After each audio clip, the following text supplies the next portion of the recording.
Hey, thanks for watching this video. Help support more videos just like this one and keep the Kismet love train a-going by dropping by my Patreon and showing your support. Big thanks going out to Resident Spike, Rotisserie G.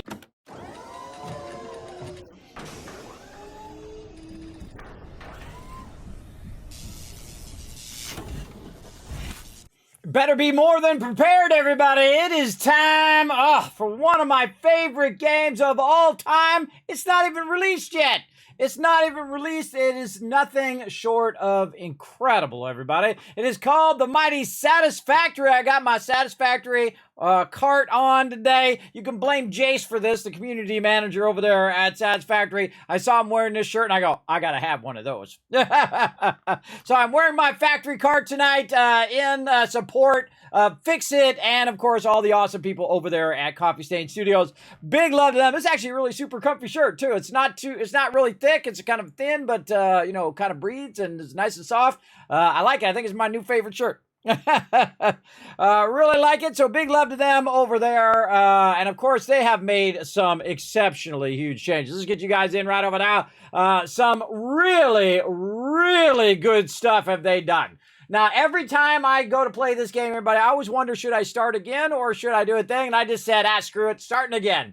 So I deleted all the stuff out of there, and we're going to make this a thing, everybody. I'm probably going to move this to Fridays once we finish one last wave project, and we'll probably play it during either the daytime or the nighttime.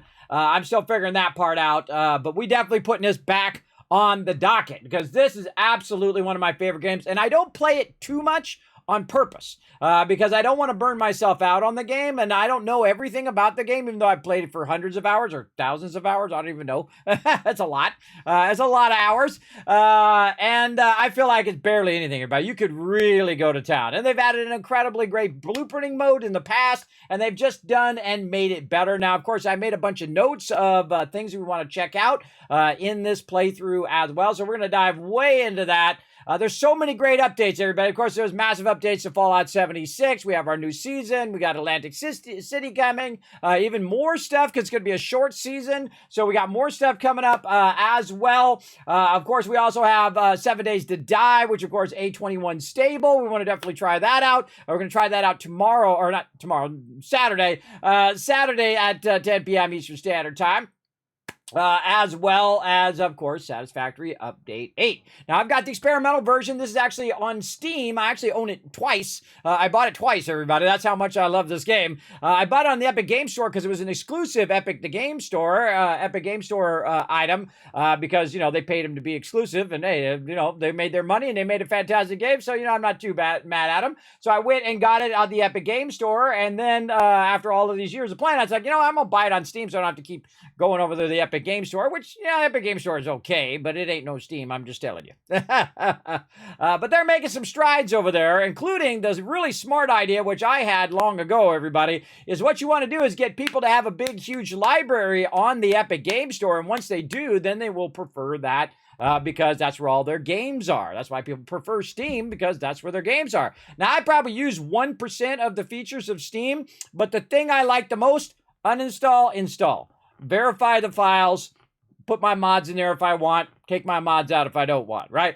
That makes it easy. You just make it super easy for the consumer, and that is it. I don't reuse it for if you message me over there, I probably won't see it for like a month. And I use it for gifting as well. So I can, do giveaways here on the stream. So I go in there and I find you and I go, here you go. Here's, $25 gift card, or here's a game, or here's whatever. I just give you the code and you take the code, you go over Steam, and you can use it over there. I love all of that part of it as well. So big love to them, big time. So we're going to start a brand new playthrough. Now, I have not seen any of the new updates, though I have watched all the videos, because that's like the first video I see, everybody, or the first one I tap on. If I see it, because I'm one of the few people, apparently, according to YouTube, who actually uses their sub feed on YouTube. Who uses their sub feed, and not just the normal feed? Who uses the ones they're actually sub to feed?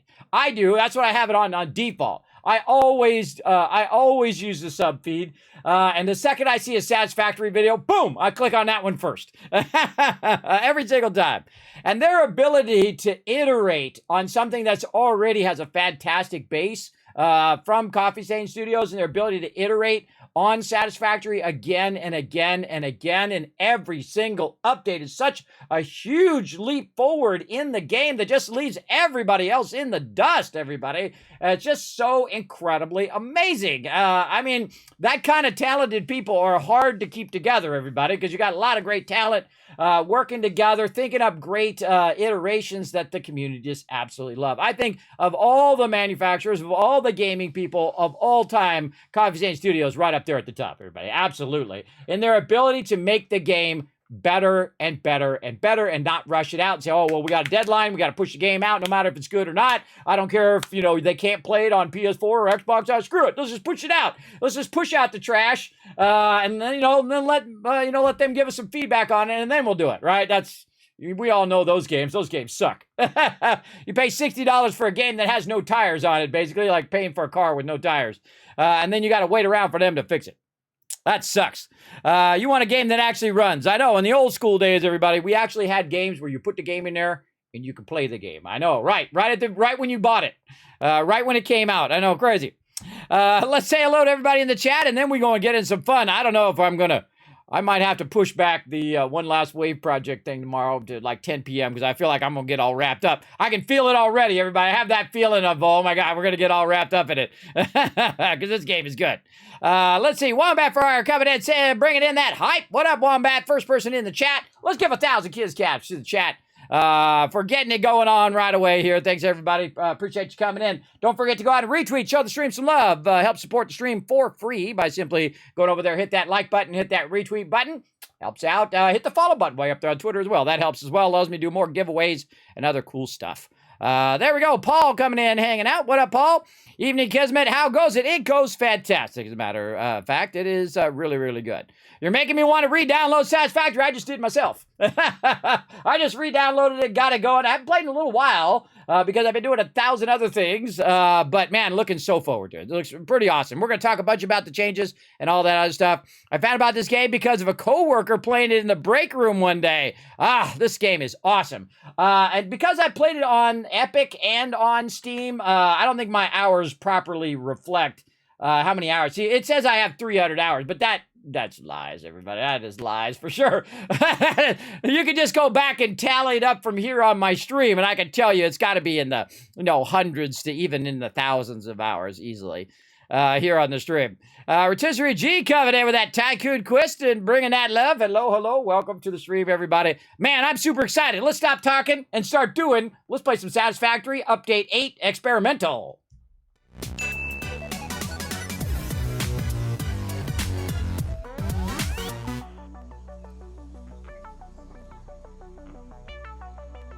I forgot how the sound on. I forgot I had that on. All right. Man, I got to readjust all my sound. Music volume. Yes, you can tell I reinstalled it because I have the music on. I turned the music off, everybody, because I don't want to get copyright striked. And I don't know. You want to keep these settings. Confirm. I can hear all the stuff. All right, so we're going to start a brand new game here. Now, we're going to start in the grass fields. And I can start in all this other stuff. And I've done that. I've played in every single mode multiple times. But there's one spot in the game that I like the most, and I was actually working on that the last time we were playing. But I kind of feel like it deserves kind of just like beeline over there and start over there kind of playthrough. So we're going to do that today. Of course, my session name is called Tycoon HQ, which is what we're going to build. And we don't want to skip the intro. We want to do all I love the intro in this game, everybody. Now, before I jump in, though, there is a new button down there at the bottom called Advanced Game Settings, where you can go in and you can go ahead and make it so you can fly, you're invulnerable, you can do all that stuff, basically like a creative mode. I never play creative modes. I like to earn my way. That's how I get the most out of games. Now, of course, if you like creative mode, more power to you. Sure, game, you play it however you want. For me, I never play those modes because it makes me not want to play the game because the game becomes super easy. If I just get everything, I just know that about myself, that I'm going to feel like there's no challenge. Peace out, right? And I don't want to do that to one of my favorite games of all time. So yeah, none for me, but of course it's there for all of you, especially if you're building big things. You want to fly around and take photos or whatnot. I can see it for that. Like you go and you play the normal mode and you come back, you do your fly mode so you can do it. But you can also use your little jetpack thingy, your little hover thingy, which I really love as well. All right, let's get to it, everybody. Let's dive right in to some Satisfactory Update 8. And, of course, we're playing the experimental mode via Steam. Let's go. Let's go do it. 10 try these creative modes after I've done the normal mode. Me too. Me too. If my team needs it, I will do it that way. But very rarely do I ever do it solo. Again, I don't like to...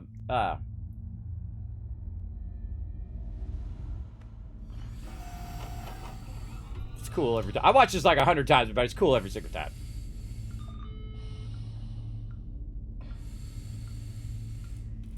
Attention Pioneer.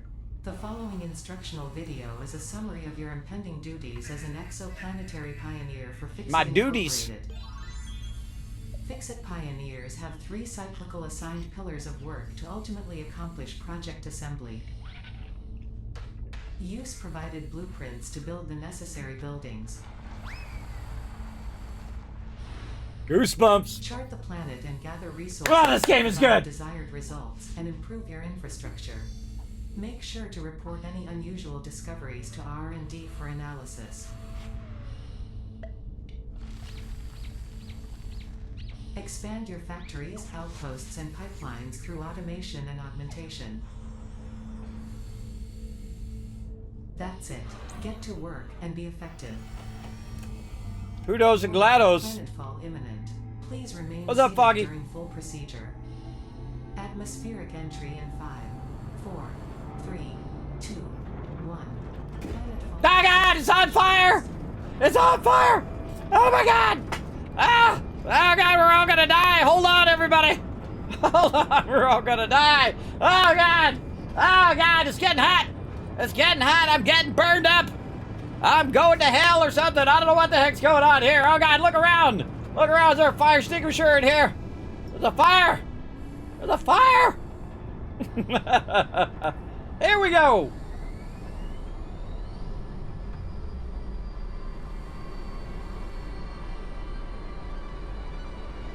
What's up? That's Mr. Non-You. Thanks for coming in, hanging out. Ah, I love this moment. This is an instant buy game for me, everybody. Instant buy, absolutely. I actually have 2 Satisfactory shirts. Please ensure the integrity of your multi-purpose exploration suit is at 100%. I'm rocking my Fix-It card, everybody. Remember, efficiency first. Efficiency first. Ah, look at that. Big goosebumps. Ah, so good. Welcome to Satisfactory. Ah, so good. Oh. Welcome to Planet Massage 2 ABB, your designated sector in Massage the binary 2 star system of Akicha. I am Ada, also known as Artificial Directory and Assistant, tasked to support pioneers such as you in their mission. You are the 3rd of your sector to survive planetfall. Congratulations. Out of how many? Out of 100? Out of 1,000? Objective-based introduction. I'm the 3rd of 1,000 people? Welcome to onboarding. Onboarding. First objective. Please dismantle the drop pod. The resulting materials will be repurposed to construct a habitat and utility base, from now on referred to as the hub. Okay. Note. Fixit Incorporated is cost-effective and efficient. We do not waste. Do not waste. All right, press F to get into dismantle mode. Use your builder dismantler, and boom, there we go. Did you know they added an actual blueprint dismantling mode? So when you put a gigantic blueprint down and you're like, ah, that sucks, I don't like it. Boom, you can take the whole thing down again. That's right, they added that in Update 8. They added also the ability to target just, say, your belts and not accidentally get your foundations anymore. So you can just highlight all the belts and then take all the belts out and redo your belts. Or a great example is your lifters. If you want to take out all your lifters and then re-put them in, because you always put your lifters in last. Remember that. I don't know if that's still a thing in Update 8, but we'll find out. We'll find out when we get at it, because they did a lot of changes. All right. All important Fixit data and communication is recorded and stored in the codex, including these steps. Oh, this is actually a good starting spot. Go punch some stuff.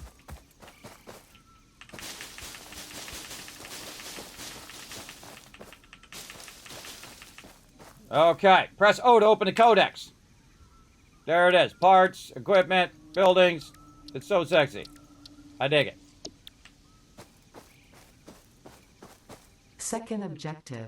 Please ensure you have your Fix-It Incorporated Xeno Zapper equipped before leaving the drop zone.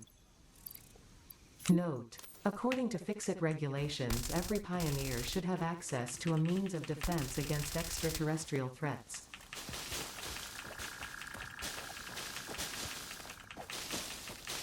This is one of multiple edibles we have detected in your vicinity which are within approved nutritional and medical categories as established by R&D.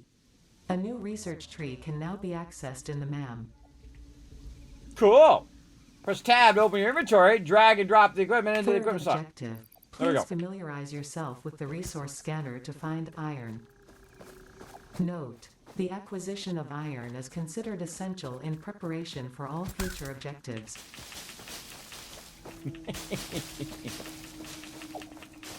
Get out of here, crazy bird! Stop doing that. I don't know what you're doing, but I don't like it. Alright, hold down V and scan for iron, considering that's the only thing we can scan for. Ada's gonna tell us a lot of stuff here in the beginning.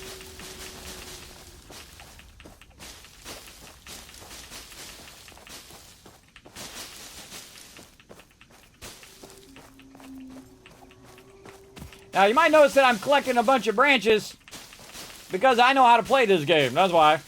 In the very beginning, branches, branches, branches. Anything and everything that you can find that seems unique. Like great example, barrel nuts. Because those are going to keep you alive. And I actually go in like I'm cutting the grass, everybody. It's like I'm doing the lawn here, doing some landscaping. I collect like that. Now, I know where I'm going because I've played the game before many, many times. And I know that I'm kind of wandering off in that direction. Now, how do I know? Because there's a giant kind of arch here that I played the game many times before. And that arch is... What up, Fred? I hear you, Fred. I know you're around here somewhere. There he is. There's Fred way over there. I call him Fred. I don't know what his actual name is, but I call him Fred. And his thing he loves to do, just like the people in Fallout 4, everybody, is the second I go to build a base, he loves to be right in the way. That's Fred for you. He likes to be right up in your business. I think he just wants attention. You know how it goes.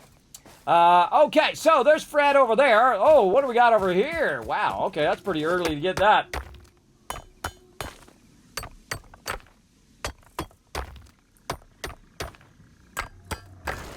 Now, I might notice something that feels a little different in update 8, and that's because it's using Unreal Engine 5, everybody. So all the stuff that you're looking at is looking good. Shows this as a mix of sulfide and sulfate minerals. It could be an indication of recent volcanic activity. A new research tree exploring volatile self-defense applications can now be accessed in the MAM. There we go. Now, the funny irony also, everybody, is I didn't even really finish playing through Update 6 or Update 7. But we got to do a big old update run on this one, because this one, I think, is the one, everybody. This is the one that is awesome. Now, their goal also is to get to release eventually, just like 7 Days to Die. And you see, I'm just running around, getting some resources ready to go. As I'm running around, I don't remember where all the resources are, which actually leaves it to make it a little bit more fun. Oh, look at this. Look at the pale berries now. Oh, they look good. They looking good. What up, Fred? What you got over here? You got some copper. Let's get it. So now this is an Unreal 5, everybody. And that gives them ability to, of course, make the game much better looking, performance changes, all of that kind of cool stuff. Which we'll dive a bit deeper in here eventually. But right now we're trying to find some iron. Look at those things floating way up there. Those things floating way up on the top there. Let's go see what... let's get into some battle. Let's see if the battle's still the same. Come on, let's go. Hey-oh! Ha-ha! Toto! Toto! Come on over here.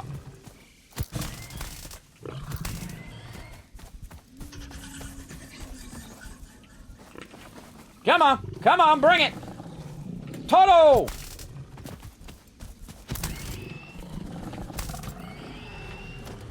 Kismet with the no-hit. Might shed light on how to increase chances of survival. A new research tree can now be accessed in the MAM.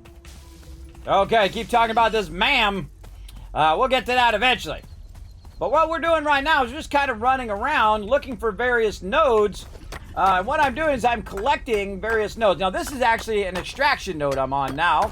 And I'm just taking the top of it off there. And this is what's known as a normal mode. There's 3 different levels of nodes. There is a coarse node, a normal node, and a pure node. And of course, pure node is what we're looking for. How you doing, buddy? It's been a while. It's been a while. You want a cookie? You want a cookie? Where's the cookies are over there? Okay, you go have a cookie. I'm going this way. I like my buddy Fred. He keeps me company here in this random planet where I'm here all by myself. Now, the cool thing is you can actually play this on the server, but usually they prioritize the server stability lower than having the normal game be more stable for everybody who is not playing on a server. And that's okay. You know, it's their game. They can develop it however they want. Now, let's go ahead and look in the inventory. Let's press tab here and check out, see if the Sam Ore's got any new description. Yes, work in progress. All right, they're still working on that in there. Oh, look what I see. Hold on a second. We got to do a little jump down. A little, oh, Kismet might die. Kismet might die. Let's go. Come on, come on. Kismet got this. Kismet got this. Oh, didn't even take any damage. Look at that. We're starting a good start here. Look at this right over here. See that right there? We've got some mushrooms right over here. And mushrooms are great. Except for, I can't collect them. I can punch them, but I can't get them right now because I need something else further in the tiers. Now, this isn't my first playthrough, everybody. I have played through a whole lot of the game. I built gigantic mega factories, and I've been playing it since it released way back in the day. I'm just trying to find a little bit of this right over here. Iron.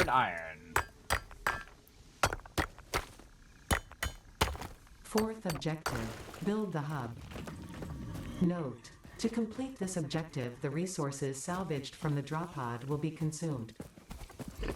Caution, ensure the hub is built on spacious open terrain close to the presence of iron sources. Failure to do so will likely result in non-optimal progress. Oh, that feels a lot better, by the way. That jumping over and that fighting with the mobs, much nicer. All right, Ada said something about working on my hub. Now, you might see it says pure node right there. That's just the top of it is the pure node. But if you roll down the bottom one, you can see that's a normal node. There's a bunch of iron here.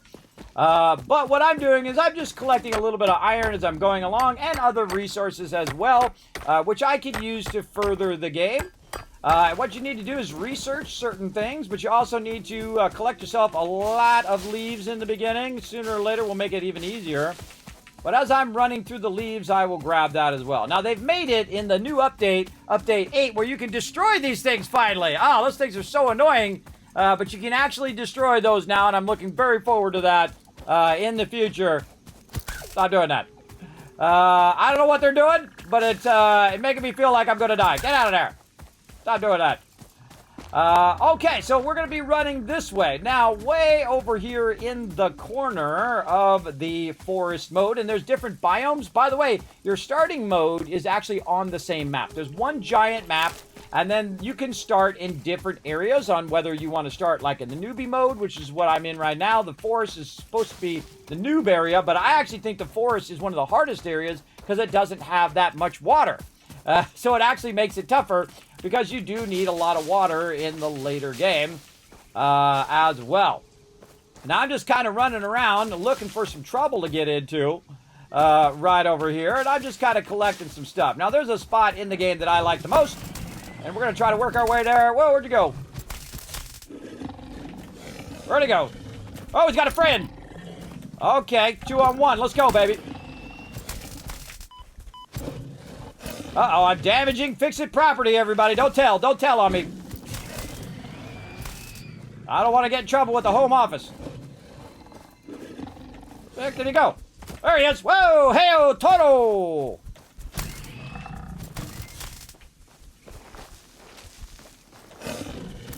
Yeah, see, the jumping works a lot better. God, I keep losing him, though. I keep losing. The jumping works a lot better. You should be able to jump over them and use that vertical height to get it going. Now, you need to collect all that stuff I'm collecting there as well. All the meat from those different animals as well. I also suggest that you go up along the edges here and you collect all this stuff.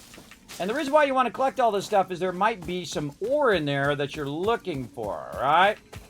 Now, again, since I've played through the game minimum a bunch of times, I know areas. So when I go into an area, I know I've played in this area many times before, where we've got the copper nodes here, and we've worked from up there and come down here and grab the copper and bring it up there. But we're not going to do that in this playthrough, everybody. We've got a certain place that we want to try to make our way to, and so we're just going to kind of travel to that place, and we're going to start over there. Which I haven't ever done before, by the way. I usually start over here, get started, and then I'll move, or I'll, work on different bases and whatnot as I go along. But again, let's take out some more baddies here.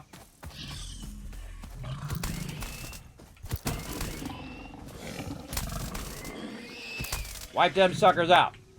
All right. Now, another thing that you can do, if you do take damage, you can just wait around for yourself to heal up, or you can go ahead and use your little barrels. You can go ahead and put that on your hand and go nom nom, eat one of those, and be good. I typically don't. I keep those things because I need those later for other stuff. But if you do get really low health, you can use those, and you can make other things. That is going to help you in the long run, for sure. Now, the area I'm going to, it's a little bit more advanced. So, when you get out of this little area over here, oh, look at that. Look at that limestone down there. Maybe we should just grab a little bit of that. Just a little smidge. We will rock you. Can't unhear it now, can you? There we go. Also want to grab any of these kind of plants that you see, because you're going to need those later. And, of course, look for any baddies. And, of course, you can also fall to your imminent death way down there at the bottom of the waterfall, because there is an edge of the world. And, yes, there is only one giant map, and the map is the same. But, depending on where you start in it, the map is absolutely massive. Come on, Toto! Toto, let's go! Hey-o! Oh, I jumped over two of them. All right, let's go for this one. Whoa, hey, forgot to jump there. Woo! Break and fix it property now. Gotta get in trouble. There's one down. Come on, bring it. Come on, let's go. Hey-o! A little slow on that one. The trick is jump over them. Use your vertical ability. Because they can't jump and you can. And there we go, getting a lot of that. But the map is absolutely huge. They have entire different biomes. Like, they have multiple deserts, they have giant forests, they have, like, different types of forests as well. You might have, a swamp versus, like, an actual, like, a botanical forest, and so on. There's a lot of different room to check out. And I've tried, I've started many different ways. Got our little power slug for later as well. This semi-slug seems to emit unfamiliar energy readings which could potentially be retrofitted into fix-it technology. A new research tree can now be accessed in the MAM. Oh, look down there. Oh, well, let's not go down that way. You can't actually fall off and die. I've actually had one of those guys bump me and knock me off the side before, which is also very funny. Now, we have a specific mission in mind, because we didn't finish it last time, because we had a whole bunch of other stuff we had to get done. But we're going to run over here and see if we can find our little spot where we want to start, way off over here to the side. Again, just grab as many things as you can. Grab as much of this. Make sure to say hello to Fred. What up, Fred? Keep doing your thing up here. Oh, there's what I'm looking for. A little bit of that. Right over here. Now watch out for baddies. They like to sneak up on you, which is why another good reason to get rid of them bushes, so they're not sneaking up on you. And one of the best places in the game, which is where I'm headed right now, and we're going to try to get this going on. We might have to take on some super baddies over here as well, on our way over. I thought he was up here somewhere. I hear him. Oh, look at this. Awesome. I could jump down in that water, but I might die because it looks a little shallow to me. Looks a little shallow. Now, of course, in different areas, of course, the mobs are going to be a bit tougher, and you're going to run into different types of mobs. And what I'm doing here is just kind of running down the center, along the forest edge, and you can see we're getting into a whole different area here where it's getting a little scary. Let's do a little ping here so we can ping our various nodes, so that'll lead me in the right direction. Yes, right over this way. Now, right down there, some baddies. We want to watch out for that. We go to that little pod down there. It's going to try to get us as we run along. And again, pick up as many of these leaves as you can. You're going to need that later. And you don't have to stay at the place in which you start. You can go anywhere you want. The whole world is your oyster. Remember, you're sent here by the giant mega corporation, Fix-It, to, of course, extract resources and send them back to the home planet. And we're going to have a bunch of different tools in our disposal to get that done as well. Oh, there's the big boy over there. I see him over there doing his thing. We'll just try to circumnavigate him for right now. We'll try to come back, get a little rowdy later. And again, as I'm running through, I'm just hitting E here. And then we're going to hit the V. Ba-bam! And I think we're getting close. Very, very close. All right. And then we're going to jump down and hope we don't get swarmed by a bunch of mobs. All right, here we go. Getting close. Right down here. Oh, there's another baddie down there. And we're going to come right up into here. Clear away a bunch of this. It's right here somewhere. Where is it? Not far away. I'm right on it.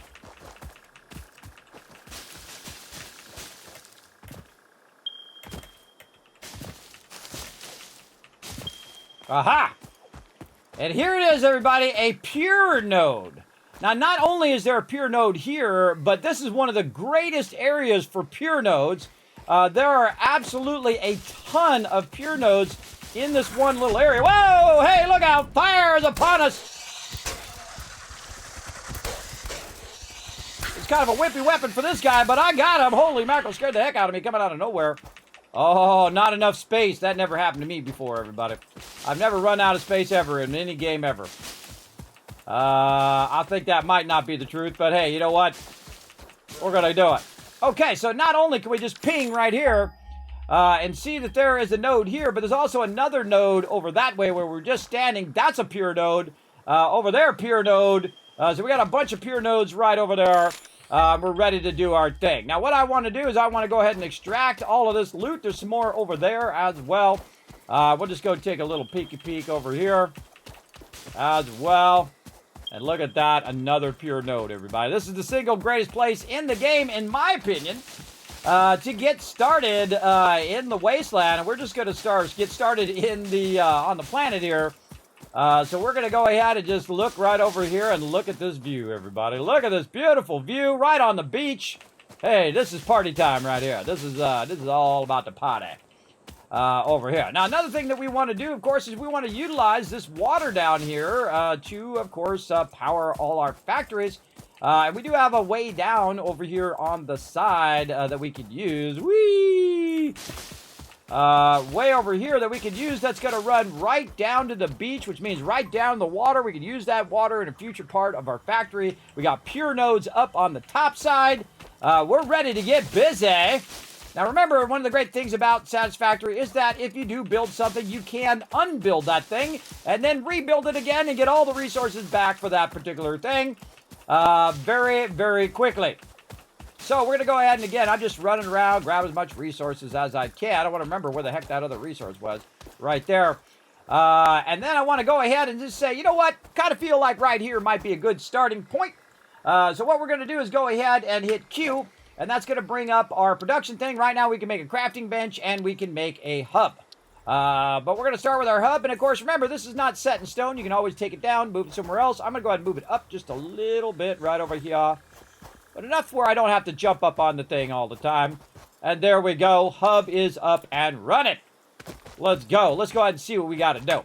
Congratulations. You have unlocked Hub feature, manual craft bench. Overburdened already, Hub yes. Feature, hub terminal. 5th objective, complete hub upgrade 1. Note, the craft bench and hub terminal are essential for progression to the next objective. While she's yapping, let's get working.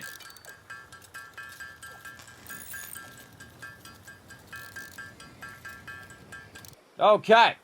Now, I've got a bit of a problem, everybody. I got nowhere to store this stuff because I don't have the ability to put down anything like that. So what I really need to do is basically build up my little hub here. So I'm going to make a little pile of stuff over here because you can literally just throw this stuff down on the ground like this. And it will just stack right there for right now. That's pretty good. And then what I want to do is take that raw iron that I have and convert it into other stuff. Now, they made this great ability for you to just put the arrow over there, hit the space bar, and it will just run until it runs out of those particular resources.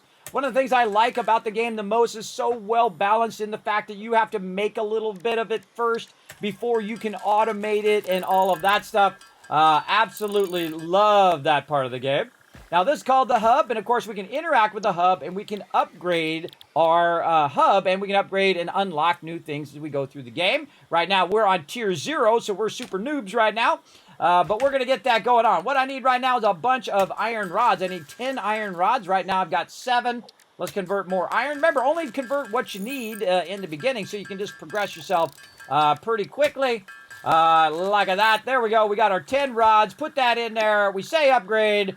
And we put the rods in there like this, and then upgrade hub. And there we go. We got our mostly special thing. We've got the ability to put this stuff away. You have unlocked building, workshop, equipment, portable miner, inventory, additional slots, hub feature, personal storage. 6th objective, complete hub upgrade 2. Note, portable miners require no power and will mine a node until their inventory is full. Note, multiple portable miners can be used on a single node. Well, thanks for letting me know. Okay, now you notice I put a bunch of stuff in there. That's because we're going to work with that stuff later, but I knew that after the first upgrade, I knew I had a place to store it all, so that's why I was fine with being overburdened in that moment. Now, what's our next upgrade? Upgrade number 2. Now, upgrade number 1 gave us an equipment workshop, a portable miner, and some more inventory slots, so we have more room to gather more stuff. Hub number 2 is going to give us a lot of the basics here, the smelter, wire, cables, all sorts of stuff, and the ability to scan for copper as well. But what we need is we need 10 plates, and we need 20 iron rods. And again, that's our job to do right over here. Now, if you notice, I can't make any more. The reason why I can't make any more is I put my raw iron back in the box. Now, one of the coolest things they added, and they were the first to do it, by the way, everybody, is the ability to hold down control, click on it, at least the first I remember, and you can take everything of the same type out of the inventory just by control clicking on it, and then you control click on it again, and it puts everything of the same type back in again. It's just so brilliant, everybody. It's a small thing that makes a big difference. All right, let's get that iron out of there. And then what we're going to do is we're going to go ahead and just let it rock and roll. Now, in the beginning, you're going to be doing a lot of this. You're going to be doing it on yourself, right? You're going to be manually making the stuff. And then in the later game, you're going to be automating all this stuff to an insanely, amazingly awesome degree, everybody. So many incredibly great stuff. So much great stuff. Yes, sorry about the ads, but if you don't want to get ads, the best thing to do is to not only... I'm one of the few streamers who are going to tell you not to sub to me. Go get Twitch Prime. You'll never have any ads, not only on my channel, but every channel. And you still support the creator you're watching. So if you're watching my stream and you got Twitch Prime, I still get credit, even though you didn't watch the ads. That's right, because this stream just barely survives every single month, everybody. And sometimes it's like, it's below on one month and up on the other month, and, you know, it's just barely surviving in here. And it's been that way since I started. Way back in the day. Fox Farah coming in. In fact, there you go, Fox Farah. Look at that, 7 months of sub love. Right over there. There you go. That's how to do it right there. Rotisserie G just gift you a sub. Now you won't see any ads for a whole month. There you go. There you go. Thank you, Rotisserie G, for showing that love in the chat. Remember, you can also subscribe to skip those ads as well. But again, I'll tell you to go get Twitch Prime, because then you're supporting a bunch of creators at the same time for just $10. That's like the price of 2 subs, You're supporting literally hundreds of creators. Whichever creators you go into, you're supporting them as well. So, again, I think it's a great deal. I'm not paid by Twitch to tell you that. Again, I don't get nothing else from it other than I'll get, you know, like a 0.01 of a penny. But, hey, it does help keep the stream going. And that's the important part, to keep the stream going. All right, now let's go ahead and see what else we can build here, because we're going to probably need some more ore here. Let's go ahead and see if we get our equipment workbench out here. We need some more pipes. Now, again, one of the things we want to do is build that equipment workshop so we can get it to do the job that we're doing here, right? Where we're collecting it manually, and we want to automate this. Now, I suggest in the beginning 3 of them, each node. Now, the pure node extracts the fastest, right? It's going to give you a match. Oh, look at that lizard doggo! What up, little... Oh, don't run away, little buddy. I love you. Pet my little lizard doggo. He'll be back. All right, so basically we just collect some of the stuff manually there, and then we go ahead, convert that raw ore into iron ingots, and then we take those iron ingots and we convert those into rods, right over there. Just like that. And then into iron rods, good to go. Fair quality entertainment. And there you go. There you go. And you can help a whole bunch of things today. Can't have you missing Kismet going off the rails due to ads. Yeah, sorry about the ads, but again, Twitch trying to stay in business. Kismet also helps benefit the stream as well. So, again, try to, you know, because I'm sure Amazon is breathing down their neck going, hey, you know, bean counters, get in there and try to make that Twitch profitable already. That's why they're doing so many things that are around ads and around profit and about stuff, because, you know, that's all they see, everybody. It's corporate people, all they see is profit. But of course, you gotta have a business that's, you know, at least breaks even or has a little bit of profit to it, because eventually that business will go out of business as well. At least mine just barely survives, thanks to all of you. Of course, you hit that sub button to show the love here on the stream, or gift subs or things of that nature. That does help me just get by each month. And then sometimes we do incredible projects or giveaways and a bunch of stuff like that, because every penny goes right back into the stream in the form of those giveaways and other projects that we do. And I appreciate all that love and support, everybody. Okay, we got that done. Now we're going to go ahead and start with our equipment workbench. And the reason why is because we want to start automating... Oh, I hit the wrong button. There we go. Because we want to start automating the process of us extracting the raw ore. So we're going to go ahead and make 3 portable miners. Just so happens that I had enough for 3 there. And there we go. Okay, now we'll take these portable miners and we'll run them right over here to our ore node. Now, again, because we know where the pure nodes are, it makes it a lot easier because we just pop that down. I love this animation, by the way.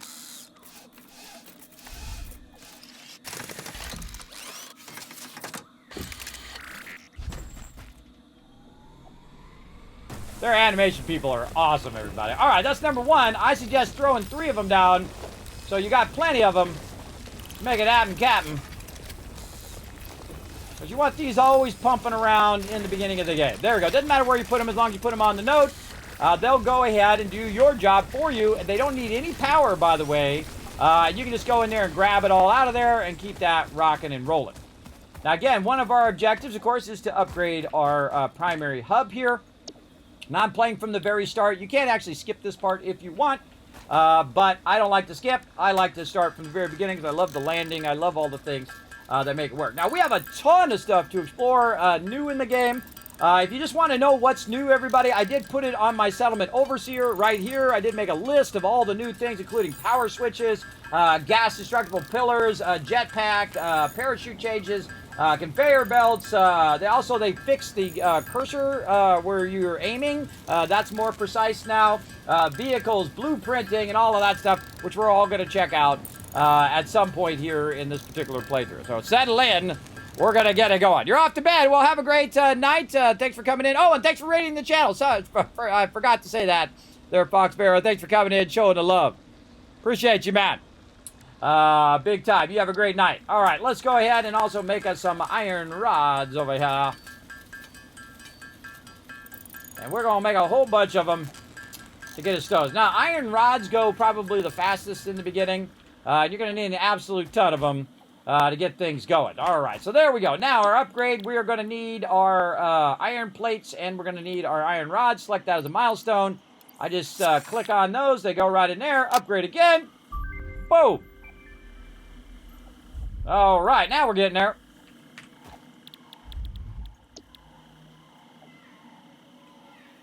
Not going to talk about it, Adam? Congratulations. There we go. You have unlocked Hub Feature, Biomass Burner, Scanner Feature, Copper, New Buildings and Recipes, which can be found in the Build menu and Craft bench respectively.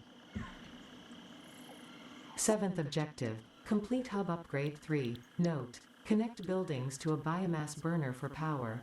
Note. Buildings such as the smelter require a recipe to be set. Advice. Automate the smelting process and use portable miners for optimal results. That is a good plan. I like that plan. All right, we got to do hub upgrade number 3. We're going to select that as a milestone. Notice it pops up there in the upper right corner, so it'll remind us what we're doing. But you can also go back in, by the way. If you can't see it, you can just click on the tab up there and go back in to see what it was you just unlocked, like the smelter, power lines, copper ignits, wire, cables, and, of course, the ability to scan for copper. The thing we want to try right now, power lines and smelters, and, of course, have the ability to extract stuff and just have it basically smelting us the stuff down. So instead of us sitting here and going here, which you can totally do, by the way, you can collect like 10,000 ore and then hit the space bar and go make yourself a sandwich or watch a movie, come back, and bam, you have 10,000 tons of ore. But we want to start automating the process, and this is the first moment in which you can start automating the process. Now, you might have noticed me running around grabbing a bunch of leaves here because that comes into the part right now where we have these biomass burners. Now, biomass burners, by default, are the ones that you have to manually collect resources, which you see I have here. I have a bunch of leaves and a little bit of wood that we're going to use. Now, wood, of course, will burn longer, so we're going to go ahead and put that wood in there. But don't put it in there yet because you don't want it to be wasting your resources. You want to have something that is connected to first. Now, you might notice right down there at the bottom, which I noticed they didn't put it down there anymore. I noticed that. Is the power line. They don't have the power pole anymore. Notice that's not in there. I usually put the power line actually as number 1, is where I prefer mine. For some reason, it's not letting me put it as number 1. There we go. I had to take it off of number 2 to put it on number 1. There we go. And so that's usually number 1 for me. And now the problem is also I've got this turned around backwards. I really want to turn it around the other way, but we're going to do all of that stuff later when we get into foundations and things like that. But what I'm going to do is just go ahead and maybe clear a little path here back to where I'm going. I actually put it the wrong way on purpose, by the way, just a heads up. And so I can bring it back over here so I can just easily feed that in there. Well, that's where the power poles come in to play, where I can just go ahead and click this and then run a power pole out, right? Just click it, run a power pole out. Oh, wait a minute, I can't do that. Why can't I do that? Because I have no wire. And what I do is I need to find some copper. Well, now, if you notice, I have 2 options. Now I've got the iron over here on the left and copper on the left, or on the copper on the left, iron on the right, and then boom, I can now search for copper. Well, how convenient is that? There just happens to be another copper node over here. I wonder if it's a pure node, everybody. What do you think in the chat? Do you think it's going to be a pure node? Based on what I said earlier, I think it's going to be a pretty good chance that that's going to be a pure node. Yep, because this is one of the greatest places in the game. Hey, look out! Oh, fireman's back. Let's go get him. Look out, run away, hide back here, because we don't have our little thing in our hand. All right, now we're ready. Let's get him, hiya! Whoa, he's a baddie. He's going to try to, oh, there's 2 of them. Uh-oh, we're damaging fix-it property. Whoa, look out, whoa, total. Whoa, ouchie. Get him before he gets you. Oh, and that's a Kismet win right there. Ooh, that's always tough, everybody. That's a tough one in the early game. Taking 2 of them on, but we just made it. Now, one of the things that they did change in a previous update is the fact that your character down here not only just it used to go up to 3 things, but now it actually goes all the way back up. So if you stay out of combat for long enough, it will actually heal your character all the way back up to maximum, which is cool. Now, we've got a nice pure node over here where we can go and do this, but that sucks, everybody. That sucks doing that. Because we don't have to do that anymore, right? If we just go over here, we go ahead and make ourselves a nice little equipment workshop over here by the node. We don't even have to run back to the other equipment workshop. We can just use this one over here. We can go right here and say, you know what? Let's make some more portable miners. I don't need to make them over there. I've got the resources. I brought it over here, and I can just make them right here because they take up each individual slot over there, as you can see. And this way, while I am extracting this, and I'll go ahead and throw this down again, and bam. I'm going to speed up a little bit because you guys already saw me do this before. And we're going to drop that down. Why do the hard work when it can do the work for you, right? And so now we got 2 pure nodes. We got a iron pure node and also a copper pure node. Now, this is actually one of the greatest spots in the game because it has every other resource nearby in somewhat area in which you can run it back to your base, or you can build remote bases and all of that as well. Oh, all this dust. All that dust making me sneeze, everybody. Not really. Just seems every time I start to stream, everybody, I don't know if it's from talking or what, I start doing. Now, look how fast that's extracting that ore. That's because the pure node is extracting at 80 per minute instead of 40 or 20, depending on the node type down there. So that's extracting very, very quickly right over there. Now, you're like, hey, Kismet, can you also make resources over here? Absolutely. You can go ahead and make a crafting bench. I highly recommend you put down both that and the crafting bench nearby all of your nodes so you don't have to run back to your base 500 times. Now we can go ahead and convert that copper ore right over here. And the cool thing is, in a minute here, we won't have to do this anymore. We'll have this all automated in just a few minutes. So let's get it going. GG's in the chat. Right there. All right. Let's go. All right, so we made ourselves some wire. We're going to let that run, maybe grab a little bit more before we go. Oh, man, look at all that. Oh, we looking good. We're looking good. We're stacking it up. Now, the reason why I suggest you do 3 is because based on the quality of the node that you find is going to be the extraction rate. And 3 of them, doesn't matter even if it's a coarse node, you're going to have more than enough to do. By the way, take a look at how it looks right now. And then take a look a little bit later when I really go to town on this area, and this will all be clear-cut. Because, hey, who needs sucky nature in your way when you're trying to suck the planet dry of all of its resources for your corporate overlords? Which is basically what you're doing in this game. Not in real life, but in game it's funny. All right, let's go ahead and put our little defense thing back on again before we forget again. And then we want to go ahead and go over here and run some power. So let's go ahead and run some power from our thing here. Now we're going to run this out, and you can see that I'm running a power line here, but you need to hook up this connection. Oh, wow, I can't hook up this connection. Why can't I hook this connection? That's because I haven't unlocked the power poles yet. And so all I can do is actually hook it to one item that I can build, and that one item is called the smelter. Now, I can't do the smelter yet because I don't have any more wire because I used up all the wire to make the cables, and you're seeing some of the issues in the game that you need to solve as you go. But no worries, wire is pretty easy to make.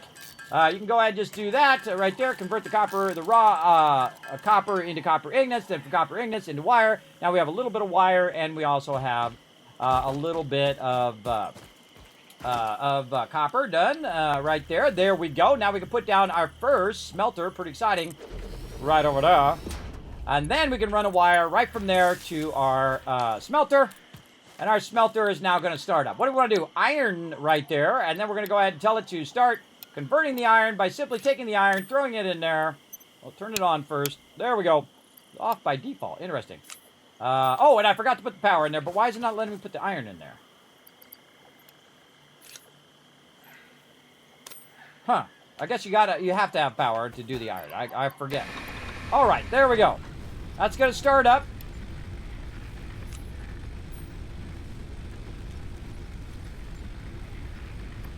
You cannot put the iron ore in there anymore? Oh, that's copper ore. Wrong ore, everybody. Wrong ore there. That's why I can't put it in there. Duh. Sometimes that happens, everybody. It's okay if you have duh moments. Just roll on from duh moments onto the good moments. All right, there we go. It's okay. That's going to happen, everybody. It's okay to fail and make mistakes. This is something you got to learn in life. Everybody tries to beat you up when you make a mistake. Ah, look, that person made a mistake. They made a mistake. Screw those people who do that. Just make mistakes, learn from your mistakes, and roll on. There we go. Now the iron ore is going to go ahead and start converting itself automatically. So this the whole point of the game is to build giant factory, which is doing all this stuff, and it scales and scales and scales to such a huge degree. Everybody, it's pretty cool. So that's going to kind of do my job for me, basically, and convert that into iron ingots. Now, let's go ahead and see if we have enough stuff to do another upgrade right in here on top of our current milestone, which we've got done, and we kind of used a bit of all of that. And now what we want to do is upgrade so we can get a constructor. There's our power poles that we're going to need later. Concrete, reinforced iron plates, and some scanner ability. But look at this. We need a bunch of this stuff down here, right? We need more iron plates, more iron rods, more wire. So let's go over here and make a bunch of that. Manually over here. Let's do copper first. Since we already have iron running over there, the best idea is for you to do copper while it's doing iron. And that will save you some time. And let's say about 30 wire here ought to get us started. Again, I love this part where you do it all manually, and then you start to set it up where it's automated, and then you start making it bigger and bigger and bigger to such a huge degree, too. Okay, now if we go back over here, we can see, and of course we can make this faster and the process of it faster, but it's already done 40 iron ingots, so now I don't have to do that part of the conversion. I just convert it there, and I go straight to making some more rods here. So we'll take a bunch and we'll make a bunch of rods. Let's say 20 rods there, and then we'll go ahead and see if we can make enough plates here. Oh, so close. Off by one there. All right, that's okay. We'll go back over here. We'll grab some more of this. Now, of course, you don't have to run back and forth every single time. Say, screw that. I'm going to go ahead and just put a crafting bench right here, so I have to run back in my hub every time. And just make it right over here so I can be right by where it's coming out as well. And there we go. We've made all the things that we need. Now, the upgrades you have to do at the hub right here. Then we hold down control. We click on all the stuff. It puts what it needs in there, and there we go. Come on, Ada, tell us some more.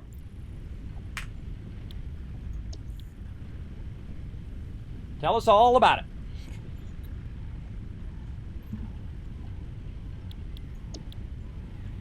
Congratulations. You have unlocked Scanner Feature, Limestone. New buildings and recipes, which can be found in the Build menu and Craft bench respectively.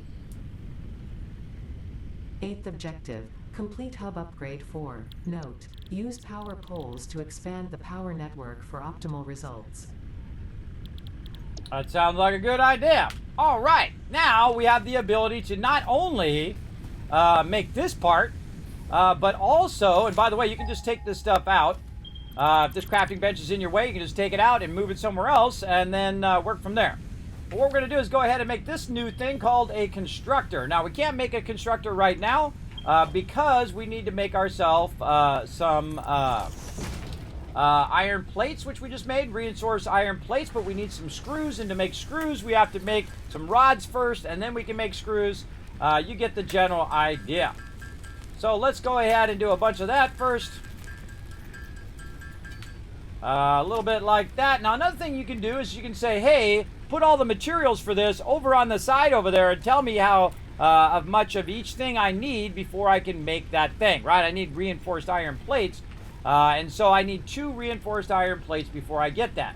Now I also need some more regular plates. Now I can just make those plates myself, just simply by taking the raw iron ore that I have on me and do the plates. Now in the beginning, obviously this is going to be a lot slower because you're just starting with the game and you're just getting started, you know, making it manually. Now of course what we want to do is show you how to scale up very quickly here in the stream so that you can be making this stuff like nobody's business. Right over here. All right, we made one of them. We need to make some more rods so we can make some more screws so we can make some more stuff. You get the idea. Actually, I think we have enough to make a little bit more screws there. There we go. And now we can go ahead and get this going. Now, one of the things that we could make is we could go ahead and take this and we can just put this, let's just put it right over there. And then what we can do is we can go ahead and try to run that over to there. Now the problem is if we go in here and look, there's no way to run it from this part here into there. So I have to manually go and grab this out of here. Let's put some more in there so that's converting.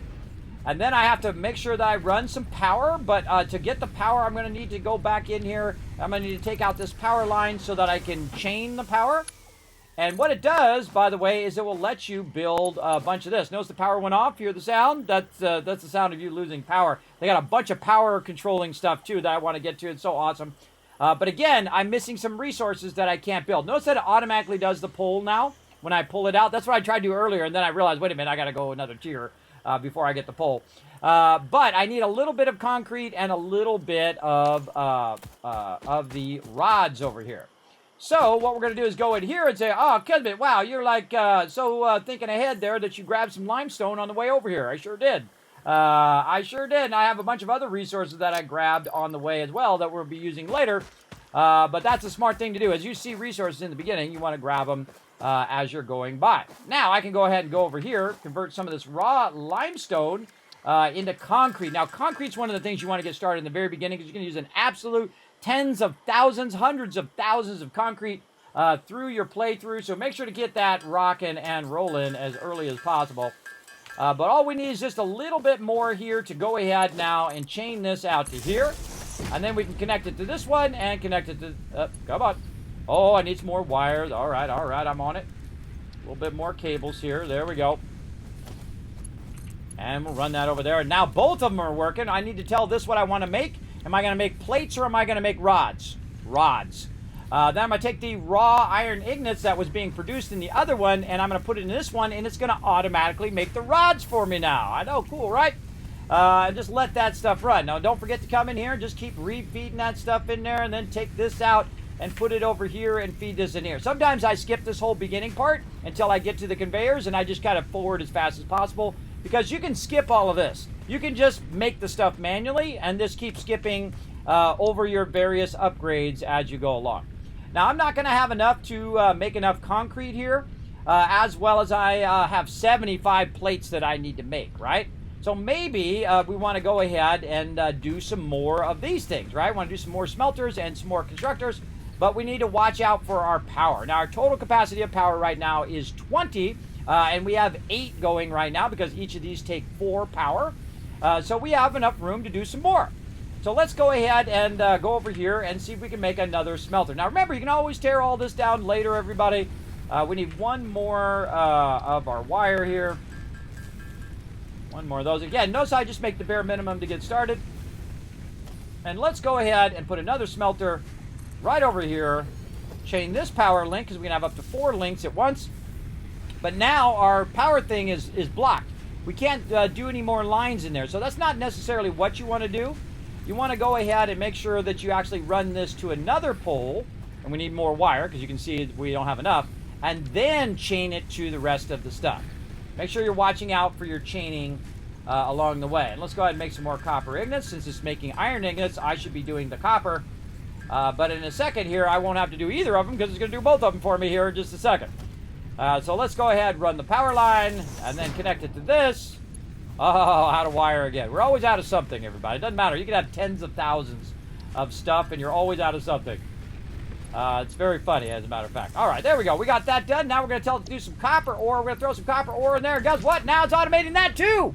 Now we got to do an iron and copper at the same time. Now, one thing we got to watch out for right over here is our wood. Now, wood goes 12 per minute. And that means we have about 4 minutes left before that wood runs out. And that's why I collected a lot of leaves over here so I can keep it running. Now, if I run out, I can simply run around, hit E, pick up a bunch of leaves right over here, and then put those leaves and keep feeding them in there to utilize it. Now, of course, right now we have 1 biomass burner. Eventually, we're going to have more. And then eventually, we'll build our own power and we'll have perpetual power. That's our main goal today. If we can get perpetual power going today, we'll be in like Flint, all right? So let's keep that a rocket. Now, can we get another constructor going? So we got 4, 8, 12 right here. Remember, we got 20 maximum that we could do. Let's go ahead and clear out just a little bit more over here. Maybe over here. Let's go ahead and clear it over on this side. And then what we're going to do is go ahead and put down another constructor over here. Oh, we can't put the constructor down because guess what? We need more of those plates. So let's go over here. Let's go ahead and see what we need for iron plates. We need more screws and more stuff. Okay, well, meanwhile, while we were doing that, it made 49 iron rods for us already. Well, that was nice of it to get that done. Oh, whoa, what happened there? I just knocked my control key off my keyboard. Oh, that's not good. There we go. All right, that's good now. There we go.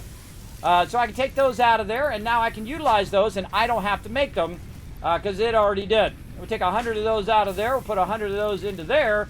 We'll take the raw ore from over here, which I may or may not have on me. There we go.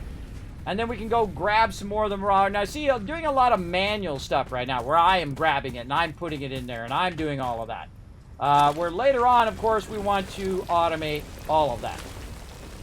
But as you can see, we're now upping our production. And again, we're multitasking, right? So we're converting the ore into ignates. Then we are also converting that ignates into something that we could use like iron rods, and so on and so forth. You get the idea. Okay, and again, we need to, let's move our crafting bench from over there. And we're going to move it over here. Again, you can move this around wherever you want. Makes it a lot easier. Oh, and we need plates. Oh, it dropped it over here. I dropped those plates right there because we have too much stuff on us here. How are we looking at here? 28. All right, let's drop some of this leaves back in here. You're going to have to manage your inventory. Well, watch this. Control-click. Puts all that in there. So great. It's so great. Now, I hate these boxes, everybody. I hate when I drop these boxes. That drives me crazy. But you know what happens. All right, crafting bench. Let's just put the crafting bench just right out here. There we go. Now we don't have to run in there every single time. Okay, and we want to create some plates. So what we can do also is we can hit O. We can just say plates right here, iron plates, and then we can say add to to-do list, and we'll say, look, we need so many iron ignates to make those plates over there as well. So if you have an individual item that you're trying to make, it'll make the item and then disappear like it did right over there.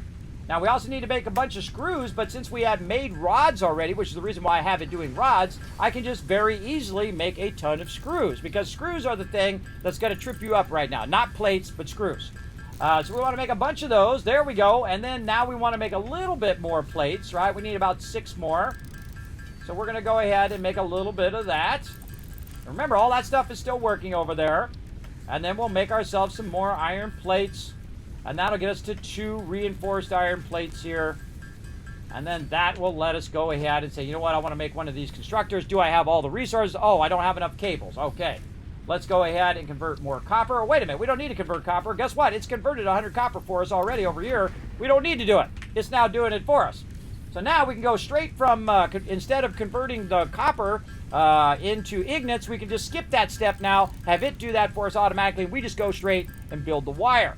So now I'm going to build a bunch of wire here and get that going. And then I'm going to go ahead and build another constructor right over here. Oh, I forgot to make the actual cable. Hold on. We got to make the wire first, and then you make the cable from the wire. Make a bunch of that. There we go. And then we'll go ahead and put this constructor down here. Now, it doesn't matter where this thing is because guess what? I can't connect them. I can't connect them right now. So what I need to do is take all the stuff out of here like this and then put it into this and say, hey, make me some wire, because right now it's not going to do cable because you got to make wire first and then make cable. Go ahead and make that. Let's turn that on. But it's like, hey, bro, no power. Can't do it. Sorry. Well, that's because we haven't connected it right over there. There we go. Now it's on. We got the power on. It's kind of weird that the power's off by default. But there we go. It's now off and running, making us wire and making us rods over here, making us iron ignates. Let's keep that rocking in there. We're now going to take these and we're going to put that in there. We're going to get those rods out of there. We're going to go check on this one over here. That's looking good. Take that out of there. Put this into here. Get some of the wire out of there. And now we have got a process going. Now, how do you check your power? Well, one of the smartest things they ever did was they put it right here on this power pole, where you can access the power pole and see that we're using 16 out of 20. So we could be doing something else. What else could we be doing right now to use that extra 4 power, which we might as well use it anyway, because otherwise it's just going to go to waste. Well, I know exactly the thing that we need. We need the third thing that's now on our wheel, and that is limestone. And it just so happens that nearby my base is a little ways over here, but it's not too far. We'll go ahead and make our way over here. Whee! Like so. Always be ready for a fight, everybody. Hoya! Who's there? Who's that? Now, I don't know about you, but if I was dropped on a planet by myself with a bunch of hostile alien animals, I'd get pretty paranoid after a while. And here we are, everybody. Guess what this is? That's right. This is a pure node as well. I know, Kismet's awesome. What can I say? I'm showing you all my best stuff right now. All right, let's go. Equipment workshop. Oh, we can't do equipment workshop. Well, that sucks. Well, then let's go ahead and go over here. Let's do the crafting bench. Oh, no, we can't do the crafting bench. Why can we not do the crafting bench? And that's because we didn't make enough plates on our way over here. But that's okay. Here's what we'll do. We'll go ahead and run back this way. Now, up at the top up there, you can see that it's showing a little house there, and that is showing your hub, which is right up here. So we're going to run back now that we know where the node is, and we're going to try to get that stuff going over there by the node. Now, before we leave over here, though, is we're definitely going to need some of those plates. But while we're here, we don't want production to stop right here. Oh, wait a minute. Oh, what happened? The power went off, and I heard it actually earlier if you guys missed it. The power went off. So I've got to come back here and say, oh my gosh, hold on. Let's get this power back up and running. Because you want to keep that thing running as much as you can. Let's go ahead and grab a little bit more out of here. There we go. Max this out. Right over here. Boom. Let that run. Now it's 80 per minute, which means it's going to run for another 5 minutes, which is not very long. But it's better than nothing. And thus we'll keep our iron ingots in there. We'll keep feeding all these iron ingots in here. We'll take the rods out so it doesn't fill up. We're going to take the wire out of here. We're going to put that into there. Let's go check this over here. Grab this. Put some more of that in there. So that's running for my good 5 minutes there. Making me a bunch of loot. Now, again, do not leave without making yourself some iron plates here. Otherwise, you won't have the ability to make all the things you need over there by the node, right? And what are the things we need? Well, let's go ahead and just make a little list of the things that we need. We need a crafting bench, and we need an equipment bench. And what else we need? Maybe a smelter? Do we need a smelter over there? Yeah, let's go ahead and put a smelter over there. Get it doing its thing. We also need to run a bunch of power lines over here as well, so we can go ahead and add that. We'll click a few of those, and we'll click some power poles. And that'll tell us exactly what we need right over there, right? So basically, those are all the resources that I need to do the stuff that I want to do. All those things I put on the list. Well, let's go ahead and start with some cable first down here. Let's get that going. All right, we got the cable going. Can't do concrete because I don't have enough of my limestone. But can I make a crafting bench? I can make a crafting bench. So, all right, now we know we can make a crafting bench. By the way, I did that whole entire thing on purpose, just so you know. That wasn't an accident. Then we can scan again, find out where our node is, and then run back. And that's going to happen to you a lot. You're going to get all the way over there, and you're going to go, ah, man, I forgot the thing. And that's why this is so awesome. And you're like, well, Kismet, you don't have your concrete. How are you going to do the concrete without the concrete thing? Well, this happens to be a concrete node. So I can just go over here and extract the concrete node if I want. But the most important thing that I want to do by each and every node is make myself a nice little space here. And of course, I'm collecting all of these bushes also for using it for power. But I want to make myself a nice little space over here where I can simply just put the crafting bench right here. So I don't have to run back and forth. Also want to go ahead and put equipment workshop right here. Right over here somewhere. Doesn't matter where it is. Go right in here. And of course, make ourselves some portable miners. Now again, notice what I'm running out of now, right? I'm running out of plates a lot. But that's okay, because I don't need that many plates, so I just make a little bit of it when I need it, like that, and then we can go ahead now, get our portable miner going. Right over there, looking good. Now, we're going to go ahead and go to our inventory here. We're going to start putting down our little thingies. Again, this is a nice pure node, so this is going to extract very, very quickly. Get on there. There we go. Make sure you are aiming at the node, so it gets you going. And then, you know, when you're done doing that, make sure to put your weapon back on. I think it's F to put the weapon away now, or is it G? Oh, I forget. What is it? Hold down R. Oh, God. There is a way to put your weapon away. And I forget what it is. H. Hide. Hide the weapon. All right. Now, look at how quickly it's extracting that limestone, everybody. It's extracting a whole bunch right over here. Now, we wanted to convert the limestone, except for I don't want to have to run all the way over here every time I convert the limestone. That sucks, right? I want the limestone to come to me instead of me going to it, right? So I'm going to kind of give it a minute to make a whole bunch of it, and while it's doing that, I'm going to stand over here and actually convert whatever concrete I have on me. So I'm kind of multitasking. It's doing a bunch of stuff over there. It's converting a bunch of iron, a bunch of copper. I'm converting some concrete. It's extracting the raw concrete. It's extracting the raw iron ore. It's extracting the raw stuff. It's doing all of that stuff for me as I work on it. And of course, you can just queue up a bunch, Go make yourself a sandwich, come back, GG. You got a whole bunch of it, right? That's what's so good. I love that part of it. Okay, and there we go. And again, since it's a pure node, it's going to extract at a massively faster rate than the lower course nodes, meaning that you're going to be going much faster in the game in collecting those resources. Now, I'm just going to go ahead and let that run over there. I'm not actually going to put the smelter, or actually the constructor, which I'm going to talk about when we get back over here. Hey. What are you doing? Stop that. I'm going to go ahead and put the constructor over here. And you're like, well, Kismet, don't you need to smelt it down? Actually, you don't need to smelt down limestone. You're just converting limestone into concrete. And concrete, you are going to use that probably more than anything else in the game. I think that's just my thoughts. But let's go ahead and just put it right over here. Super easy. Here we go. Put it right down here. We need that stuff again, right? We need that reinforced iron plates here. So again, we need more screws, which is why I did rods first.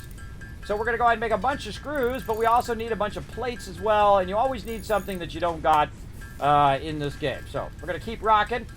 Make ourselves a bunch of plates. And again, while we're doing this, it's doing other things. There we go. 2 reinforced iron plates. And we're going to automate that using the Kismet rule of 8, how to absolutely dominate this entire game. I'm going to show you how. We'll get it going. Again, get all that stuff out of there. Put all the raw stuff in there. Keep that rocking and rolling right over there. We don't want that stuff to ever stop. We want it to keep working. Put that in there. Take that in there. It's doing a lot of the automation job for me. So basically, it's converting the raw ore, taking the raw ore, converting it into resources, so I don't need to do it. But again, doing plates is easy. That goes pretty quickly. In the long run, that's what you want to do. Sometimes I accidentally click that thing. There we go. Okay, now we got that going. Right over there. Now, another thing we want to do is kind of balance between making stuff and forwarding our game, right? Sometimes we want to use the resources for making stuff. Sometimes we want to use the resources for forwarding the game. Now, at this point, we have our 3 basic resources. We have iron, we have copper, and we have concrete, right? So now what I want to do is forward the game where I can actually get conveyor belts so I can connect the things together so they'll automatically connect and run on their own. But I need 20 cables and I need 75 iron plates. Now, again, what I can do is I can retool my constructor over here and say, you know what, I changed my mind. I want you to do iron plates instead. And guess what? It'll go right to it. But no, it won't, because it took out the resources and put it in my inventory. So I got to put the inventory back in there again because I have to manually put it in there. And then it will start doing the plates. It's got to do 20 per minute to get that going. And again, just keep this stuff feeding into there and keep this feeding into here. So this is nonstop running. Check your power. How we looking? We're getting low on leaves. No problem. Pump some more leaves in there. Looking good. Now let's look at our overall power consumption. Right now, it is a beautiful thing. So beautiful right over there. Going at 16, but what we want to do, make one more cable down here. Now again, look how quickly I'm getting started, everybody. I'm getting started very, very quickly. Now again, if I go too fast for you, feel free to say, Kismet, how'd you do that thing with the stuff in the thing? All right, concrete right here. We're going to take our raw concrete. We're going to have it do the job for us. But we're going to need to run another power line, and we have perfectly run all of our power lines, so all of our stuff is working now. And you can see now it's converting the concrete. Now, concrete converts really, really slow, everybody. It really does. It feels like it takes forever at the beginning of the game. Pretty much you can do it faster yourself. But, you know, let it run, because you might as well, because you're using that power anyway. Over there. Man, I don't know what's going on with my control key over here. I think I broke my control key. That control key keeps coming off the keyboard. Okay, so we keep that running. We keep the power going in there. We have it doing some plates for us now. We need 75 plates to go to the next area. Now, I don't need to wait around, by the way, everybody. I don't need to wait around for that to do its thing. I can keep all this going right over here. And again, micromanaging all of this stuff. Iron ignits out of there. I need some more raw ore there, though. Put that in there. Keep them plates going. And now I'm going to run around and I'm going to collect a bunch of raw resources so I can use it over there. And nicely, I have put 3 of these down. So every time I go over here, I'm collecting like 300 ore. So that's 3 rounds that I can put in there, right? And I suggest in the long run to have all of this, of course, automated to make it nice and easy. Now, I don't need to keep all that ore on me. What I can do to make it easier on myself is just kind of put it here in here for when I need it. I can sort it as well and just grab that iron ore out of there when I need it. The same thing here with limestone. Don't need the raw limestone on me right now. I can go ahead and get rid of that. I've also got a bunch of other like plasma spitter stuff and other things that I don't really need on me right now that I can put in there. Maybe keep a little bit of that limestone so that you can go ahead and just keep feeding that into here. But as you can see, it takes a while for that to get going. It also burns up 3 per each one, right? So it's 45 per minute that it's using up, which means that in 3 minutes it's going to use up all that limestone. And really the ratio of conversion is 1/3. So if you have 100, of course, you're going to get about 33 limestone out of that as well. And so we want to also go to our copper node, and we can just go ahead and actually mark it on the map, by the way, eventually. But we can just search for it. It'll tell us what direction it is. And we'll run over here and get more copper. And I'm basically just letting it run so I have something to do while it's busy doing its thing. You can jump from pretty high up, by the way. And then I'm going to grab all of this. Again, notice every time I run by one of these bushes or trees, I purposely try to run toward them to grab them to keep all of my stuff running. Now, later on, that gets a lot easier. You cannot fully automate biofuel in the game, and that is on purpose. This way it doesn't make the game super OP, because if you could automate that biofuel, everybody, man, you could be doing that. You could be just letting that run. Okay, let's go ahead and check in on our plates. How we doing? We're at 76. I always see that number a lot, everybody. I see that 76 number a lot. All right, hub upgrade. Oh, we don't have enough cables. No worries. We'll turn right around here. Cables are super easy to make. And you make them faster than it does, by the way. Same thing with iron rods. Usually you make them faster, but if you're busy doing something else, best to have it doing it. Whoa! And we're ready to go. Ready for that upgrade. Right there. All right, Ada, tell us all about it. Congratulations, you have unlocked building, conveyor belts and poles. Inventory, additional slots. 9th objective, complete hub upgrade 5. Note, portable miners cannot be connected to conveyor belts. Advice, when planning the construction of buildings, note the placement of conveyor belts. Okay, thanks for those tips, girl. All right, and again, keep that ore a rocking and a rolling, right? We're just going to keep feeding that stuff in each of those. And then we're going to keep feeding this into here, so that keeps making our plates. And we're going to keep feeding this into here, so that keeps making our wire. Now, wire stack actually pretty big. And then over here, same thing, pull out the concrete, put the raw concrete in there, and let that run. Now, I don't have that much concrete, so I'm going to definitely need a bunch of that going on. But another thing that I can do is eliminate my need to do it manually, right? So at this point, what I want to do is I want to go in and use our brand new thing here under logistics called conveyor belts. Now, one of the cool things they added in update 8 is if you do put it down on the ground, notice it automatically puts the pole in like you can just go ahead and add the pole in automatically. I have to put the pole down first and then connecting it, which is awesome. Great change. That also works on pipes as well. So that's a new change in update 8. So big love to them. All right, so we're going to go in and we're going to actually add it to our hotbar down there at the bottom by simply pressing 3. You can see now it's down there in that hotbar. Now I take the conveyor pole out. I very rarely ever use that. And I'm going to go ahead and run it straight out of here and right into the back of there. Now these don't take any power, everybody. But look at this. It's now doing both of those steps for me. The only thing I need to do now is make sure that I keep feeding in the raw ore over here. And it will go ahead and convert it over here into plates all day, every day until I run out of power over there. Now, the same thing over here. Now, one of the problems that can happen is you can have your stuff turned the wrong way. Now, of course, I've turned it the right way just by because I've played the game so much.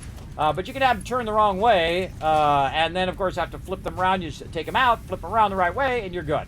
And the same thing here. There we go. Now, the copper ore is running out of here, and I don't need to grab it, though I can manually grab it out of there and speed it along if I want. But now it's going to automatically run it in there and keep making me wire and keep making me rods, and that is awesome.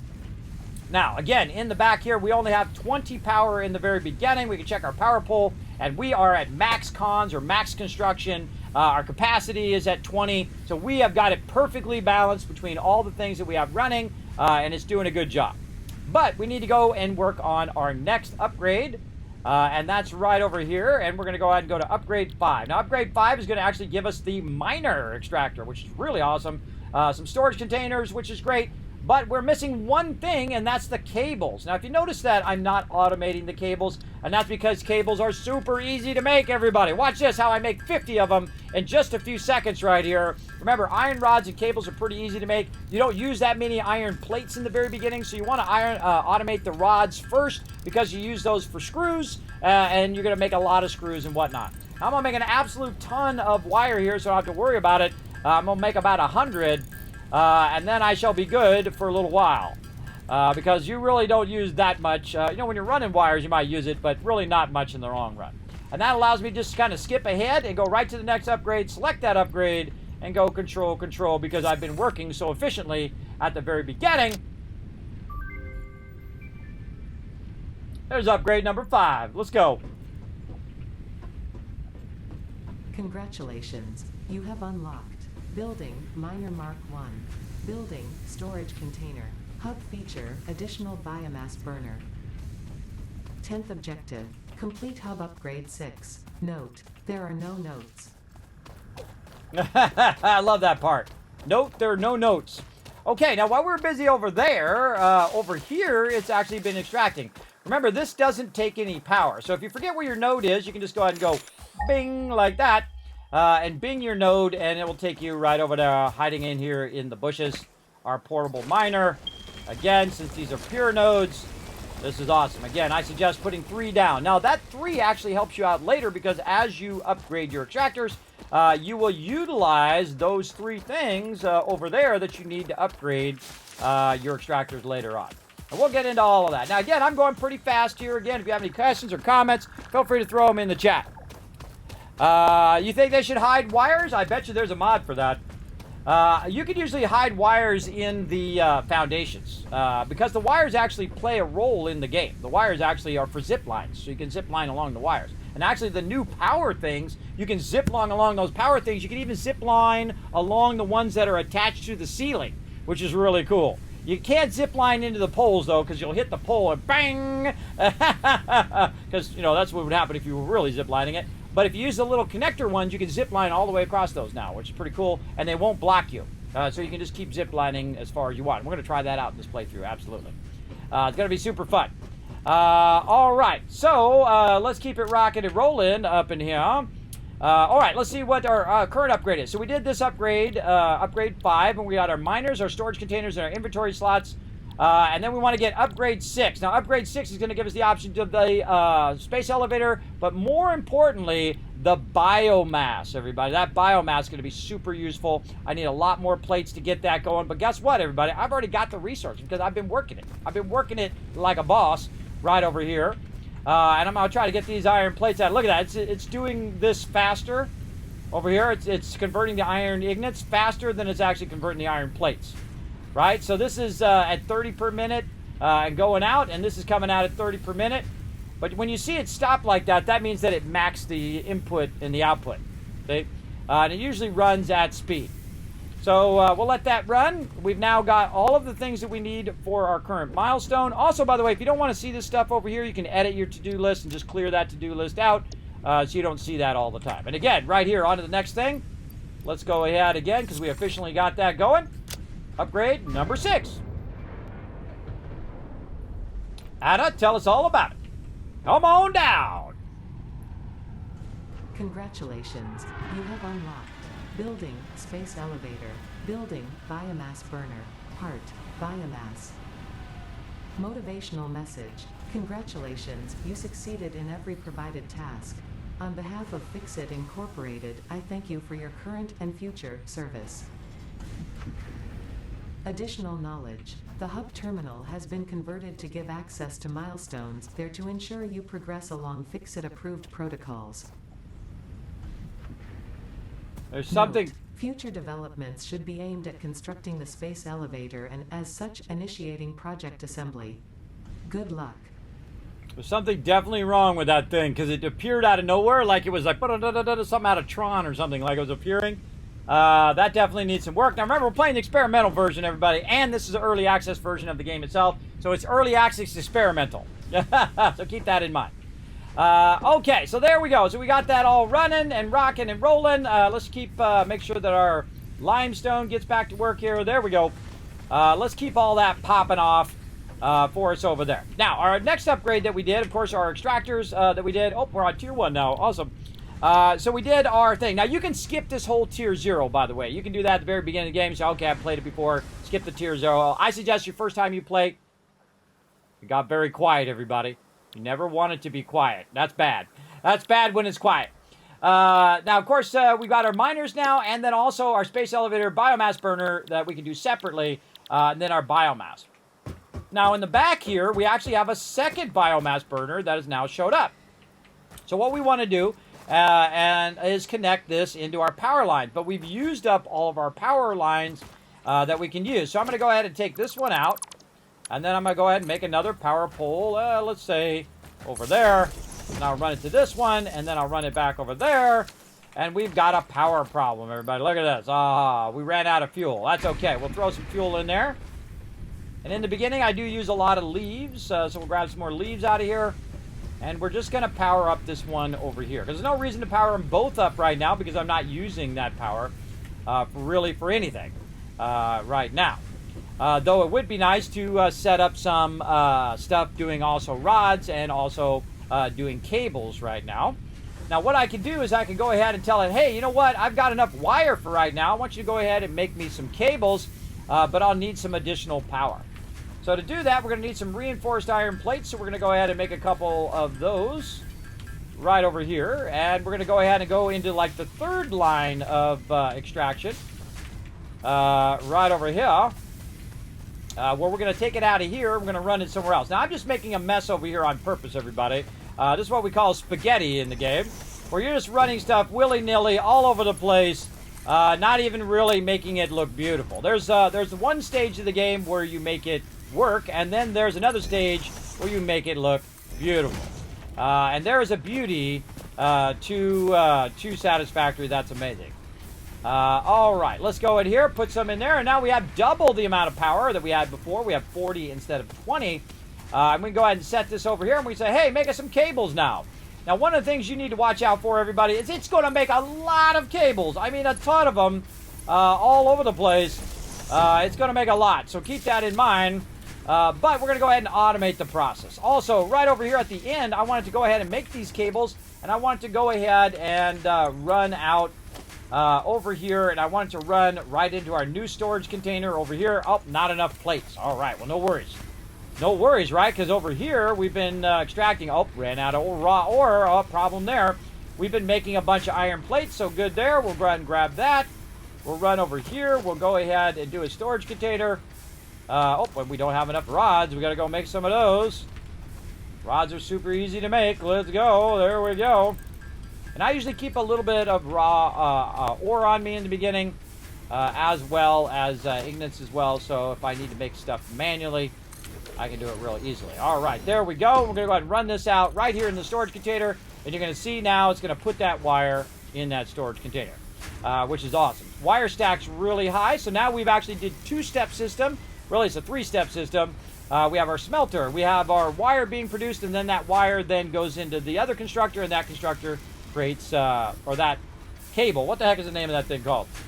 It is called wire first and then cable. Yeah, so wire there, it makes the wire and then takes the wire and makes it into cable and then runs it into that box. Now, the same thing we want to do over here. Now, why do you want to run it into the box? Well, you want to run it in the box so it doesn't fill up and stop because you want it to constantly run. Now, everything that I'm doing here sucks.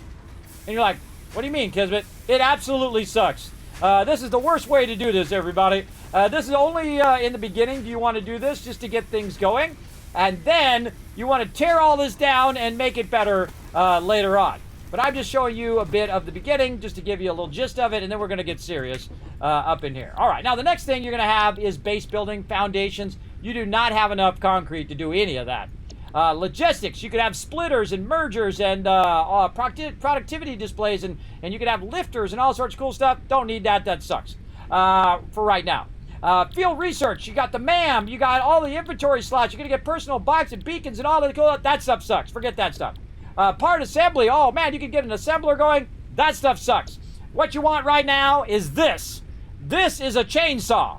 The chainsaw is going to allow you to collect a massive amount of resources, and those resources are going to let you basically chop down this whole forest and be able to keep your power going by utilizing those resources. And it is awesome. It is one of the very first things that I beeline toward.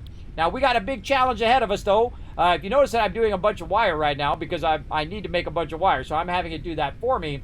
But what I really need is a lot of concrete and a lot of screws. So we're going to go ahead and select that as our next milestone. Now, if we back up back here, everybody, to base building, logistics, field research, all of that stuff, no big deal. But the thing we really wanted right here is the biomass. Now, I can go ahead and manually make myself some biomass, which absolutely should do in the very beginning. Build yourself a couple stacks of biomass manually while you're waiting for all of your resources to get going. Because by the time you build that biomass, you're going to probably run out of power. Plus, the power that you're using, like leaves and wood, are much more inefficient than actually using the biomass. I actually made already 2 stacks of it. Now, if we go in here and look, we can see that it's using 80 leaves per minute. It's going to go for 4 minutes, and then it's going to be done in real life time. So we're going to take that out of there, and we're going to go ahead and put the biomass in there. Now, it's going to use 6 per minute, or 7 per minute. Let's just round it up. Hey, Siri, what's 200 divided by 7? 200 divided by 7 is approximately 28.5, right? So let's just call it 30 minutes. So instead of 4 minutes, it's going to run for 30 minutes. That's a big difference. That's a huge difference. Same thing over here. Let's go ahead and max that out, put that in there, and that's going to run for a while. But you know what I'm going to do? I'm going to take all this out because this sucks. This sucks big time. So what we want to do is we want to construct a base that's over here by the resource nodes, and we want to automatically take the resources out of the ground and run that into a whole process of its own where we don't have to micromanage all of that, right? We don't have to do it manually. I don't have to go in here and keep feeding the raw stuff in there and keep doing that over and over again, right? That sucks. We want it to automatically do all of that stuff. So what we're going to need is we're going to need to put our extractor down. What up, lizard doggo? Come here, little buddy. Bye-bye, little doggo. Pet that doggo. Okay, so what I'm going to do is go ahead and pull up these portable miners. I'm going to pick them up and get the resources. Just kind of move them out of the way for right now. I was going to turn my light on. What is it? B? B. All right, and then what we're going to do is we're going to try to construct our extractor. Now, this is where the game really starts firing off, everybody. You can see I've got a bunch of concrete there and a bunch of plates. Now, what I really want to do is not do iron first. That's not the one you want to extract first, everybody. The one you want to extract first is actually the one over here, which is the concrete. You want to do that one first. And the reason why is because it's way the heck over here, and you want to take it from over here to over there, right? So you don't have to keep running over here every 5 minutes and dealing with all of this. So we're going to run over here and do the same thing. We're going to grab these up. We're going to grab this one up and grab this one up. Okay, don't have room. Not enough room there. All right, and then we're going to go over here and we're going to go ahead and put down this extractor. And just bam, put that down right there. And then what we're going to do is we're going to take one of the extractors and put that back down again. So now this one's just going to have 2. Now why is that? Because later on I'm going to need these to convert this into a higher level 1. But what I really want to do is take this and run it where I'm at. Because, hey, that sucks running over there every 5 minutes, right? That sucks. So we're going to go ahead and just try to find a nice little spot here. Let's say right here. We'll raise that up. And bada bing, bada boom. Oh, went right through the tree. Now, I don't like it to clip. You can let it clip. It's called soft clipping. You can totally do that. I don't like doing it. So none of that. We're just going to go straight out over here. Now, of course, the more little poles you put down, the more it is going to use your resources. So I'm going to do that and then raise it up. Now, why do I raise it up? Well, I don't want animals riding on my belt, as well as I can get up on the belt, if I can get up there, right? And, of course, there's a ladder on the side, so you can actually get up here if you have a bunch of mobs. There's a little platform up here at the top. And then you can go ahead and jump down there.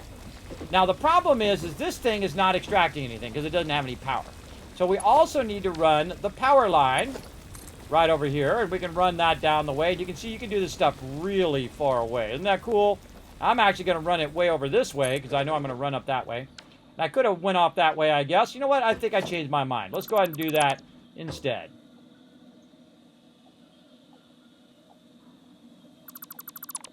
Isn't that cool? You can do that from really far away. I can change my mind and go this way instead. Let's say something like that. A little clipping on the rock there, but you get the general idea.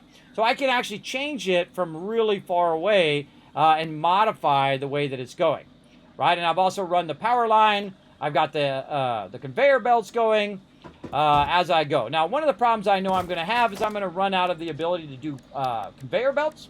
So I'm going to go ahead and press conveyor belts a little bit. Okay, that's good. But really, the conveyor belt pole is going to be my problem because I don't have enough rods right now. So I'm going to go ahead and do it. Now, my power probably is turned off or is running, but is not running very efficiently right now.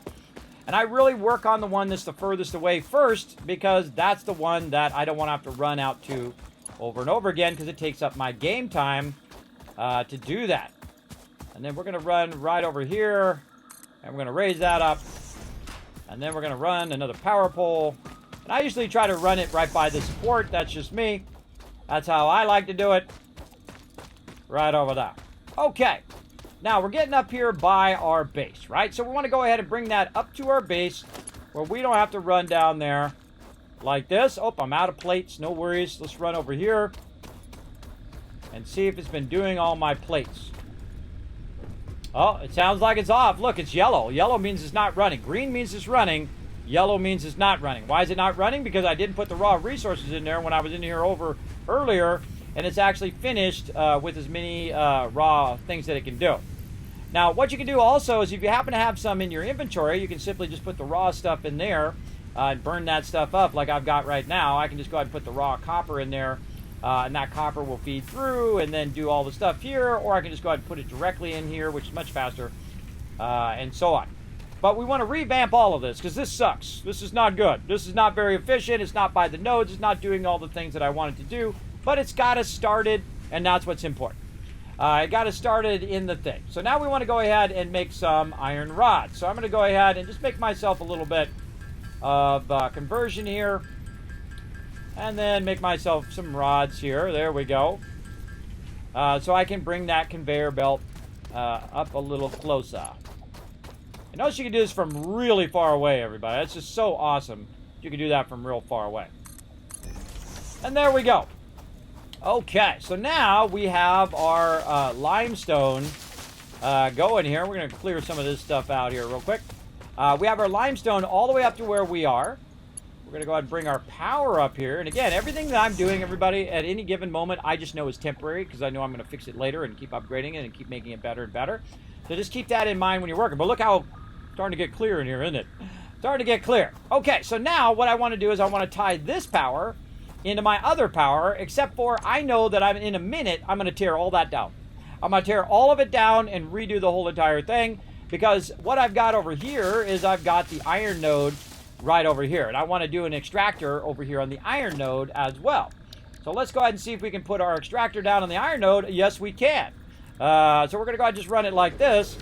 And then we're going to put two of these back because look, it used one of them up right back over here just in case we want to manually grab some of this. And now we good. So now we have two nodes lined up. Now what about our third node? What about our copper node over here? Let's go ahead and see.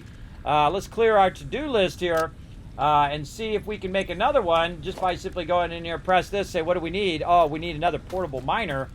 Well, luckily, I've already thought that far ahead, everybody. And let's go ahead and ping our copper so we know where it's at.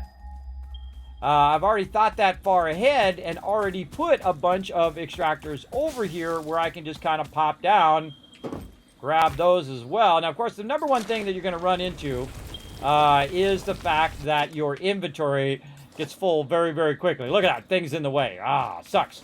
Now, you can, once you do some of the logistics here, you can actually just put yourself down a storage container over here just for temporary dropping your stuff, right? Like, say you got a bunch of raw ore or a bunch of raw stuff on me like I got there. I can just drop that and then go over here and get this box.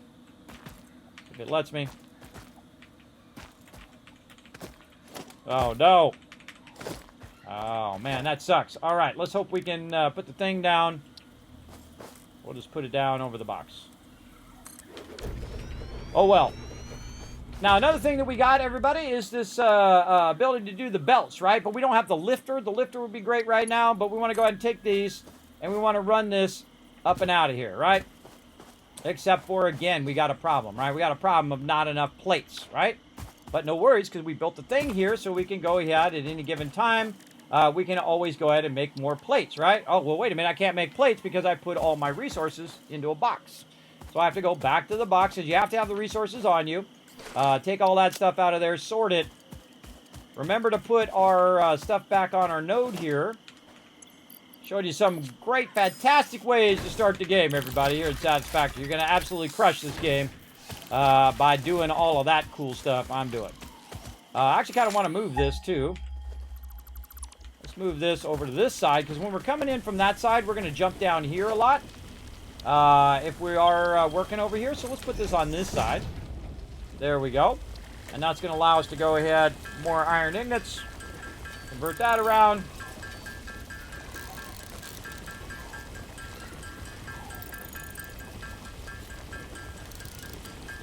Again, you do a lot of this manual stuff in the beginning, but this will get a lot easier very, very soon.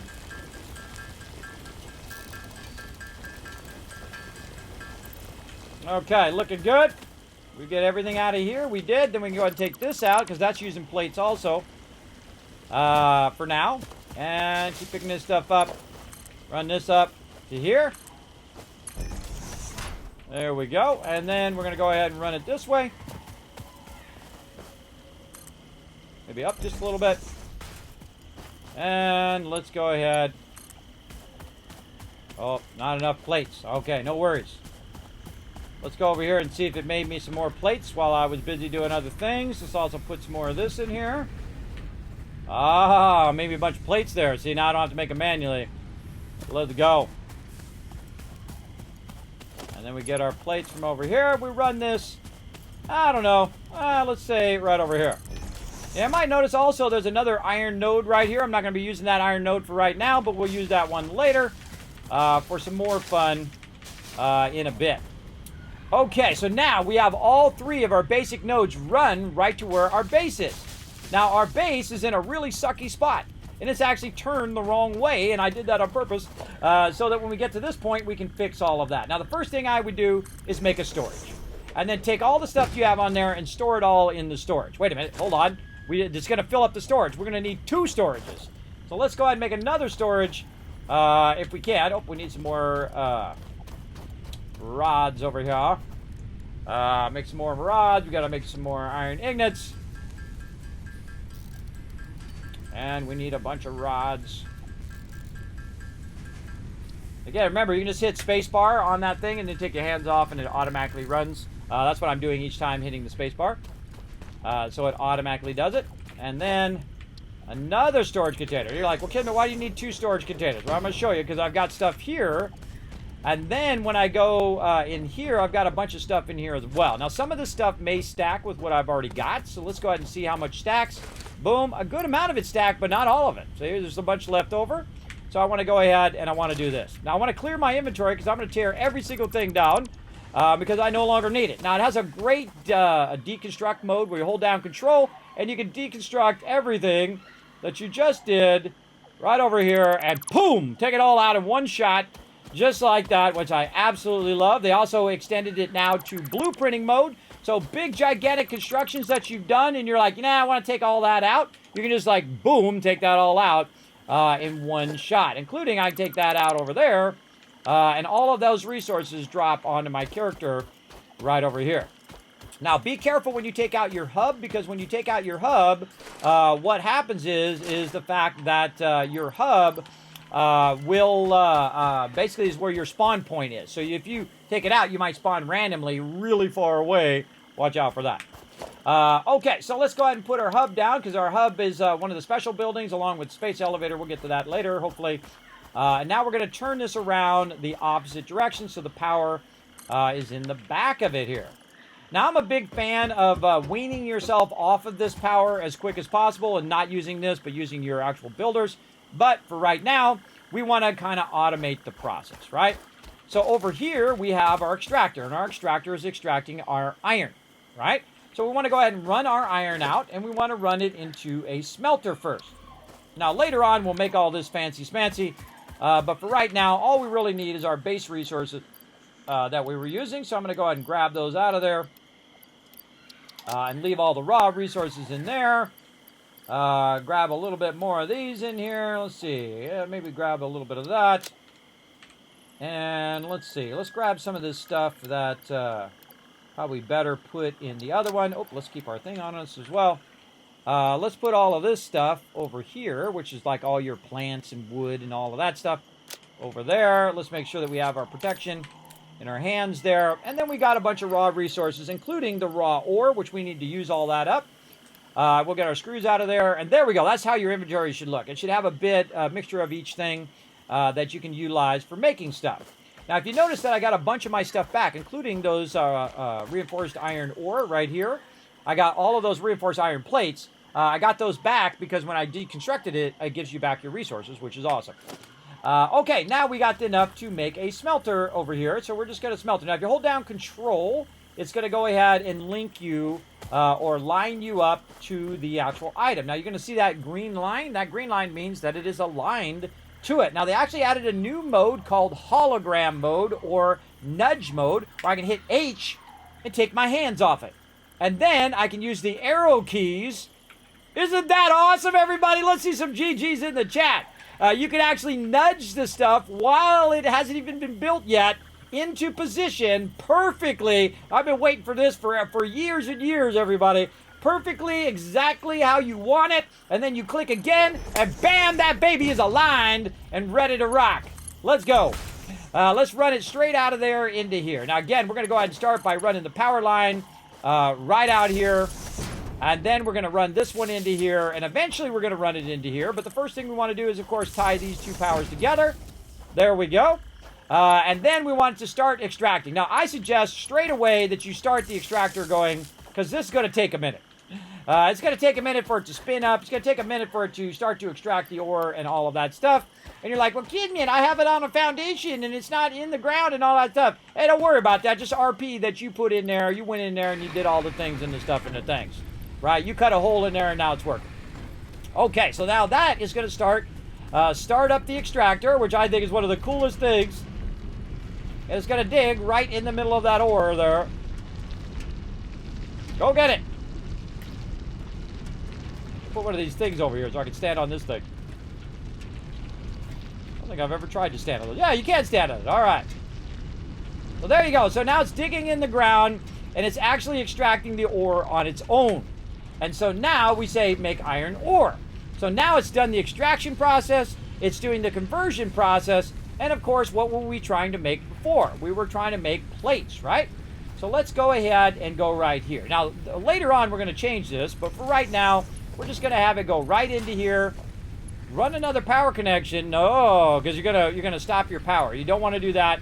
You want to run another power pole, go over here and say, you know what, go back to making me a bunch of plates, right? Now, we need to get this to convert over to there. We need to convert it through we need to transfer it via the belts from the smelter into the constructor, and then we also need to attach power. And then now, it is actually taking the iron ingots and converting it into plates. Now, it needs to end up somewhere into something, right? So what we're going to do is we're going to go ahead and make it easy on ourselves over here by making ourselves a nice little storage container. Now, the problem is we've got another line coming in over here. So what I'm going to do is take this storage container and I'm going to turn it around the opposite direction right here. And I'm just going to run that right into there. And now it's just going to take the plates and it's going to put in the storage container. Now, instead of making, 250 plates maximum, because it'll run out of space, it's 250 plates per stack, that many stacks. So now you can make a massive amount of that, and it will just keep running as long as your power keeps running. And it's going to run for 30 minutes. So 30 minutes of it making me plates. I can just go watch a movie or go make me a sandwich, watch a show for 30 minutes, come back, bam, I have tons of plates ready to rock. Good to go. Now, the same thing we're doing on this side, we want to start extracting way over there. We want to get that going as well. So we're going to go ahead and tie that in right there. We're going to tie this across to here, and we're good to go. Now, of course, we still got a problem there, right? But we've still got this line that we can use to do it. Now, way over there, it's starting up. It's starting to extract that resource. You don't believe me? Watch this thing. Watch this space right here. You'll see. Eventually, it'll make its way down there. Now, on this particular one, the only thing that I need is a constructor. How long you be streaming tonight? Forever, Brunin. For a long time. I get all wrapped up. Right now, we've been streaming for about 2 hours, and it feels like about 5 minutes. So what I'm going to do here is I'm going to go ahead and just turn this like this and run this into here. And then I'm going to go ahead and say concrete. So it's going to run that concrete all the way over here, because I've already connected the power, and I've already put an extractor over there. And it's going to run it right into here, and it's actually going to be extracting it faster than it can actually do it. Right? That's pretty cool, I think. We also need to go ahead and connect the power. Watch out we don't run out of power connectors. And then now this is up and running. Now, I actually have some concrete on me, so that's good. But that limestone is going to make its way. We'll see it eventually if I connected it correctly. We'll see it eventually make its way over here. I don't see it yet. We might have to go check it. Sometimes you get a little nervous. You got to kind of believe in yourself that you did it right, you connected it right, and that it's going to make its way all the way over here. Because it's a little bit away from us. It's about 200 over that way. It's 160 over that way. But in theory, it should be extracting a ton of it right now and eventually make its way over here. Now, when it's done, what I want it to do is take that concrete and yet again, take that concrete and stick it right here in this box. That's right, stick it in that box. This way it can make not only a little bit, but it can make an infinite amount, basically, or really as much as I can right here, because the ore nodes never run out. Now, if I did it right, what's going to happen is I'm going to go over here, I'm going to look at the belt, and on the belt is going to be a bunch of limestone coming down right down the line, because Kismet knows what the heck he's doing. Right over here. Here he comes, baby. Bring it over here. I don't need to run over there every time. Forget that. That sucks. But sometimes it's good. Sometimes run over there, grab it manually, feed it in there, speed it up a little bit if you want to. But right now, we've got that automated. That's done. I don't need to do anything else on that. That's good to go. It's going to run in there. It's going to make me a bunch of stuff. Get your limestone going as quick as possible. Just keep it running 24/7. Never stop. It should be one of the highest priorities in the beginning of the game and really throughout the whole rest of the game. Because you're going to use tens of thousands, hundreds of thousands of concrete. Easily, I'll use that much. Okay, so now, iron squared away. Our iron plates are squared away. Our concrete squared away. What else we need to square away? That is our other thing that we have way over here, and that is our copper. Now, one of the things we need to do over here, which I just realized I forgot, which is to run the power line, because that's going to be super useful, because otherwise we can't extract it. All right, let's go right here. We'll go ahead and hit this, run our power line right there, and then run our power line over here. Thank you so much for the follow. Appreciate that, Mr. Bannerman. Appreciate you big time coming in, showing that love. Right over there. All right, bam. Let's connect right in there, and there we go. We got another thing we can do right over here. Now, you notice I'm kind of building it around my hub, so I don't have to run very far. Bring it to you instead of you going to it. That's my plan anyway. And then we're going to go ahead and do the same thing over here that we did on the other side. Now, remember, you're going to have some things that you're going to probably have to make yourself. I just make just a little bit of it as I go along. Like in this case, I'm going to make a little iron rods because I want it to really do most of the stuff for me, so I don't need to do it. Now, there is a point at which you will get to a point where it's doing it slower than you can do it. And that's usually very much in the beginning of the game that will happen. Now, also, if I'm doing it right now, it's starting to get fired up. It's starting to drill down in the thing. It's starting to get the copper ore. It's going to run the copper ore along this. It's going to run it right into here. I'm going to tell it to make it into copper ignites. And then I'm going to say, yo, yo, yo, get over here. I'm going to hold down control to lock that in straight away. To go straight in there. And then we're going to make some wire. Now, of course, this doesn't have any power right now, so we need to tie into our power. We can tie into power there, but smarter, put a power pole here, then tie in the power. Now, again, they have a new feature in the game, which is something I've been asking for forever, and that is the ability to keep your power plant from going off. That's right. You can prioritize different zones in the game in Update 8 So that zone becomes a less priority if you lose power. So if you lose power, it'll turn off all of your plate production or all of your, concrete production, which you should never turn off, by the way. That should be the last thing you turn off, other than actual power production. So the highest priority would be power production and water production that goes along with your power production and extraction of your raw resources. Those should never go off. That should be the highest priority, and everything else should automatically turn off before that. Now, the next thing I would say would be probably priority 2 would be your transport, right? Your hypertubes and all that stuff to get from place to place. That should be number 2. So that will never go off. And everything else underneath that, you can set that up. And we're going to do it in this playthrough where you can set it up where it'll never cause your power to go completely off, right? It'll just turn certain stuff off when it needs to keep the power going and allow you to transport, go over there and fix your power or upgrade your power, and you'll never have that problem again if you do it right. And we're going to get to that here in this playthrough. So let's settle in. Is this your first time playing Satisfactory? No. This is like playthrough 40. A lot. I played it since it came out. I have literally thousands of hours in the game. I'm just talking kind of through the beginning and letting people know how to get an incredibly great start. There you go. I bought my toddler lizard doggo plushie and she thinks it's a funsy thing. Yes, I love the lizard doggo plushie. Just don't be feeding your lizard doggo plushie the uranium, all right? Be nice to your lizard doggo. Of course, he does like it. It's like a treat for the lizard doggo. Wish there was a robot dog that would pick grass and small stuff, auto-feed the biomass burner. I think it'd be super OP. That's why they don't give you that option. Of course, you can get mods, and you can do mods with biomass burning if you want, but it'd be super OP if you could just take all the biomass and just have it automate right into the thing, I think. I mean, you can automate it somewhat, but you can't actually extract it from the resources. Another cool mod that they have is solar power. Solar power is super OP too, because you can just collect the resources, build massive amount of solar power, and then you have infinite power. Now, the power is actually fairly easy, and the progression of the game is fairly easy if you understand some of the things that I'm showing today. Now, remember, this will be available also on VOD here on Twitch as well, if you missed the beginning, as well as on my YouTube channel as well, youtube.com/Kismet. B like Bravo, P like Papa, Kismet BP, named after my longtime gaming guild, which is celebrating 20 years together, everybody. 20 years together this year, so pretty awesome. So again, just talking a bit about the beginning of the game.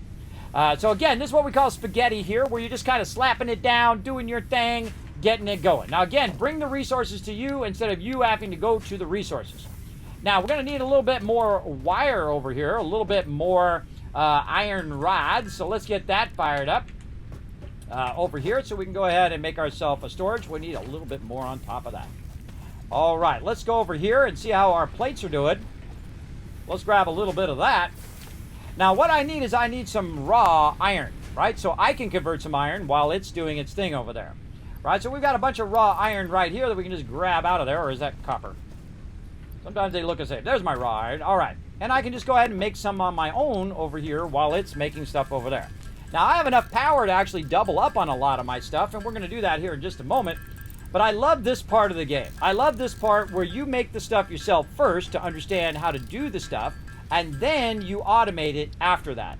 And that is the real stroke of genius of the game. And also, the building in this game is second to none. There is no other game that is so incredibly awesome in the way that it builds. And I'm a builder, everybody. That's just who I am. I build gigantic mega builds, huge, massive builds. This is nothing. This is baby stuff right here. You'll see we'll really get into it. Now, of course, the spot I'm in right now is one of the greatest places in the game. These are all pure nodes here. And I just ran over here. I bypassed all that at the beginning part, just ran right over here, went straight to one of the greatest places in the game. And I'll show you once we get the map in there. I don't think I have the map unlocked yet. Nope. Once I get the map, I'll show you where I'm at and all of that. So you can try it in a future playthrough yourself. All right, so let's keep on going over here, everybody. Now, what we want to do is kind of shift gears, right? So we've got it doing a bunch of plates. We got it pumping out the concrete over here. We got our biomass fuel going as well as over there. We got to get over here and make some more rods, which we did. We got to go ahead and get our storage container over here. So it has basically an infinite amount of storage, at least a lot of storage in the very beginning. Not infinite, but a lot of storage for it to pump those wires in there. Now, see how many cables I've got? I got like 295 cables. That is way more than you need in the beginning. You don't need to be making cables in the beginning. You got 200, you got more than enough. In fact, it makes way too much cables in the beginning. You can literally have 1,000 cables that you're not going to use until the mid or late game. So I usually make like 1 box of it, and then that's good, or make a stack in the beginning, and then I just make wire, because wire I'm going to need a lot more of for upgrades and things like that. You might need cable for upgrades as well. But right now we're trying to do an upgrade, and that upgrade is for obstacle clearing. Now if you notice that I'm going to skip all of the stuff in tier 1, I'm going to skip some of the stuff in tier 2, and I'm going to go immediately to obstacle clearing. And that's because I want to get the chainsaw and then also go from biofuel to solid biofuel, which again is going to be much more efficient than using your biofuel or using your leaves and your stuff. So we're going to go ahead and upgrade that. Now, what do we need to make that happen? We need some concrete.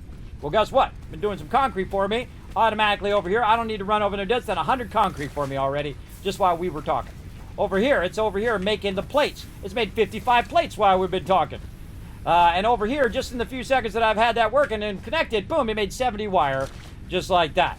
Now, of course, that's not all of the resources we needed to do. We need to do a lot more resources for us, and we can actually set that all up here in a bit. But those are the primary ones that I suggest you get started in the beginning. Wire, concrete, absolutely. Get that going as quick as possible. And then plates in this case. Eventually, we can also go ahead and switch over to rods. Now, when I get about, let's say, 2 stacks of plates, then I'm about good. I'm about good for plates, a little bit in the beginning. Later on, we're going to need a massive amount of plates and a massive amount of concrete because we're going to start doing foundations. And when you get to foundations, everybody, you're going to need a lot of both of those things. A lot. But here's another cool thing that we can do. Because we have both power things running now, our max cons is 40. And right now, we're not really utilizing that last little bit in there. We need that little bit more extractor. Now, another thing I can do is I can set up another extractor to go, but I don't have really enough power to create that whole line. So it could do rods for me. And I wanted to do a bunch of rods and plates. Why not have it doing both, right? Well, the reason why I can't do that is because this is only 40 maximum. So what we want to do is we want to go ahead and create some of our own power here with a biomass burner. And you're like, well, what about your upgrade, Kismet? Well, for the upgrades, those will happen over time. But what you want to do, of course, and let's go ahead and put another crafting bench out here so I have to run back. As I put a crafting bench right here in the back, and I just kind of make my own stuff in the beginning to get to the part where I don't have to make it myself anymore, right? That's what you try to do, and then, of course, it's making all the other stuff, which I use a lot of that stuff a lot more. So let's go ahead and do iron rods here. We'll get that going. There we go. And now what we want to do is we want to make another one of these constructors. And the reason why I'm doing plates is so that I can make these, or not constructors, but extractors, these miners. And that's why I'm making plates right now. That's why I've switched from doing rods to plates, because the miners take plates. And so I need a bunch of plates. Now, it just so happens that in this one little spot over here, I happen to have another pure iron node. That's 2 pure iron nodes. We got a pure copper node over there and a pure limestone node. So incredible beginning, everybody. There's also a really cool one if you do start in the advanced area. A bunch of those pure nodes. You get 4 pure copper nodes, and you get a pure copper, 4 pure iron nodes, a pure copper node, and a pure limestone node. But you have to build more vertically because you're in like this little canyon. I've done all of the different starts, as well as I've made a mega server to use the power of time. And once this goes stable and they got their server squared away, we'll use the power of time, where it'll actually be doing resources when I'm not even in the game. I won't even be logged in. My computer will be off. I'll be sleeping, and it'll be just making me resources all day, every day.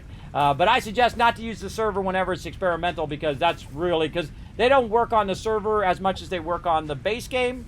So definitely, if you are playing experimental, watch out on your servers. Make sure to back up your saves, because you don't want to lose your saves after all of that. Now, let's go ahead and also put back our equipment workshop, which we're going to need. We'll just go ahead and stick it right here. Oh, we'll try anyway. Right there. There we go. And what we need is more portable miners. Just so happens we can make 3 of them. Now, I always put 3 down in each node, and that's because later on when I'm upgrading, they'll already be there, and I don't have to extract them. And if I need to kind of manually run over here and utilize some of this raw resources, I can do that. Actually, I should put the thing down first. Let's put that up first. There we go. Let's do this. There we go. Let's put down our miner first. And let's send it this way. Now, again, all of this doesn't make any difference because I'm going to tear all this down and redo it later. Absolutely. Those power mods defeat the game. After all, it's a production lines, and having a building without an X limit input allows you to have infinite power. Exactly. Well, I can have infinite power here probably by the end of tonight. I'll have infinite power, what's called perpetual power, where it takes care of itself. Where it gets the resources, it uses the power to get the resources, then the resources produce the power, which then gets the resources, which produces the power, and then you have that endless cycle. And that is called coal. We'll get to that in a bit, which is super fun. I love it when you get to that moment, because here in the beginning you're suffering, but they also make it where you know, it's a struggle in the beginning, which is fun, but they don't make it like tedious forever, which is not fun. It's not fun for it to be super tedious, I think. It should be realistic to a certain point, but not so realistic that it makes it unfun. Case in point is like Fallout 76. Fallout 76, you can pick up your power armor and put it in your inventory. You know, like some people are like, oh, that's not realistic. You should be able to pick up your power armor. It should be wherever you set it down, like it is in Fallout 4. But I love it. I think it's a great feature. It makes the game more fun. I can put the power armor in my inventory, run around, do whatever I need to do, put the power armor down when I need it, get in the power armor, and have some fun. Pew, pew, pew with my power armor. Again, it's not realistic, but it's fun. Don't make it so realistic that it sucks the fun out of it. And of course, if you want it to be more realistic, add some mods to make it super realistic, where you have to, you know, be super tedious and super hard mode. And I like hard modes. The hard modes is like my jam. That's the thing. There we go. Life is good. Yes, we're restarting Satisfactory, and we're absolutely crushing it right here. We're like 2 hours in, and we already got all of our basics running, and we're about to double up on our iron right now.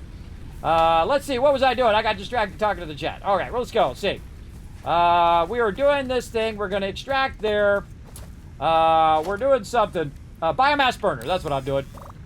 Oh, and I forgot to put my little things back down. Let's go. Oh, get down there. Right over here. And right over there. All right. Showing you guys some of my best tips. So stick around. Hit that follow button. Relax. Take it easy. I've been playing Satisfactory since it came out. In fact, I'm even rocking the cart right here, everybody. The mini cart. Now, I think if you were sent to a planet by a gigantic thing, of course, by the mighty Fix-It Corporation. Oh, this way. Factory cart over here. Fix-It factory cart. This way. My shirt's all messed up. There we go. Yes, I had to buy a shirt. I saw Jace with it on. I was like, oh, I got to have that shirt. I got to have it. Representing up in here, everybody. So I think that if a giant space corporation, which has probably trillions upon trillions of dollars, were to send you to a planet, they would send you with the cheapest, inexpensive thing they could possibly give you, and that is the mining cart. Which I think is just right on point, everybody. It's absolutely on point. Okay, so I'm still getting distracted. What are we doing? Biomass burner. Let's go ahead and put that on our to-do so I stop forgetting. We're going to make ourselves some iron rods. Now, the funny irony is I need to make some iron rods so I can make some iron rods, right? So I can automate the iron rods. That's what I'm trying to do. And to do that, I need more power. So let's go ahead, get our iron rods over here, and we're going to get those going. And then we're going to tie in some more power over here. It doesn't matter where you put it. It doesn't matter what you're doing in this stage right here, where it comes to your layout and all of that stuff. I don't think it does. And that's because in the long run, it won't matter. Because what you're going to do is forego all of this anyway. All right. And we're going to definitely need some more stuff over here. So we're going to go ahead and start that up. Boom. Now we got even more power to get that going. We're going to run over here. We're going to go ahead and see if we can get ourselves a smelter in there. More rods. Oh, man, do we need some rods here or what? Let's use up some of our rods to make more rods. Right over here. Now, we're going to need a lot of rods in the long run, not only for making rods, but also for making screws. So we're going to really need to go to town. So it's going to have its own separate node. Now, it's actually extracting faster than it actually can convert it. So in the long run, because it's a pure node, we're going to be able to set it up. Yes, and we're going to set it and we're going to forget it. That's my favorite thing. That's my theme. You actually get a shirt, set it and forget it right there in the panels, everybody. And help support the stream. Appreciate you. All right, there we go. We did a bunch of that, and we're going to make a bunch of iron rods. And after this, we don't have to make them ourselves anymore. It's going to do it for us. though we do need to start working on extracting more resources, and I'm purposely letting my biofuel go down low so you guys can see what happens if you neglect it over here. All right, so here we go. We're going to go ahead and do the same thing we did earlier here. We're going to go ahead and throw down our smelter. Hopefully it's not too close. There we go, yes. And back to iron ingots. We're going to go ahead and tie in our power here. We're going to give it its own power pole. We're going to connect that one. And we're going to hope that we have another connector there. We do. And that's off and running right there. So now we already have this going. This is going to spin up. We're going to get up on our little thing here. At least we're going to try. Let's pick that up. Move it a little closer. It's like my new favorite thing now. There we go. When you stand on the thing, so we can watch the thing. So now it's extracting that. It's extracting that through here. Now this is extracting at 120 per minute, but my belt only goes 60. So it can only really maximum extract 60. So that's going to fill up soon with a maximum amount of ore in there and go in here. Now what we really should do, but we're not going to do it yet, is actually be extracting this into a box. And then, because it's extracting faster than what it can process, it will backlog a bunch in the box until you get to a point where you have enough resources and power to split it up, and then you can burn up all that excess and be doubling, tripling, quadrupling, 10 times, 50 times what you're doing right over here. Now, let's go ahead and also make another constructor, and luckily we still have our leftover items. Hey, that was not straight. That was not straight. I held down control, but it still didn't do it. And now, there we go. Now we're going to do iron rods. We need to tie in some power, which we have a power connector there. Oh, that's not good. Never kill off your power chaining right over here. Let's go ahead and do this first, and then we'll tie it into there. And now it is making me a bunch of iron rods, and then we'll take the iron rods and we'll turn it back over this way so I don't have to run over here to get it. Let's see. Where's my thing? Right over here. Ah, get out of there. Let's say right here. And you're like, God, Kismet, this is a giant mess. I know, right? The fastest way to trigger anybody in the Satisfactory community, everybody, is just start throwing stuff on the ground like I'm doing right now. It's triggering me. And I'm the one playing the game. Yes, it's triggering me right now. But that's okay. We don't have the things that we need to make this better. So we're just going to go ahead and make a big old mess here of belts that are running along on the ground. And then we're going to run that right in there, and that's going to run those rods down here and run them back over this way, where I can go ahead now and just go ahead and run a little bit out of here. And that's going to tell me, look, there's wires in there. Over here, eventually that's going to show me that there's plates in that as well when it hits the end. Over here, we're going to run this out a little bit. And what does that tell me that is? Well, that tells me that's concrete running out of there. And this one's way over here on the corner, but if I go ahead and run it out on this side, guess what that's making? That's making plates. Right. Oh, look at that. We don't even need to make plates now. Now, what I'm going to do is convert this one over, and we're going to be making double, over here, double, come on, figures, work with me, double iron rods. There we go. We're going to put that back in there to keep that running, and we're going to double up on our iron rods because we have more than enough plates now to do all the stuff. Now, we're going to clean all this up later on, everybody. We're going to make it so we have an infinite expansion as well. We're also going to tap into the water. We're going to tap into infinite power. We're going to tap into all of that stuff. But right now, we need to refocus on what we're doing, and we need to focus back on our hub upgrade because we need to watch out because we're going to run out of power very, very soon. But do I have enough concrete? Yes. Do I have enough wire? Yes. But do I not have enough screws? And that answer is also yes. I need more screws. Now, I can make the screws faster than it can over here instead of it having doing it for me. But the thing that I really need to do is also get more rods, because I got to convert the rods. I got to convert the raw into iron ingots into rods, rods into screws, right? That's what we're trying to do. And that's why I'm doubling up on rods right now. So I can go ahead and get rods from over here, and then I can run over here and get rods from over here, and then I can then convert those rods into screws, and you see the process that's going on. Now I could also just have it automatically convert those into but it's going to be way faster for me to do it. So it's just faster for it to use the power that's producing rods. And we're going to see if we get 500 screws in the time in which we run out of power. Because we're going to run out of power, I can tell you. It's been easily 20 minutes, maybe 25 minutes. And we're going to run out. We're going to run out for sure. I'm not even going to look. I'm not even going to look at where the power is. And we're just going to try to get there as fast as possible. Now, while it's doing rods, I could be producing rods as well. I could be in here converting it. I could be in here making my own iron ingots to speed up the process, and then making my own iron rods. In fact, I'm not even holding the button down. It's doing it for me.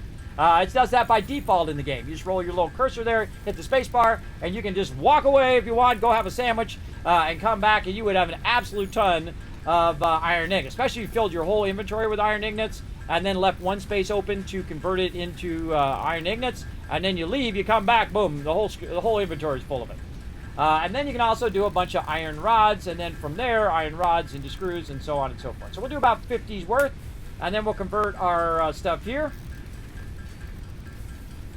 Now again, in the beginning, you can so outpace all of us. In fact, sometimes I don't do this at all. I don't even make all of this. What I do is I just make it myself in the thing and skip past all of the tiers until I get to the part where I can clear cut the thing.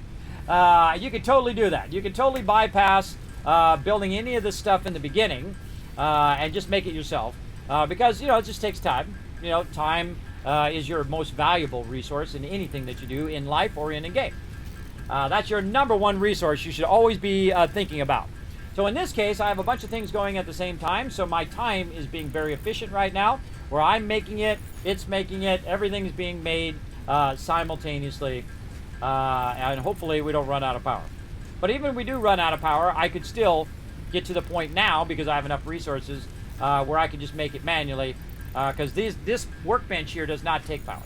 So you don't need to convert it into, don't need to have power connected. So we're close, we're 70 away. So now, while we were doing that, it was making more rods over here. Let's grab these rods. Then we'll run over here and we'll grab these rods. And now, I don't need to make the rods. I don't need to convert it into the raw stuff. And I make 300 more, and I only need 500. I got about 450 right now. I can make enough to get it done, just like that. And again, that's multitasking. And then switching your priorities from plates to rods to plates, back and forth. When you get to a certain point. 2 stacks of plates, more than enough at this stage. And when we hit 500, we're good to go. And then let's see how close we got here once we upgrade. I love this animation too. Milestone reached. Biofuel will ensure maximum efficiency of Oh, the biomass texture's burners. loaded. To aid in biofuel production, you are now capable of removing foliage that consists primarily of wood. Additionally, R&D inflated your pocket dimension. Off it goes. So it's taking those resources into space. That's what you're here to do. You work for Fixit. Fixit is a giant space corporation. They sent you here to this planet to collect resources, send them up there, and then what they're going to do is they're going to keep unlocking more technology, because if you suck at your job, they don't want to give you more technology because you're just going to waste that. So they, of course, you know, kind of training you on the job kind of thing. Now, right now, I can't do any more milestones because my pod will be back in about 2 minutes. But we can look forward and say, what do we want to do next? Do we want to do foundations? Do we want to do logistics? Do we want to do field research? What do we want to do at this point? Now, really, it's up to you as the player as to what you want to do, right? Maybe you want to make some jump pads. I'm not, but you can. And, of course, we can also make the awesome sink and a whole bunch of other cool stuff where we can color it in, as well as higher, faster conveyor belts and all of that. But what do I really want to do right now? And that is really between base building and logistics. Now, the problem with base building, going base building right now, is the fact that I don't have enough concrete. So what I really need is more concrete. And the only way to make more concrete is the ability to extract more and also produce more. So to produce more, what I can do is I can use my logistics to split my belt, and I need my faster belt, right? I need my belt that goes at 120. But I don't have the belt that goes at 120. I only have a belt that goes at 60. So I'm kind of screwed, right? But not really. Not really. If you're smart, you can figure a way around it even when you don't have the splitter, because you could be running it into a box right now. You could be running into a box which is going to backlog those resources that it's not using, because it's only using 30 out of the 120 right now, because I've only got one thing plugged in. But I could use 60 and then eventually unlock more stuff and then use 120 and then 240, really 270 of the faster belts, and then 400, 700. You get the idea. It starts to get huge very, very quickly. And so what I would probably do is probably focus more on logistics. And it just so happens that Kismet thinks that far ahead that I just happen to be working on rods, which is the thing that I need to do the next thing that I need. because I've played through the game many times before, and I know what the next thing is that I need. And the next thing you need at this particular stage, oh, here comes our thing back. Our little pod thing. That's what it is, a little pod. You put the resources in there and it runs it up. Great animation, everybody. It's the way that it teeters and the way that it does the little oh, just so good. So good. All right. As an animator, everybody, I can tell you that is really well done. All right. Milestone exchange concluded. Fix-it freighter reentry complete. All right. Now, just so happens that I'm making a bunch of rods, and those rods are now done, and I made a bunch of wire, made a bunch of plates, and I made a bunch of rods, and guess what? Right when it comes back, boom, next upgrade ready to rock. Let's go. Milestone reached. Conveyor belts can now merge, split, and lift to increase the complexity and efficiency of your factory. We encourage you to consider more verticality when it comes to factory logistics to streamline short-range transportation. Sounds good. The productivity display will help you measure and improve the productivity of individual buildings to aid with optimization. Okay, what she said. All right, so we got to get our splitters going, but first thing we need to do is we need to get a chainsaw. There it is. We ran out of power, everybody. Oh, we got some work to do. But no worries, we backlogged a bunch of resources before we ran out of power. So we're going to go ahead and make some more screws here, and we're going to see if we can get ourselves a chainsaw going here. And really what you want to do is focus on production, power, production, power, production, power, and then maybe some research, production, power, or really power, then production, then resources. You get the idea. All right, chainsaw, what do we need? More screws, and we need a lot more rods over here. Now, the problem is we're burning up all the rods whenever we're doing the screws, and so it can be tough to keep that running. And that's why I double that up right over there. Now, let's go ahead and see if we've got any other resources laying around. Where's our stuff over here? Over here. In this thing here in the back that we can utilize for making some more biofuel. So we've got a bunch of leaves in there. We've got some other stuff. And that's why in the very beginning of the game, oops, I didn't mean to do all of that. In the very beginning of the game, you will see me go and collect a bunch of leaves as I'm running through. And I'm constantly collecting leaves as I'm going through there just by hitting E, which is super easy to do. And the reason why I'm doing that is so that at this point, when I run out of power, I'm good. So I can just go in here and make a bunch of biomass. Or I could have it making me the biomass right now, which I will do here in a moment. But for right now, look how quick that goes, everybody. That goes pretty fast. Now, we really only need about 200 because it stacks to 200 to put in there. But because we did the chainsaw, we have something that's way more efficient, and that is solid biofuel. And that's what's right down here at the bottom.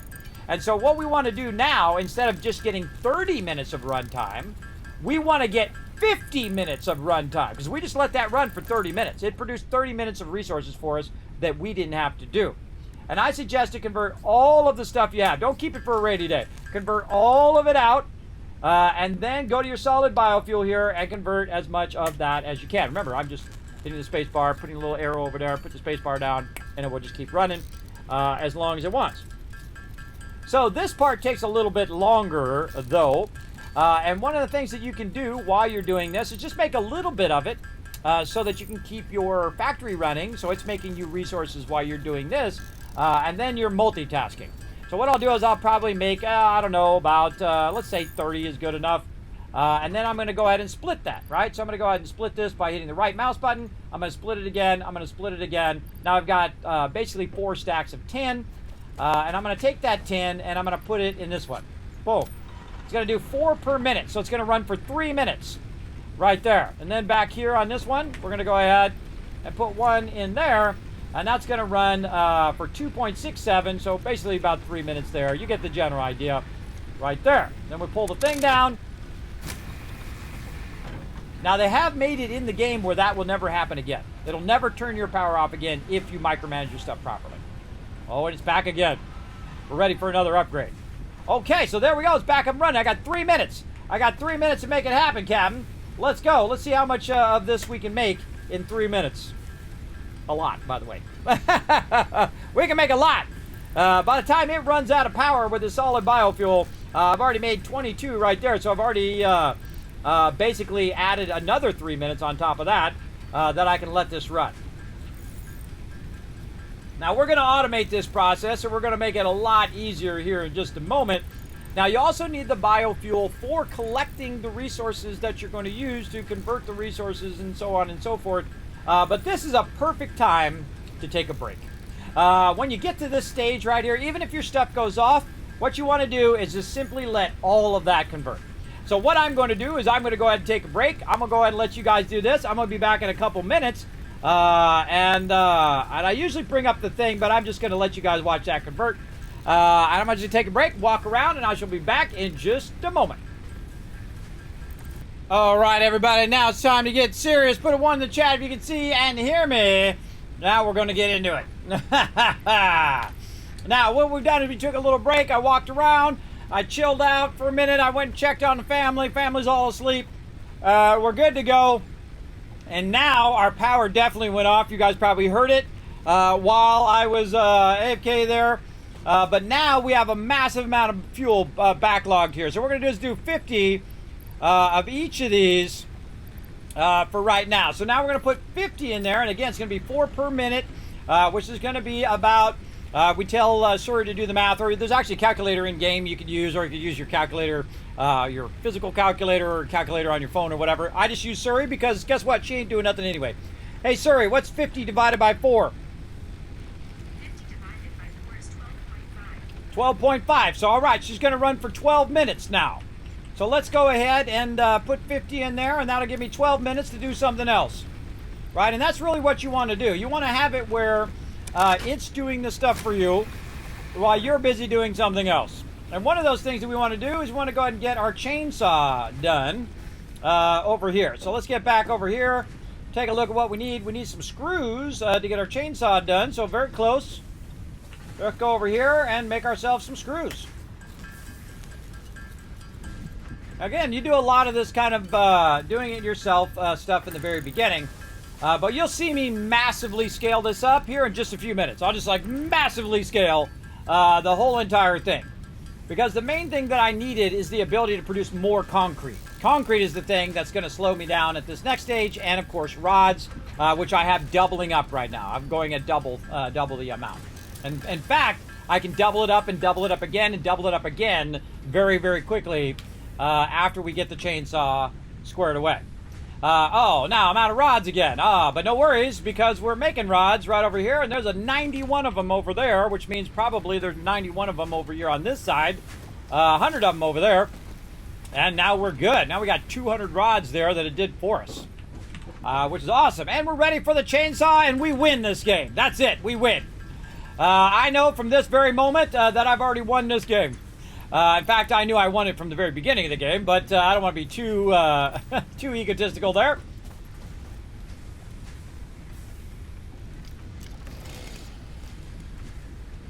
And now we got a chainsaw. Let's go! Now, the great thing about the chainsaw is it AoE loot, so it takes everything out that's nearby it. It's actually a lot easier to grab the stuff. Now, I don't know why they took out the ability for you to hit E right there. I don't know why they took that out. I hate that. But they did, so I have to live with it. I don't know if that was intentional or they screwed that up. But now what we can do is just run around and get rid of all this ugly nature that keeps getting in the way of our progress. That's satire, everybody, in case you didn't know. That's called satire. And that's the way Fix-It's all about, everybody. Taking out all the resources, sucking this planet dry of all of its resources, and using it for its ends and means. All right, so you can see this is way faster than collecting it manually. Now, another thing that you can do here is you can collect trees. So I suggest to aim for all the trees because wood, of course, is going to convert a lot more biofuel. And in this area, again, kind of aim towards the center, and it will take it out. Now, another thing that it does do is it also takes out rocks. So if you got a rock nearby, it'll take that out as well. So we'll take out this big giant tree here. By the way, I got both trees, if you noticed. And then over here, boom. Just keep taking this stuff out. Now, what's going to happen is you're going to run into some baddies. Uh-oh, look out, fire coming this way. Uh-oh, we got to get our thing. Oh, no, I'm damaging Fix-It property.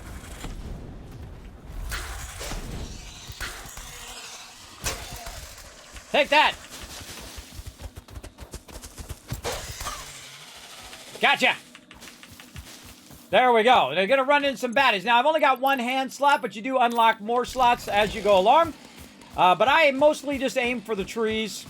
At this point, if I want to get the rest of the stuff, I can pick that up faster just by hitting E most of the time. So just go for the big stuff.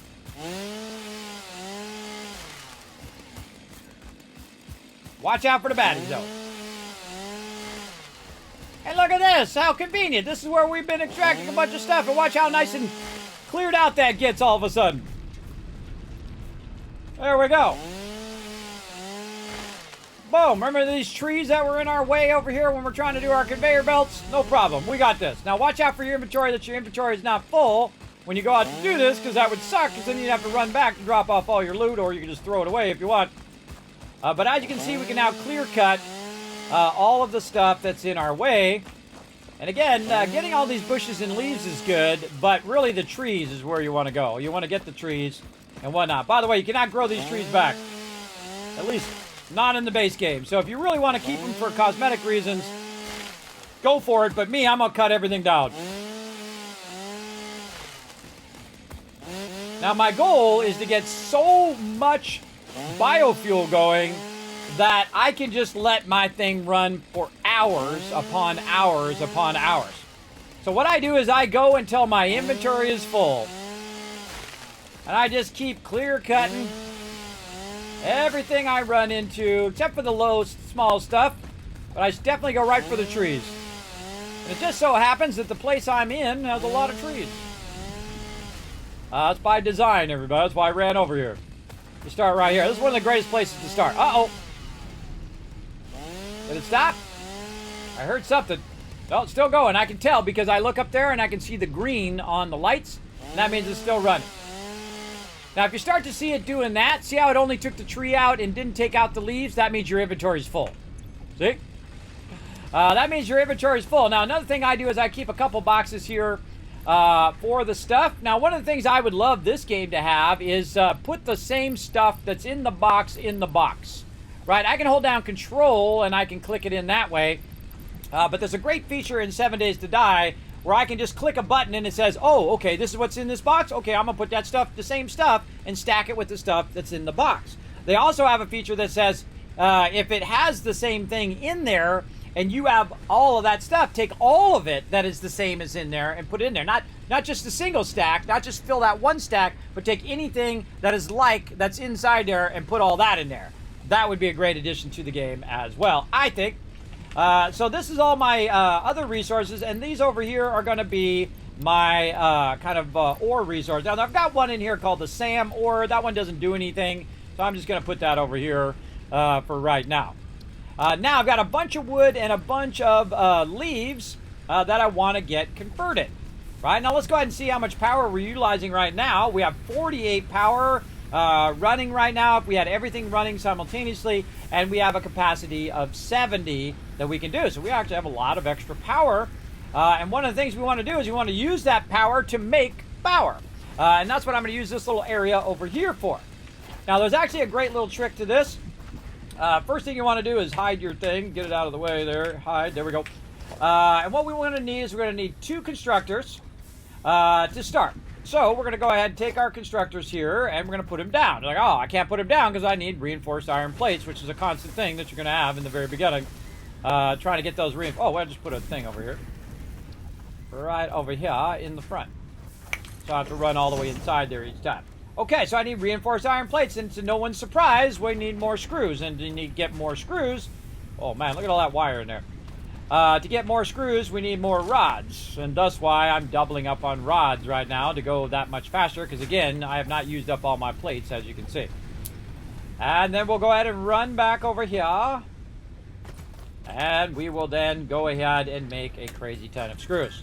Now again, this is another thing, I just go AFK, make 1,000 screws, and come back and be just fine. That would be awesome, but right now all I really need is 4 reinforced plates. And this is how you progress quickly, is you only make exactly what you need. And you have yourself multitasking constantly, doing things that are basically preceding the next thing. And if you play through the first time, don't worry about all that. Just play, get an idea of how it worked, and all of that stuff. Did your donation show up? Oh, you did a super chat. Oh, they added super chat in here. Doesn't tell me how much it is. Did you do a super chat on YouTube, or is that here on Twitch? Did they add super chat to Twitch? Really? It doesn't tell me how much it was for. Oh, now inquiring minds want to know. Hold on. I don't know. I've been out, everybody. I've been out for, 10 days or so. I did see there's a bunch of stuff. Oh, yeah, no, I did see that. I did see that in my little home thing. It said something about updating chat, so you can do super chats. I don't know if they've added that from Stream Elements yet. That's the thing, because it'd have to be part of the alert. I might have to make a new alert for that. Let's see.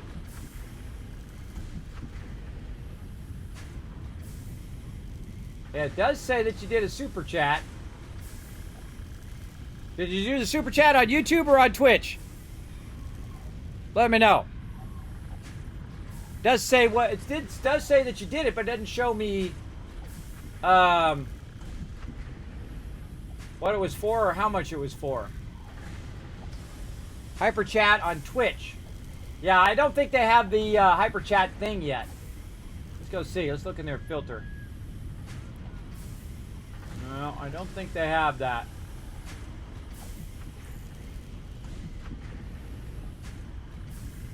I mean, it shows up in my activity feed over here, but not over on their thing. Yeah, it's listed as super chat. Let me go look. Check their announcements.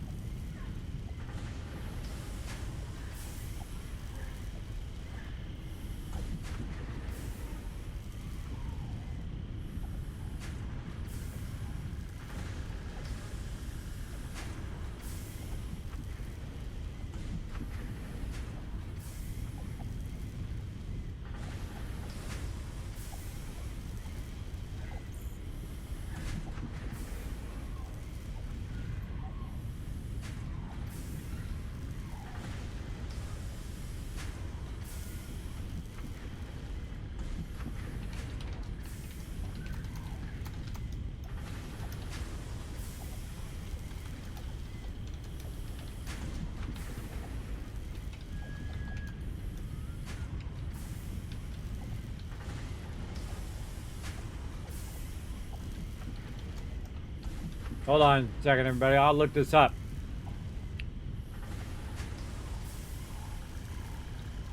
I'm part of the Stream Elements Dream Team over here, so I can go ask all the experts. I'm going to throw it in there and see if anybody knows how to do it in there. And if not, I'll go to the Dream Team people. There we go. I might be the first person that's asking that question because I don't see anybody else asking it in there. So yes, it was like $2 to try it out. Oh, well, thank you. Thank you very much for that cool thing. That's neato. I don't know how to make it work, though, because I've never done it before. It should have showed up in my chat over here, though. Does it highlight the chat? What does it do? Chainsaw Pog. I love me some Chainsaw. Fixes is best for destroying Flora and Fauna. Yes. There's more crash sites in this game than a hole in the moon. You know that I don't use the other patterns? I don't use the advanced patterns, and people get on me about that all the time. Like, Kismet, why don't you use the advanced patterns? Because people who are watching might not have that pattern. That's why I don't use it. But those are very efficient, and eventually you should be using them. I have used them before in the past, but I don't use them on stream. Yeah, that's something for you guys as well. Oh, there it is. I see it.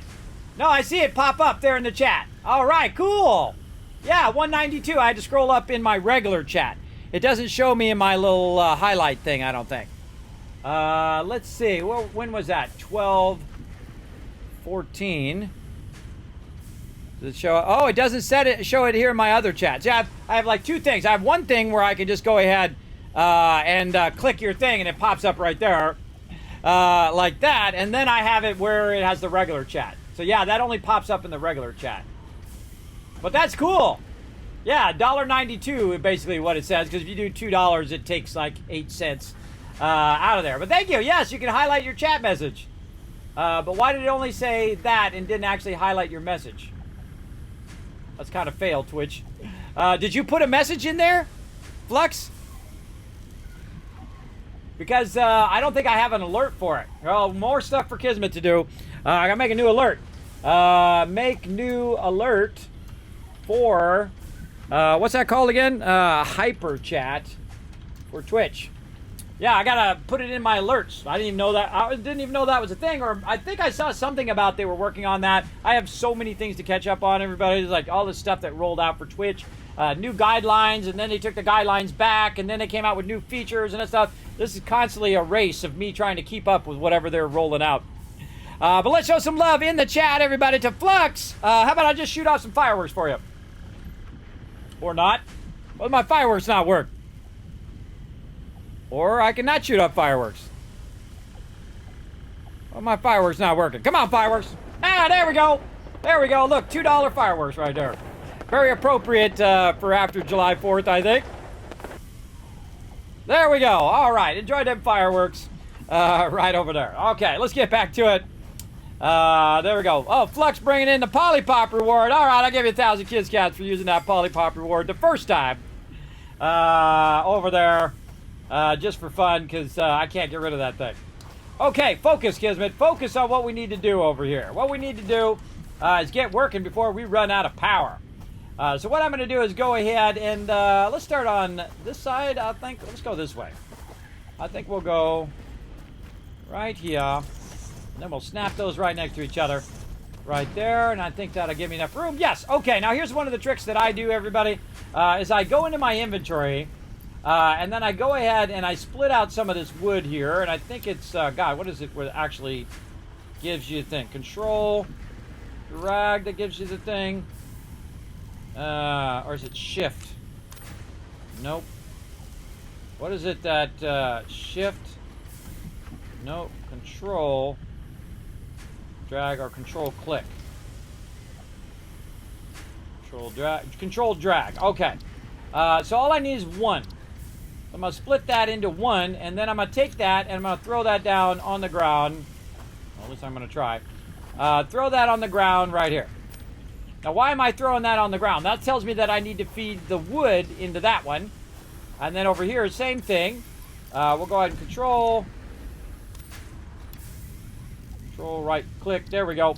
Get one of those, split that, take that, throw that down the ground, and then it tells me I'm going to feed leaves into that one. All right? So this one is going to go ahead and do wood, and so we'll put some wood in there. And this one is going to do leaves, and thus we'll put some leaves in there, and we'll get that going. Now, of course, we want to make this a little easier on ourselves, everybody, and that is to go ahead and do some storage containers right over here. I'll make sure we got them going the right way. There we go.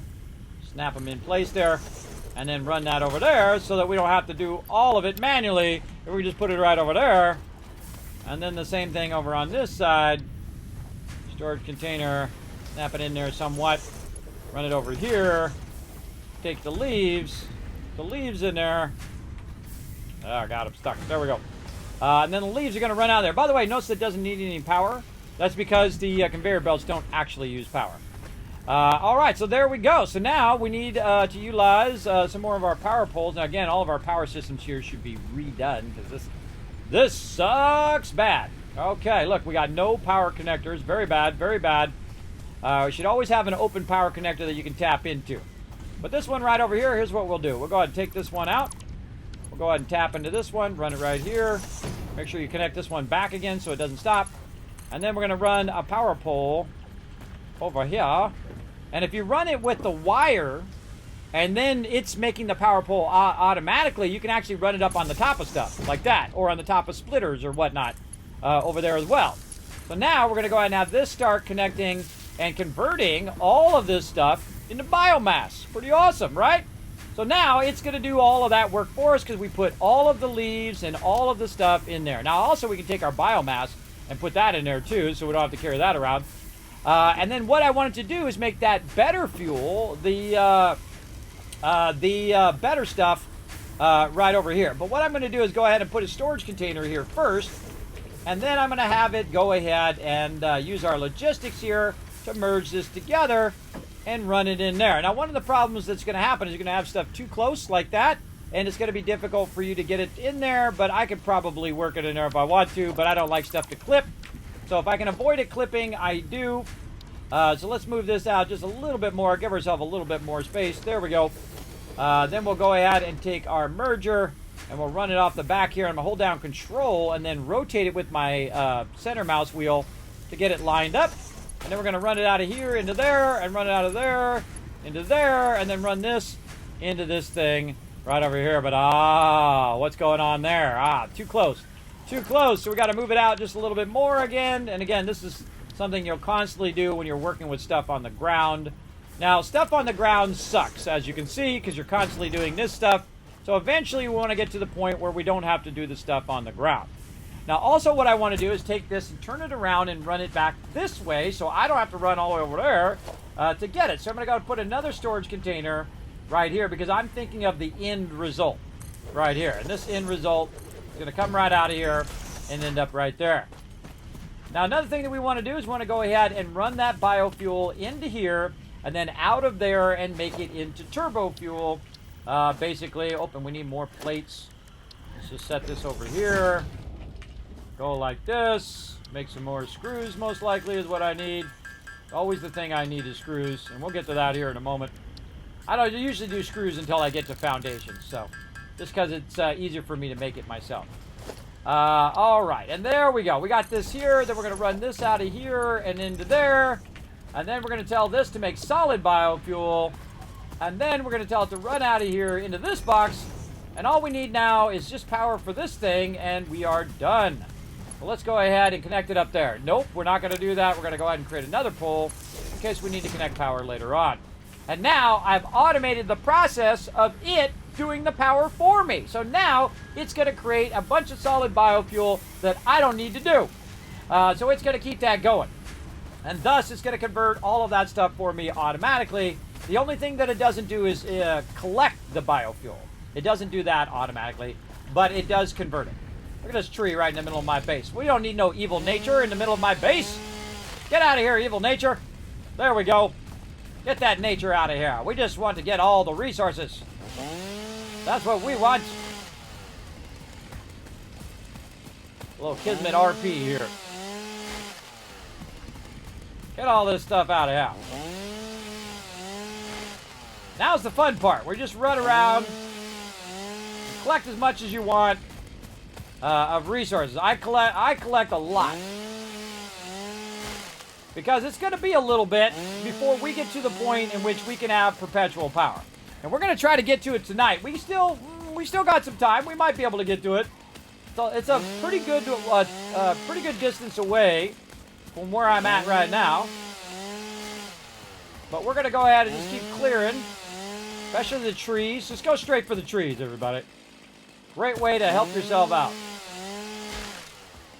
Cut down as many of these big trees as you can. It'll get AoE everything else around it, and you'll be pretty good.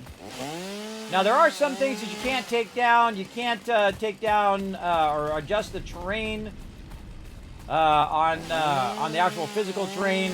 There are some items that you can take out, and they also added the ability to take out those gas things that get up in your face. Now, you might be like, Kismet, why don't you go into getting the hard drives and getting all of that stuff? Well, I actually play without that for a reason. So if anybody's playing the game, they can do everything that I'm doing without having those patterns. You don't have to have a specific pattern to do what I'm doing. All of these patterns are unlocked by the natural progression of the game instead of the randomness of finding those hard drives in a certain order to do it. But that is a great thing in the game, and you should learn all about those alternate recipes because they use a lot less resources and are way more efficient in there. But that's something I'll let you discover in your playthrough. For me, I just need a lot of leaves and a lot of trees. Or the baddie down there.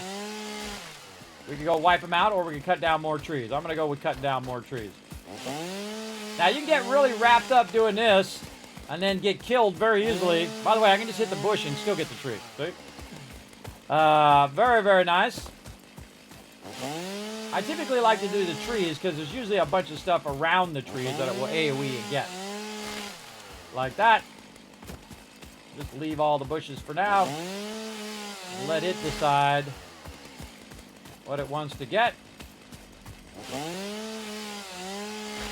Now our goal, set it and forget it. We want to set this up so it's making us a massive amount of resources so we can go out and explore a little bit. We can go out and try to get our perpetual power running. That's going to be vitally important. And backlog a bunch of resources because we're going to literally need hundreds of thousands of resources over the long run of the game.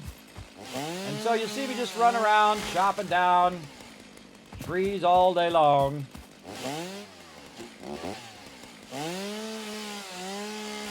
Some funky went on there.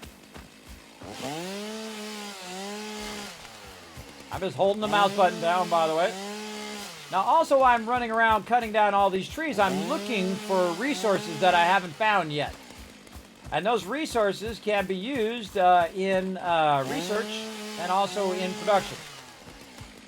And I also might find another resource, which is part of fungus growth as well. I really feel they should eventually do a thing where you can put the trees back and put them how you want them. I think that would be awesome. I'm sure there's a mod for that. Clear this out around our node here. Still tons of trees back there I missed.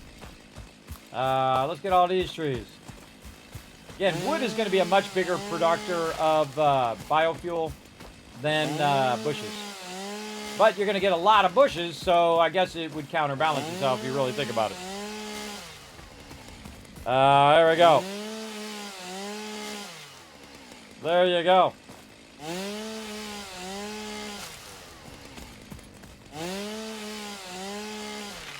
Look at him over there defending that thing. Getting nice and cleared out in here now, isn't it? Look at all these trees over here. Let's go get those. Now, meanwhile, by the way, while I'm over here doing this, it's over there doing that thing for 4 or 5 minutes until I run out of power. And that's what I wanted to do. Now, also what it's doing is it's using some of that power to convert our raw resources into power so that we can use that, etc., to make more power and so on. You get the idea. Now, I suggest at this stage, just go until your inventory's full. And then, hopefully, that'll carry you over to when you get perpetual power. Just be careful when you start wandering. That stuff can pop out and try to kill you. By the way, the chainsaw, there we go. The chainsaw is not a weapon. Cannot be used against mobs. Keep that in mind. And there we go. That didn't take too long. Filled up the inventory. And my stuff still looks like it's running over here, so we're looking good. Alright, so we'll hide our chainsaw. And we'll run way over here. And we'll go ahead and feed more wood in there. That's a lot of wood. Look at that, everybody. That's a lot. And then over here, more bushes in there. And then if we go look at our biofuel, let's see how much it's done so far. 184. That's not too bad. Now, I actually have 2 stacks of 200 almost. Now, one of the things I would do at this point is actually pull all your biofuel out because it's almost empty anyway. Right over here, we got 22 there. And really, this one actually burns biofuel slower because it has less power that's burning. And there we go, all my stuff turned off again. Okay, so what could I do? Well, let's just go ahead and say 100, 100, and 100. So we'll put 100 there. It's 3 per minute. Hey, Suri, what's 100 divided by 3? 100 divided by 3 is approximately 33.3333. 33 minutes now. I can let it run without me doing anything. Set it and forget it for 30 minutes. Right now. Now, meanwhile, by the way, while it's running for the next 30 minutes, it's going to be converting an hour's worth of power over here. Now, one of the things I suggest you do is you keep yourself a bit of this on you at any given time so you can use your chainsaw to clear stuff out that you don't want right up on your base, like this right here. So now I'm going to do it more for clearing stuff away from my base and less for actually needing the resources. And the great thing is that it'll eventually get to a point where it's using less resources to produce the power, and you're doubling up and tripling up and quadrupling up on your power production in the early game. Now, this is the early stage of the game where you're using biofuel. And that's why I always suggest to beeline to the chainsaw straight away. Just skip everything else in Tier 2, go right to the chainsaw, so that you can automate the process of making biofuel.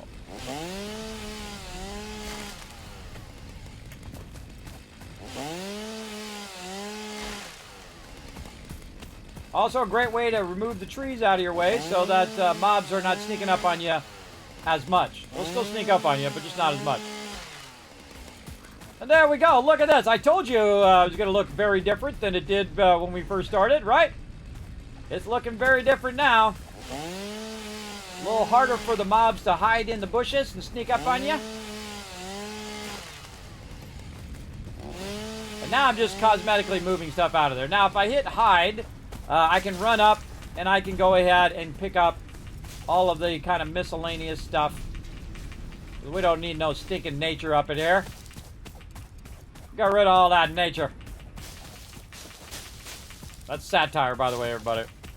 That's just the way the game is. The game is you going in and sucking all the resources from this planet. And you're not the only one doing this. Imagine how many planets right now they set people to grab all the resources from. Probably a lot, I would think. It's sometimes not even worth doing it. See, it's better for me to just go like this and pick it up. Just hit E. It's way faster than waiting for that thing to go. And all the little bushes. Like this one right here might be faster if you get in the center. And then you hit the center and then you get all of it. Boom, like that. That might be a little faster. But most of the time it's not. And it's really not worth your time to grab the bushes at this point anyway. Smarter if you were grabbing the trees. But if you're trying to clear the area out so that you can build stuff here later, like I'm doing right now, then that's the important part. And I'm just clearing it because I'm going to build here. And it's still doing resources.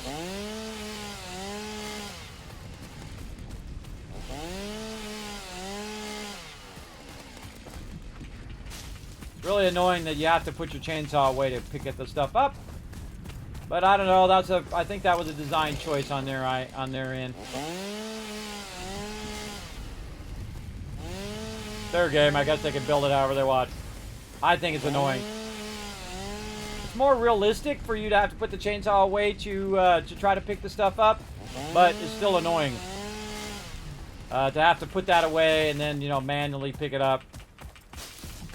I mean, it's not as annoying as it could be, but it's still annoying that I have to do that and then bring my chainsaw back out again, wait for it to do the animation, then click the button, then clear the stuff, then hit H, and then I can take it back out like that. I think it was better where you can just hit E when you're in there.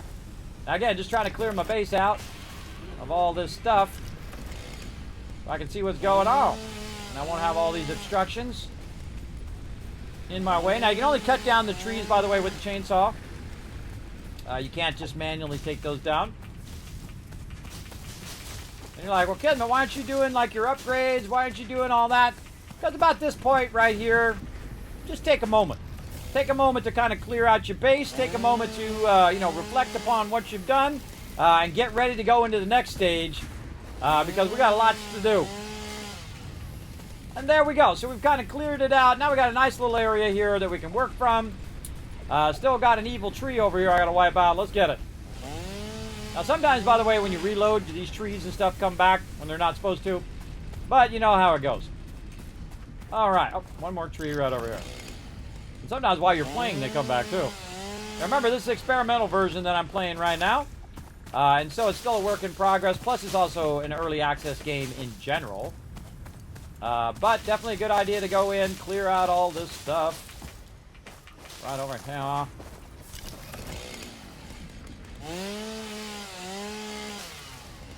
Alrighty.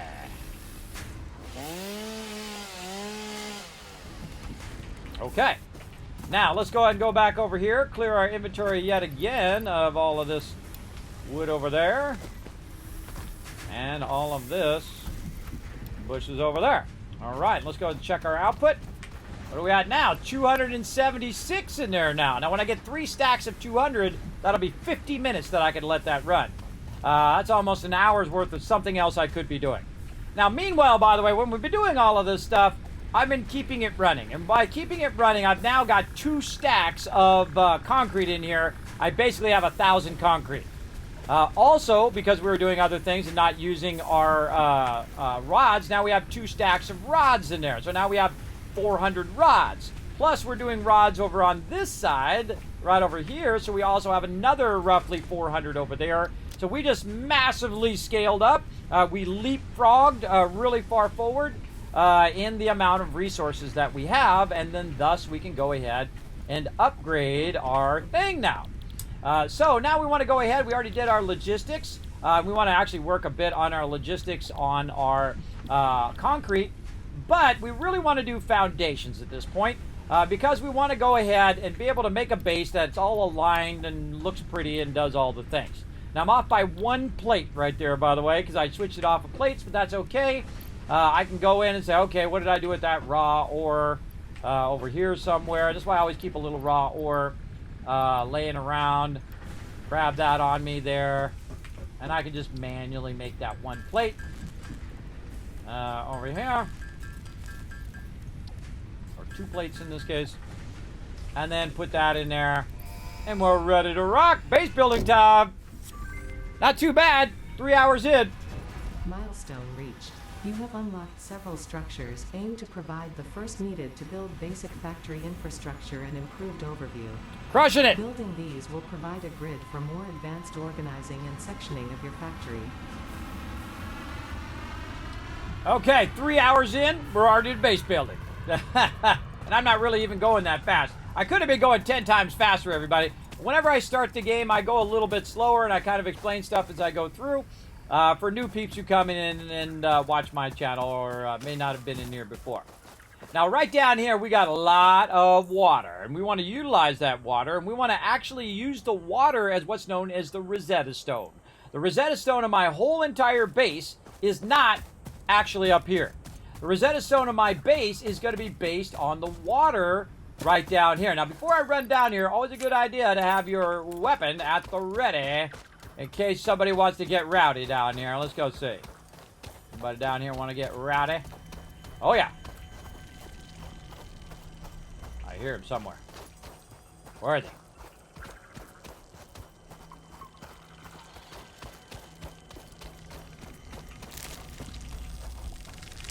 Oh, there they are. That was kind of cheating. They all of a sudden just zapped me. Come on, brother.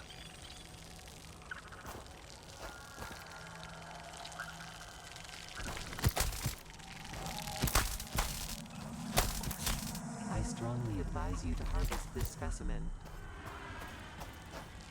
Okay, she's getting creepy. Oh, one behind me. There's 2 of them over there, not just 1. I didn't see the second one. Harvest it.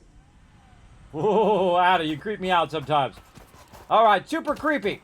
Now, what we got to do is we got to take that stuff out over there without dying, which is not an easy thing. Contract legally compels you to harvest this artifact. The power of Christ compels you. All right. Now that we got our upgrade, everybody, we can go ahead and do this now. We got some foundations. So instead of me trying to climb up there and figure a way up there, let me go and up all of this. I can use some of this concrete that I just got to get up there now and just basically use my power of building. If I had some plates. Use my power of building to get up there and wipe out those mobs. Now, what I'm going to need in the next stage is a lot of concrete. Now, I have a bunch of that, but what do I not have? Plates, which is what I need to start building the foundations. So, again, one of the things that we can do to our thing is just retool our plant to basically make the thing that we need the most in that moment. Right? So over here, I can just go right here and say, you know what, I changed my mind, make me some plates. In fact, over here, do the same thing. And you're like, well, why are you changing both of them? Well, the reason why I'm changing both of them is because I have more than enough iron rods now, and now I need plates. And eventually I'll have them where they're just doing rods and plates at the same time. But at this point, what do I need more? I need plates more than rods.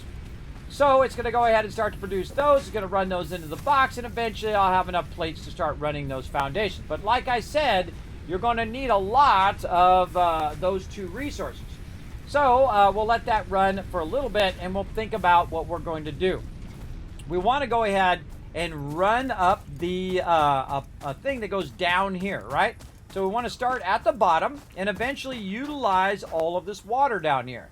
Now, instead of going down here where these mobs are, we could also just go right up here to the top and basically build off the side, right? And then we just bypass all of the mobs. We can run up here at the top, a little bit more bushes here, and just say, okay, well, hey, what if we just run it from right here at the back, right down into the water, and then we can extract the water and utilize it for whatever we need to do.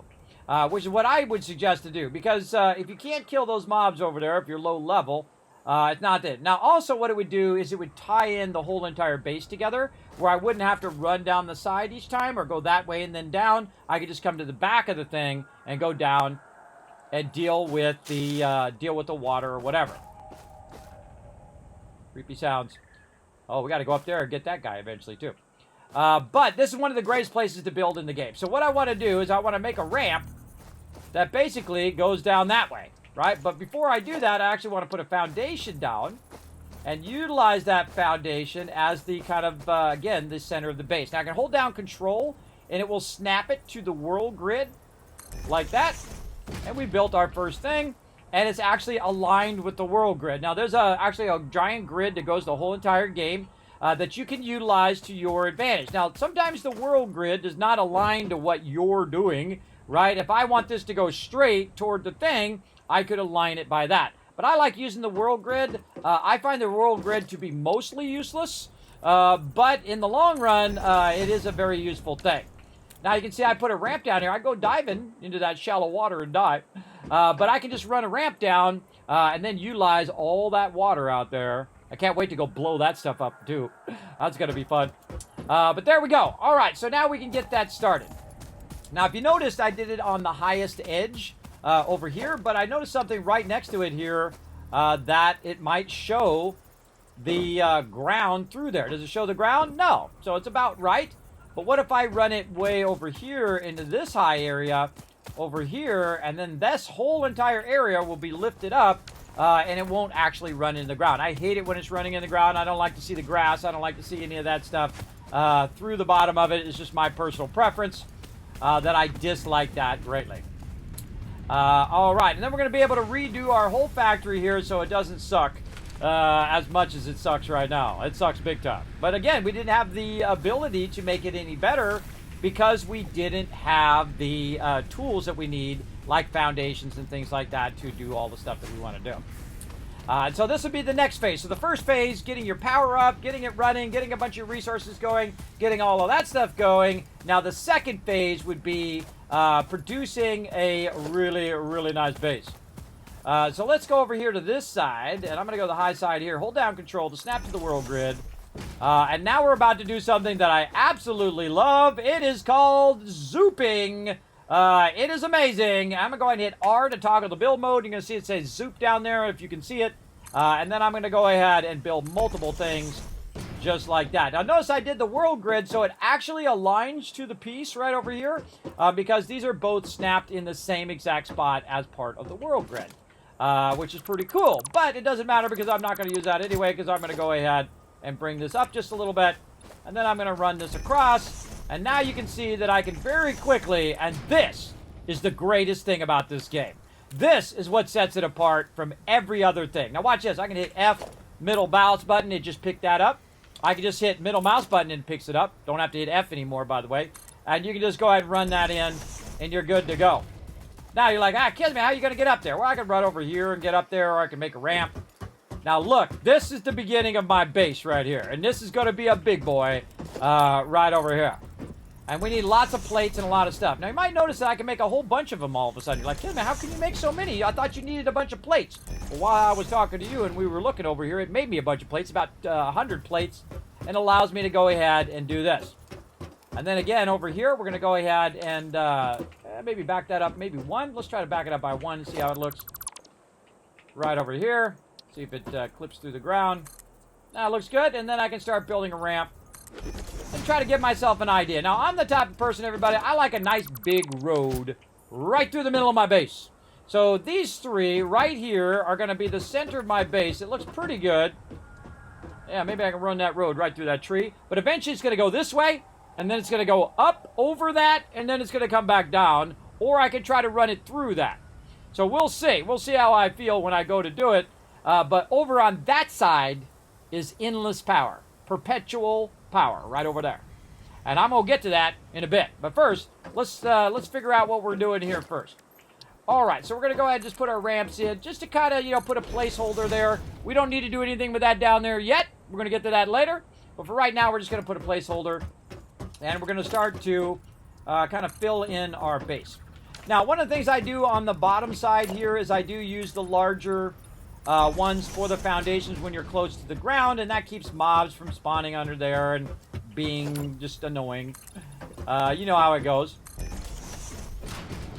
And then we can just go ahead and fill these in. You can do up to 10 of these at a time.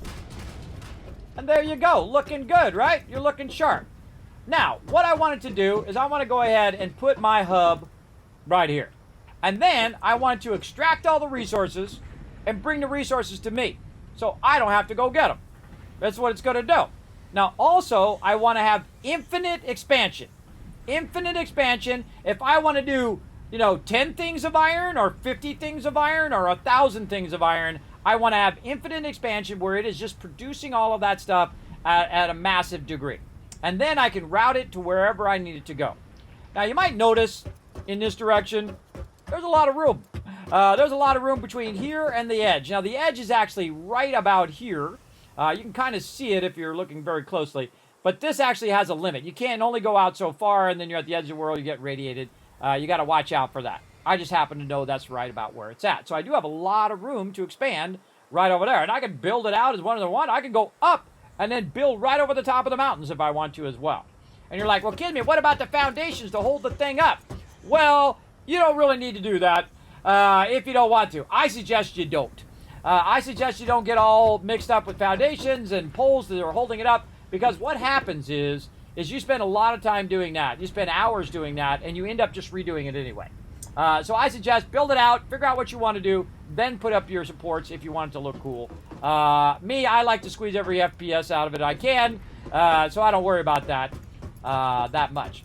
All right, so let's go ahead and let's think about what we're going to do here up here at the top. So first, we know that this right here is going to be our road. So what I'm going to do is I'm going to go ahead and use a wall right up here to tell me that that is going to be one side. By the way, notice that I'm picking that up. See, I'm just doing a middle mouse button, That's cool, everybody. I don't care who you are. That's cool. Pick that up, snaps right there. Snaps right in there wonderfully. Now, this is what sets this game apart. Hit the middle mouse button. If I aim toward the center, it goes that way. If I aim toward the edge, it goes that way. Maybe I want it to go this way, right? Well, I aim toward this little edge. These little metal parts here are telling you the direction in which it's going. And so if I go this way, you can see it tries to go there. But if I go at the middle, I can go there. I can put one way over there in the corner exactly how I want it to go. In fact, I could even hang it off the side right over there. From really far away. You get up on top as well, and you can build really far away. And even with the new power poles, they've even extended it so you can run power really, really far. So you have even further that you can run those way, way out there, which is super cool. Absolutely love that part that they've added. So let's go ahead and build out, again, some more here. And we're just trying to make some room right over here. So we got a nice big walkway here. We got a little area to put our hub here. And so we're just going to zap our hub, boom, from way over here. You're like, oh, you turned your power off, Kismet. That power sucks. Don't use that power. Use it in the beginning, and then screw that. Don't use that power at all. So I'm going to go ahead and bring my hub up here, which I only need for upgrades, right? I've also got the power, these little power thing in the back, right? I'm going to rotate it around. There it is. These power things, I'm not using those. So I'm going to go ahead and turn it this way. So this is in the front, and the power things are on the other side, because I'm not going to use those. And I'm going to throw my hub right over here. We're going to try to snap it in. Now, by the way, not only does your hologram thing work on blueprints and stuff like that, but it works on everything. So if you hit H, I can go ahead and nudge that right into place. So you hit H to go into hologram mode. Look, I can move too. I can move. I can look away. I can jump up and down. I can do the hokey pokey, jump off the side. Say, oh God, I got to get back up there again. Run all the way back around.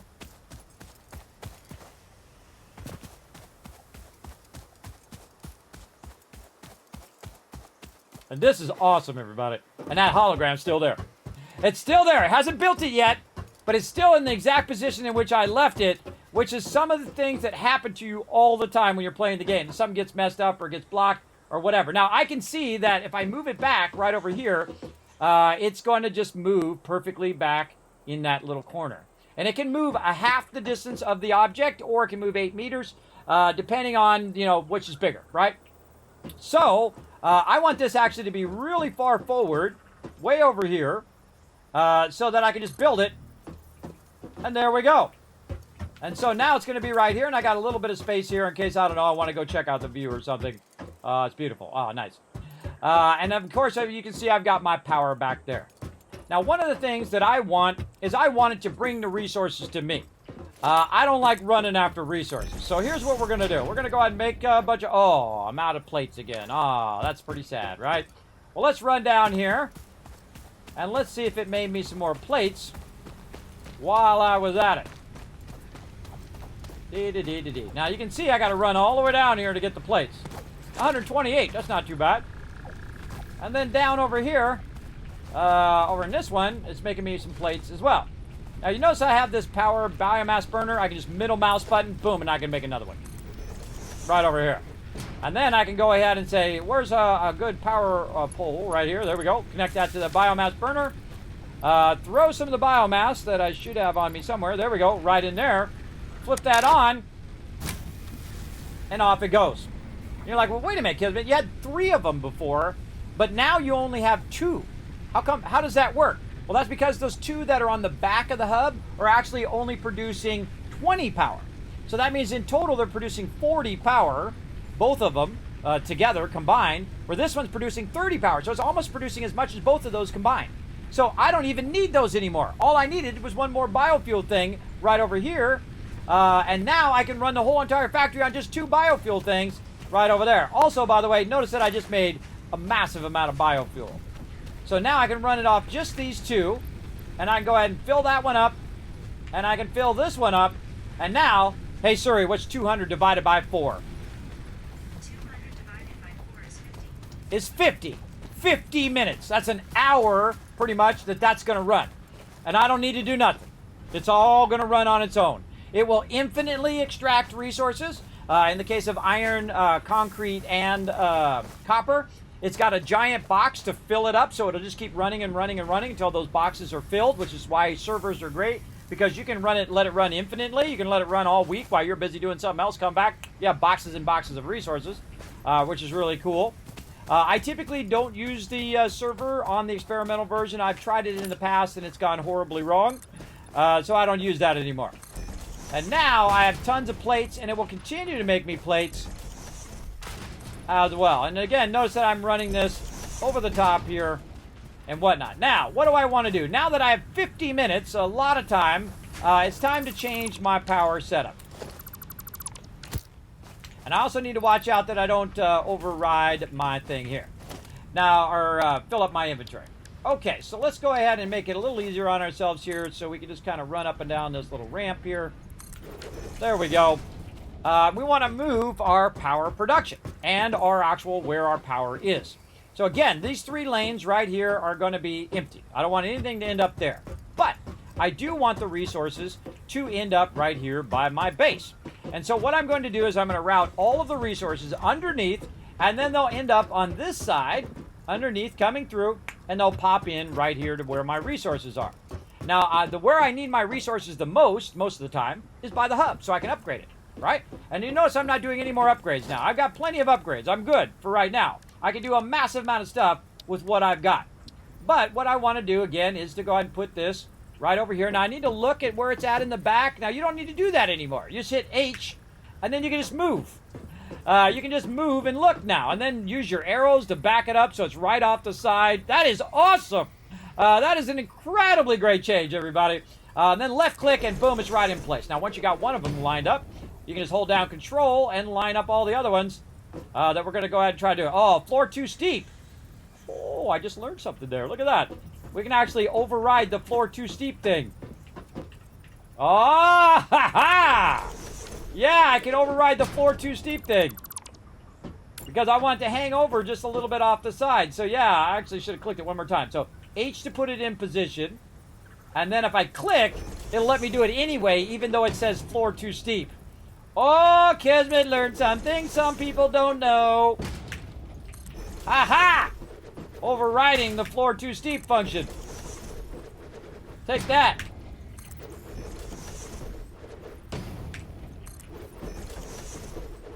I bet you they fixed that.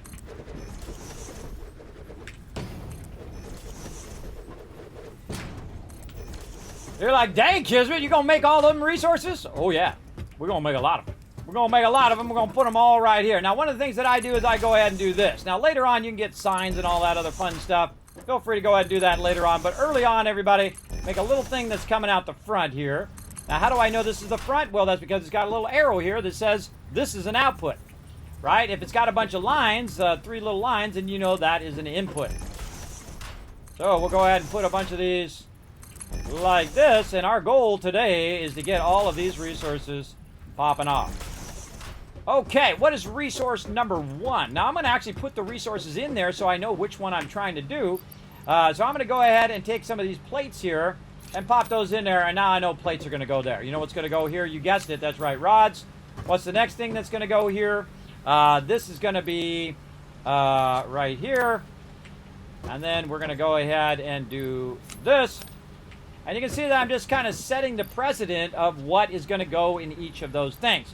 Now, the next thing I actually want to do is these, which is the reinforced iron plates. And then maybe some fuel, right? Maybe I want some fuel there. No, I want my fuel over by where my power is, so I don't have to run over here to get fuel and then run it over there. So I'm going to put my power over on this side. And this way, my power is next to my hub, and if I need to do anything, it's nice and easy right over here. So let's go ahead and generate some power. Now I can go ahead and put this power down, but I don't have enough plates, but it's okay. It's producing a ton of plates over there for me right now. And so we got to now think about the logistics of what we're doing, right? What is the logistics of getting all the resources from down there converted and running into this? So now you know what your end goal is. You've already set up your end goal. My end goal is those boxes right now. Of course, there's a lot of more steps in between, but you know the end result. And that is the most powerful thing you can do in anything, everybody, is know the end result. So great examples in like graphic design. What kind of press is it going to run on? What kind of paper it's going to be in? That stuff's vitally important to your design and what it's going to be for and what it's going to be done with. Is it going to be print? Is it going to be web? Is it going to be whatever? I've been a graphic designer for 30 years, everybody. I can tell you some stories. But you always start with the end result and you work your way backwards. And as you work your way backwards, you're going to basically discover a lot of the issues that you may run into right up in the front. So then you already have that knowledge of, okay, I got to do this, this, this, this, so it comes out right at the end, right? And that's what we're doing right now. Our goal, get those resources running into there. And also move our power up here so we can keep expanding our power as we need to. We won't need to do it for too long because eventually we're going to go ahead and get our upgrades going. But for right now, we're going to go ahead and let's say put that one there. And then flip this one this way. I don't know, it's just my personal preference to flip them, I don't know, around a little bit, have a little fun with them. Like that. So, we got 4 of them all lined up. Now, what we want to do, of course, is to run the lines. Well, I would just run over here and get my resources. Now, I put a bunch of resources in there on purpose to kind of simulate me running over here grabbing my resources. And so now what we want to do, of course, is to connect these together. Now, I don't want to connect them directly to each other because what I want to do is connect them to these poles. And then I usually kind of do what I call the center line. Now, again, that's what's... see how it turned yellow and not blue? When you run it, it'll be blue. And that means that it's not interfering with another object. But if you run it in the yellow, that's called soft clipping, where it'll still let you do it, but it's just warning you that you're in the parameter of another zone, and that's a great change, everybody, because that's what you want to do. You want to put that pole a little bit further back and not have to put it offset like this, right? Because that's what you really want to do. You want to go ahead and put it right where you want it to go and not where the game wants it to go. There we go. And then we'll connect these two together. And now we have 4 times the power, or basically 4 times the power we had when we started, roughly. Okay, now we also want to go ahead and get rid of all of this stuff here, right? We got a bunch of stuff in here, a bunch of stuff. We've got to watch our inventory, though, because our inventory is going to get full very quickly. Now, there's another thing that I need, and I've offset this on purpose, to put another box back here in the back. We also get bigger boxes later, by the way, so if you don't like the tininess of these boxes, don't worry about it. You're going to get more later. So I'm going to put 2 boxes, if I had some plates, in the back there as well. And see, this is what we're eliminating right now. We're working on eliminating this, where I have to run down here every single time, because that sucks. That sucks big time. And notice, by the way, I haven't needed any rods in a while. That's because we made a bunch. We didn't have to worry about it now, and now it's just all about the plates. Again, prioritizing the most important thing at that given time. Okay. And running back again. And we're just kind of establishing our base now. Now, even this right here, where I'm kind of establishing all the stuff for the various bases, I can tell you in the long run, I'm going to change all this too. Absolutely. Okay, so we got that going. Now, what we want to do, of course, is do our power here. Now, behind our power, we want to go ahead and set up the same thing that we've got down here, right? We want to go ahead and take this one out. We're going to take that one out. Now, they have a great new feature, everybody. If you want to just take out the conveyor belts, you can just hit G to do dismantle feature, and then you can hold down Control, and notice that it doesn't select anything except for the belts, everybody. That is incredibly awesome. That means it's not going to get your foundations anymore. It's not going to get your poles. It's not going to get all of that. It's just going to get what you told it to get. And then, boom, take all that out in one shot. If I just wanted to get the things here, I can hit G to turn that off. And then G back on again, storage container. Now it's just, notice it's not getting that. Holding down Control, it's just getting the storage containers. That's another amazing change in Update 8. I absolutely love that change over there. But we're going to basically move it from over there to over here. And we're going to keep it behind our power here. We're going to leave a little room for power. I probably won't need more than like 2 rows of power, but I can also extend the power out that way if I want to. But I just want to kind of tuck this behind here where I can just keep this stuff running without really having to worry about it right over here. Okay, we'll go ahead and extend this back just a little bit. To line that up nicely. Okay, now what we want to do is we want to start using a lot of our storage containers. Storage containers in, storage containers out, yada, yada, yada. You get the idea.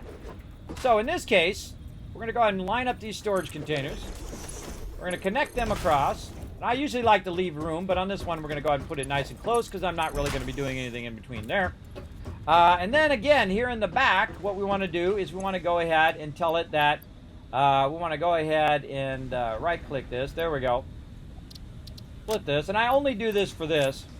And I'm going to throw some leaves down. And that tells me that is my leaves one.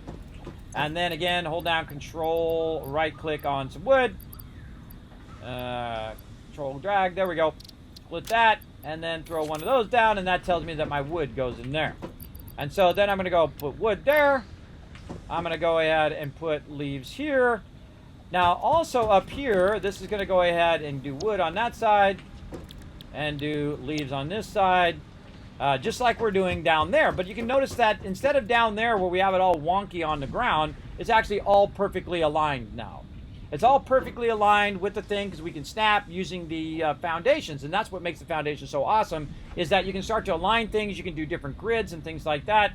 That you can do. And I could build this way out until infinity if I want to, but this actually is going to be temporary, and eventually this will be gone. But for right now, that's what we want to do. Now, another thing that's going to help you with is when you go in to do your logistics. And say we want to go ahead and put a merger in here, which we do, and we want to rotate that green part so it's aiming us. And this is what I call a center merge. Later on, we'll do inline merging. But this is a center merge where you go ahead and merge that one in there, merge this one in here, grab grab this one, put it over here. Oh, we got to take out the other one. Where's that other one at? I thought I took it all out.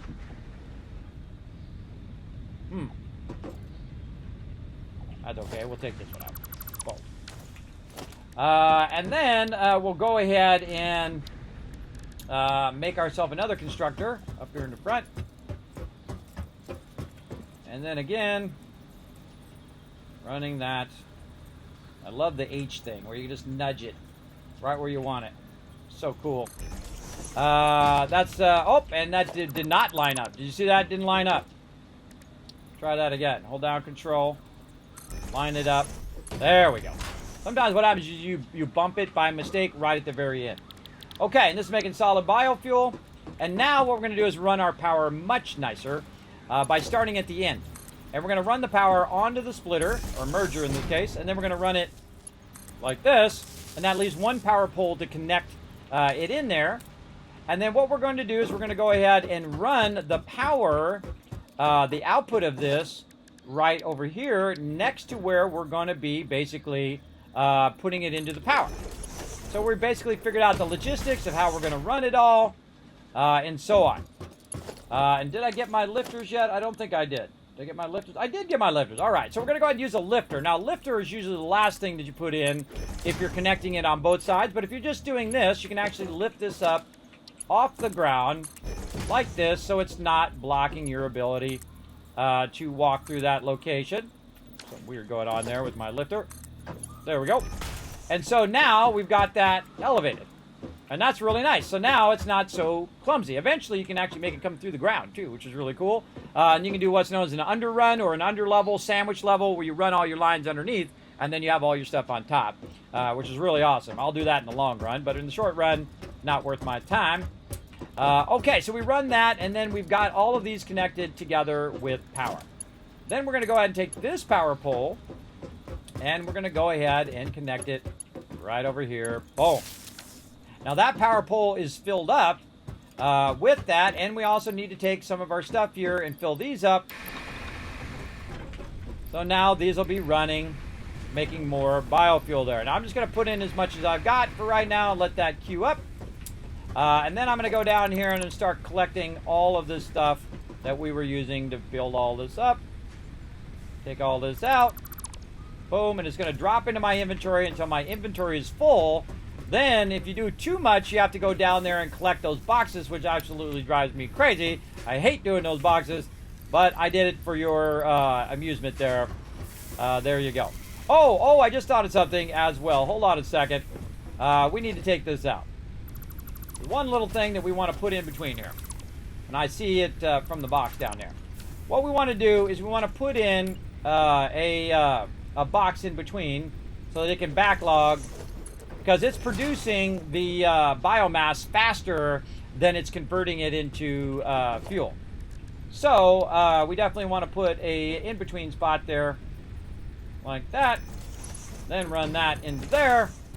Then run this from there into there. We'll just leave it at the bottom part now. You got the general idea of it. All the biofuel. Run this power back to that line. And there we go. So now it's popping and locking over there. What are we doing? Leaves into biomass. And it's not outputting. Why is it not outputting here? What's the problem? It ran out of leaves. Ran out of leaves back here. And we don't have any leaves on us.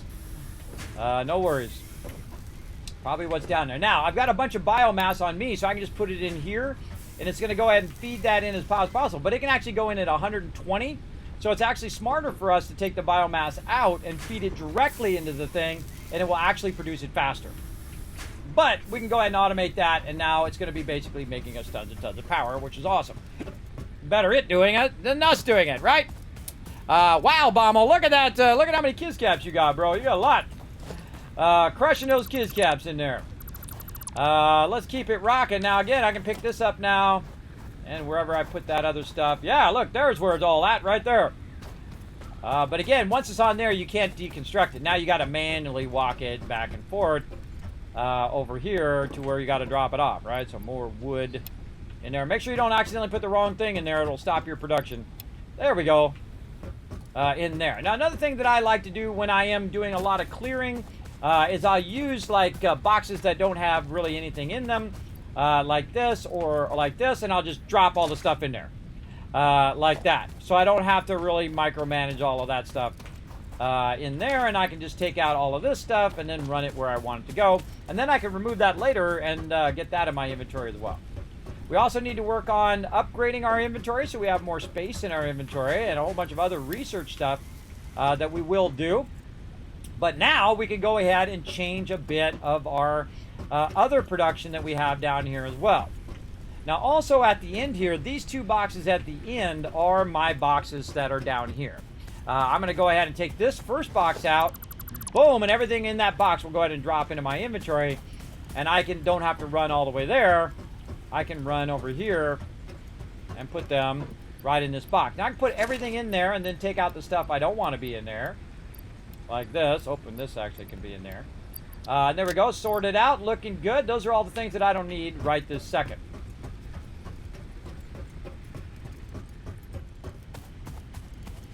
And again, I can hit G to just get the power poles. And now I get the power poles. Or I can hit Control again to deselect that one and just use these two. And then there we go. It's very, very cool because dismantle mode and selection mode are different. You can actually take out entire blueprints, which we'll get into later. So if you have a bunch of blueprints of different things, and it will actually remember the subgroup of your blueprints as well. So say you put multiple blueprints down and you want to just get rid of this kind of blueprint but not the other kind, it'll just remove that kind of it as well. It's very, very cool, cool implementation of that. Okay, so other general resources. So what we're going to do is go ahead and run this out, and it's going to choose automatically which one the first one comes out. And it's going to tell me that, look, that's got a bunch of sulfur ore in there. And this is going to be all my raw ore in here that I might need later on for this, that, or another thing. There we go. Now, again, one of the things that I wish it could do is I could just press a button and it would automatically sense what's in there. And then I say, store what's in there, another button there. Store what's already in the box. Match to the box. And so it'll just automatically put the flower petals in there, and I don't have to click the flower petals individually, which I think would be a great change to the game. Again, that's something that does in 7 Days to Die, and they do it really, really well. All right, let's put this in here. And there we go. Now I want to go ahead and take another one of these, and I'm going to run it right along the edge here. Now why do I want to do that? This is where I'm going to put my stuff that I'm currently using, but I want to set it down for a minute because I'm doing something else and I need my inventory space, right? So that's my temporary resources that I'm using, right? And now, all this got to go. All this got to go bye-bye. So now I just hold down Control and say, bye-bye, everything. Oh, it was nice seeing you. You do not want to do that because all that stuff's just going to drop on the ground. Don't do that. Don't do that. Just take out a little bit at a time and see how your inventory fares once you take all that out. Like this. There we go. There went our power because I took my power out.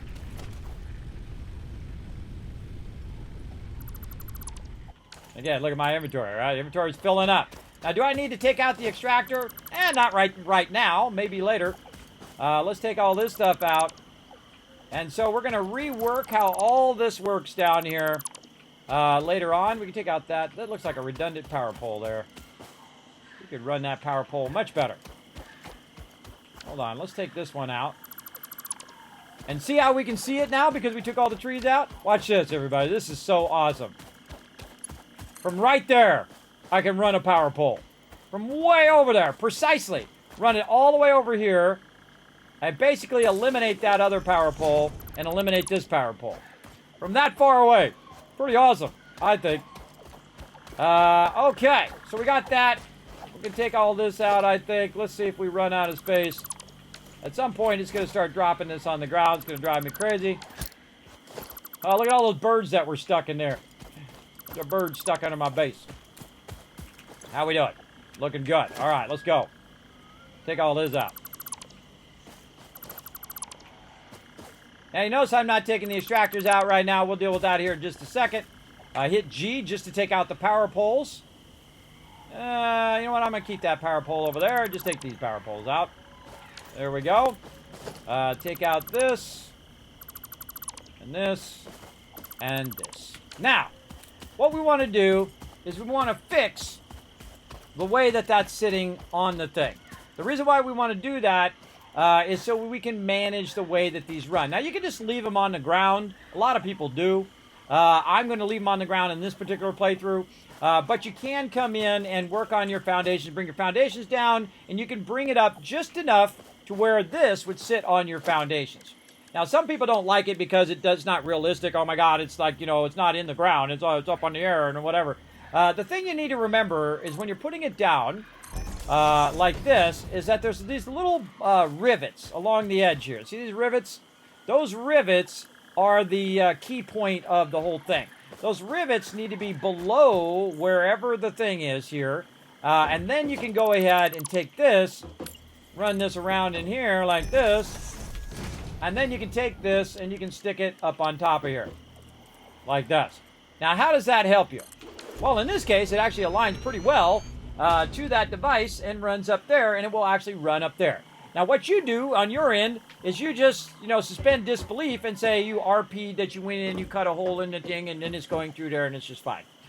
Because it's not actually going to make a hole in the thing, and that's a waste of their time to do that anyway. But there we go. We got it in there. It's looking good. Now, one of the things that I like to do is I like to have the ability to access the miner from up above. Right? So if I'm up here, I like to be able to run up here and click on it. So I can go ahead and make this go through there if I want, if you like clipping, and I don't. There's also scaffolding and all sorts of other cool stuff that you can do.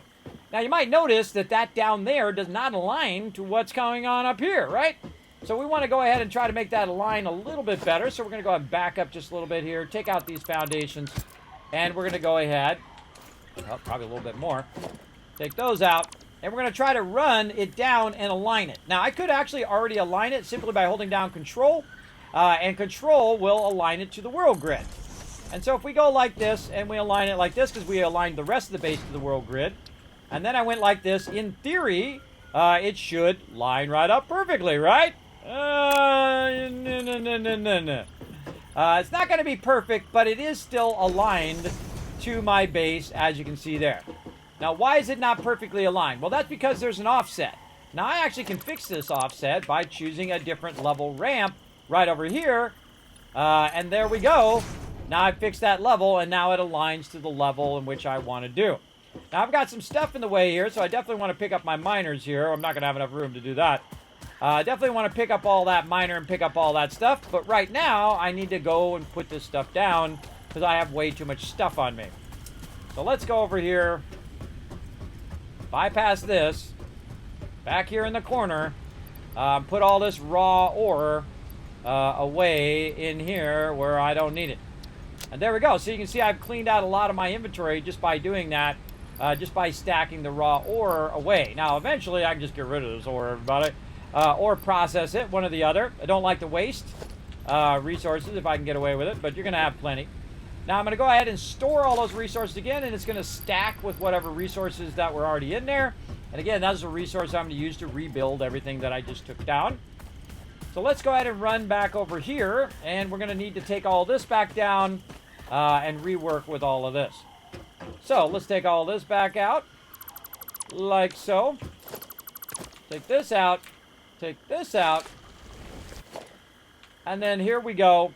Now we can go ahead and work with this. Now, what if I bring this up just a little bit by taking these out and then putting the foundation down, I can tell you that that is not going to work. The reason why it's not going to work is because the rivets are up too high. They need to be sunk in the ground below the node. So what we can do, of course, is to go in and run it down lower. But we can see that that one does not quite fit. So we can go ahead and use a lower ramp like this. And basically, again, I'm using middle mouse button to pick that stuff up. And we can see that that one now kind of runs into the node. Now, sometimes it works and sometimes it doesn't. You're going to have to, test it out for yourself on what it does. Now, also what I can do is I can say, you know what? I decided that's too close. I want to go ahead and back this up. We'll take these out. And then what I'm going to do is go ahead and use a ramp here and then use a 4mm ramp there. There we go. Now, another thing I can do is I can rotate the direction in which this is working.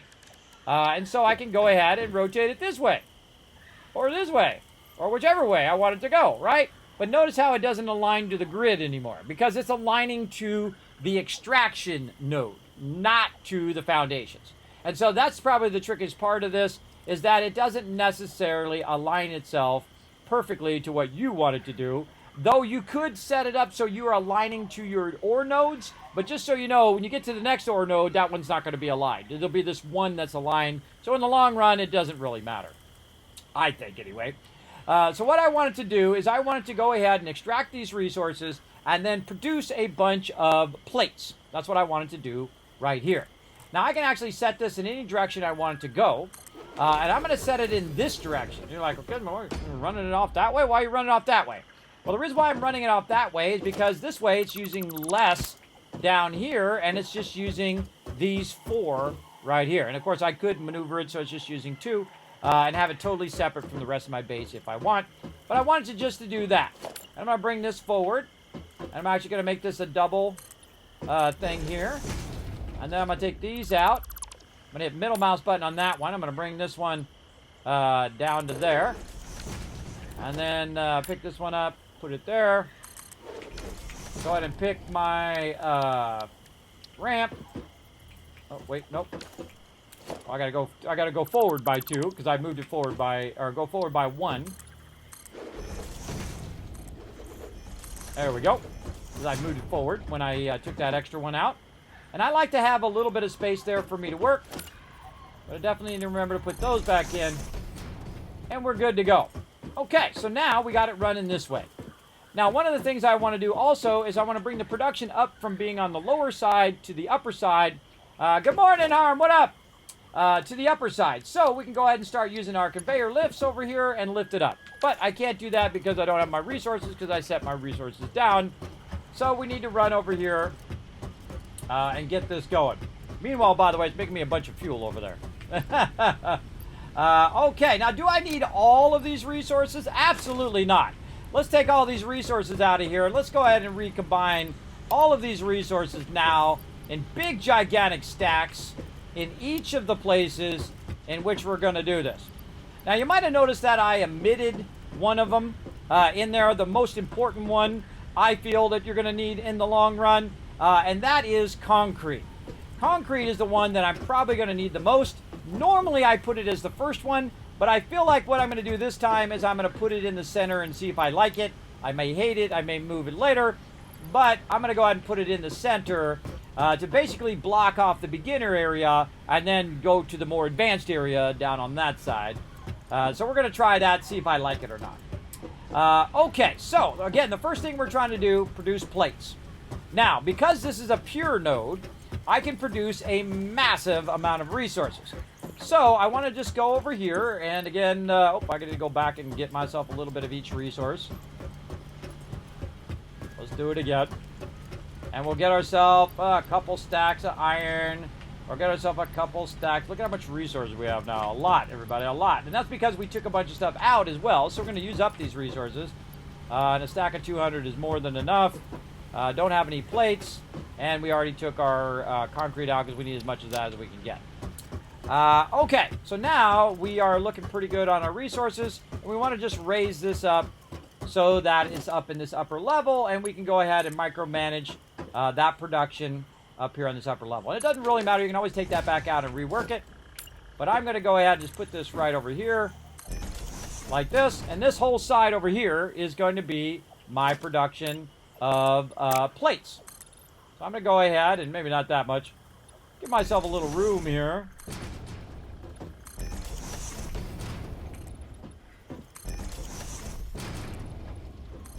To produce plates. Now, the first thing I need to do is I need to convert all of the stuff from here into iron ingots. And the same thing over there. So both of these need to be converting into iron ingots. So what if I combine them together and then just did a bunch of smelters and convert them into iron ingots, which is eventually what you want to do. But I don't have the belt speed. I don't have the resources. I don't have all that stuff right now. So the best thing to do is just keep it separate for now and then increase it later on. Now, also, because I have this right here, I can go ahead and just put that right there, and I can reach this over here, and it's going to be coming out at 120, but this is only 60 here, right? But if we go ahead and look at our smelters, we're going to go ahead and put a smelter right over here, just temporarily, so we can look at it. You can also look at it in the thing. You can pull up the thing, and you can look at it up in here if you want to. But we're going to look at iron ignis, and now we're going to start to do some numbers. And numbers are going to be your friend in this game, everybody. Or you can completely ignore the numbers and not do the numbers at all. It's up to you. It's up to you. It's your game. You play it however you want.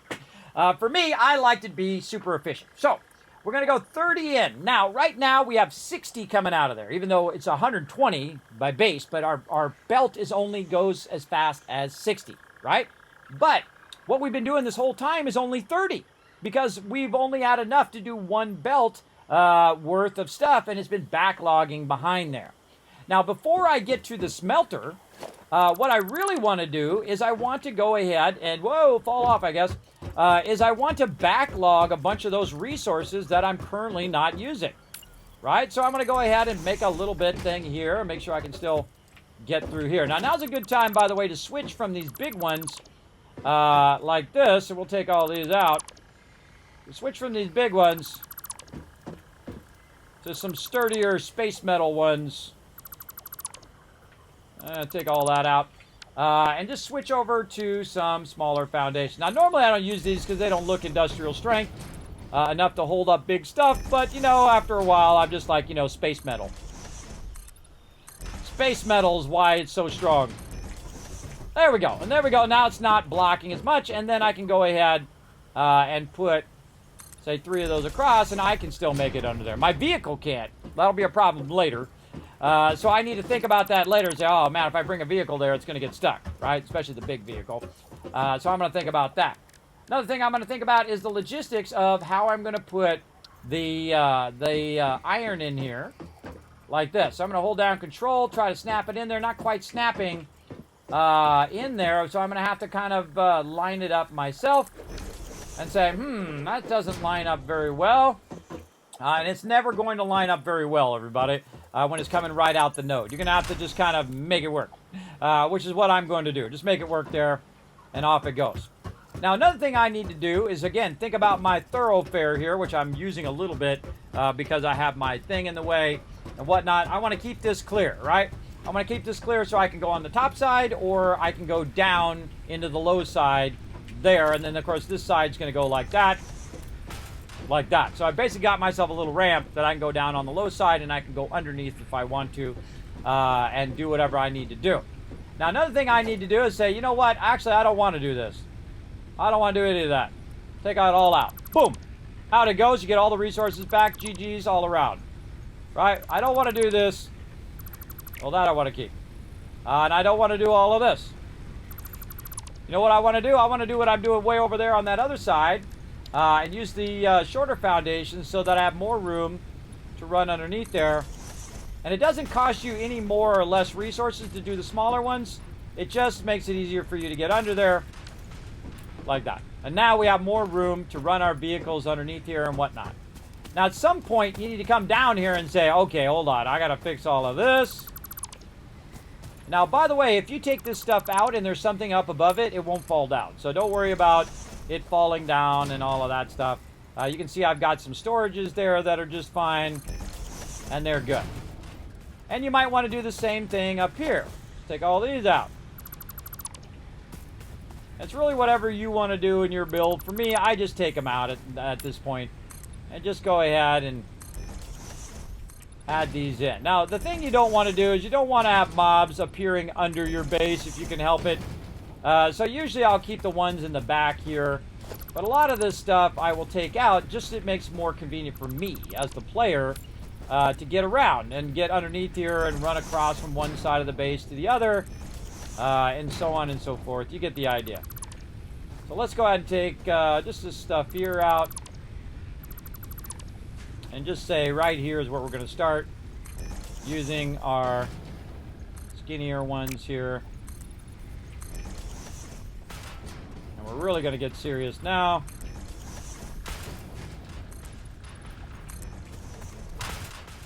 And that's because this whole time, I've been collecting a bunch of plates and doing all of that stuff. Okay, so there we go. We got that going. Now, we've also got our ramp down here. Do we want a ramp there, or do we want a ramp down there? All right, that's another question. Do you want your ramp there? Now, I've already got a ramp on the side here, so I can run up that ramp.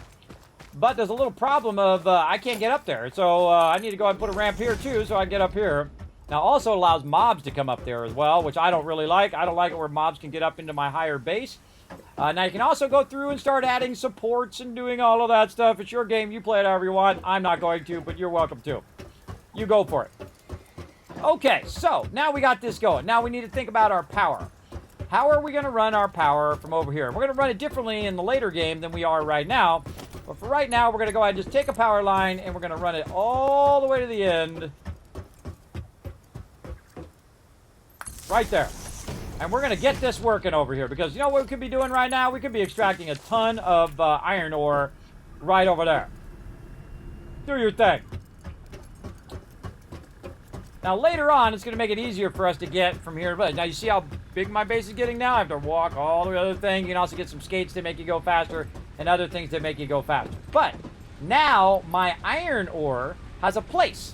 It has a place to live. It doesn't have to live over here anymore. It's got a specific spot in which I can drop any excess that I have into that particular box. And that box lives right there. And so I can run right over here. Go right here and put all of the extra iron ore right there. That's where it goes. That's its spot. And now I want to go ahead and take that and convert all that iron ore into iron ingots, because that's really all that you can do with iron ore is make iron ingots out of it, pretty much. So we're going to do that right over here in the corner. Now, before we do that, we want to think about doing our splitters ahead of time. Now, if we had blueprints, we could be doing that right now, which we'll get to that later. But what we're going to do is we're going to start this splitter right here in the center of the thing, right? And we'll look and see, make sure it's centered on all sides, looking pretty good. Yeah, it looks good there. And then next to that, we're going to go ahead and do our smelter. We're going to hold down control. We're going to look for that little green line so we know it's all lined up. And I like to give a little bit of a gap.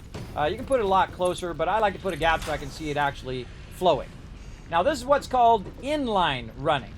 Now, the inline running is what you do is you run it with a whole bunch of these in a sequence, like this. And then you take this, and now that I have one of them down, I can pretty much go in and line this up. Notice the orange is toward me. That's the input. And I'm going to do that. Now, once I have it aligned on that one, if I just keep doing them one after another, they'll get lined up pretty well. Now, one of the things that does happen is visually you get to a point where you can't see what you're doing. I usually feel like getting up here on the top's a lot easier.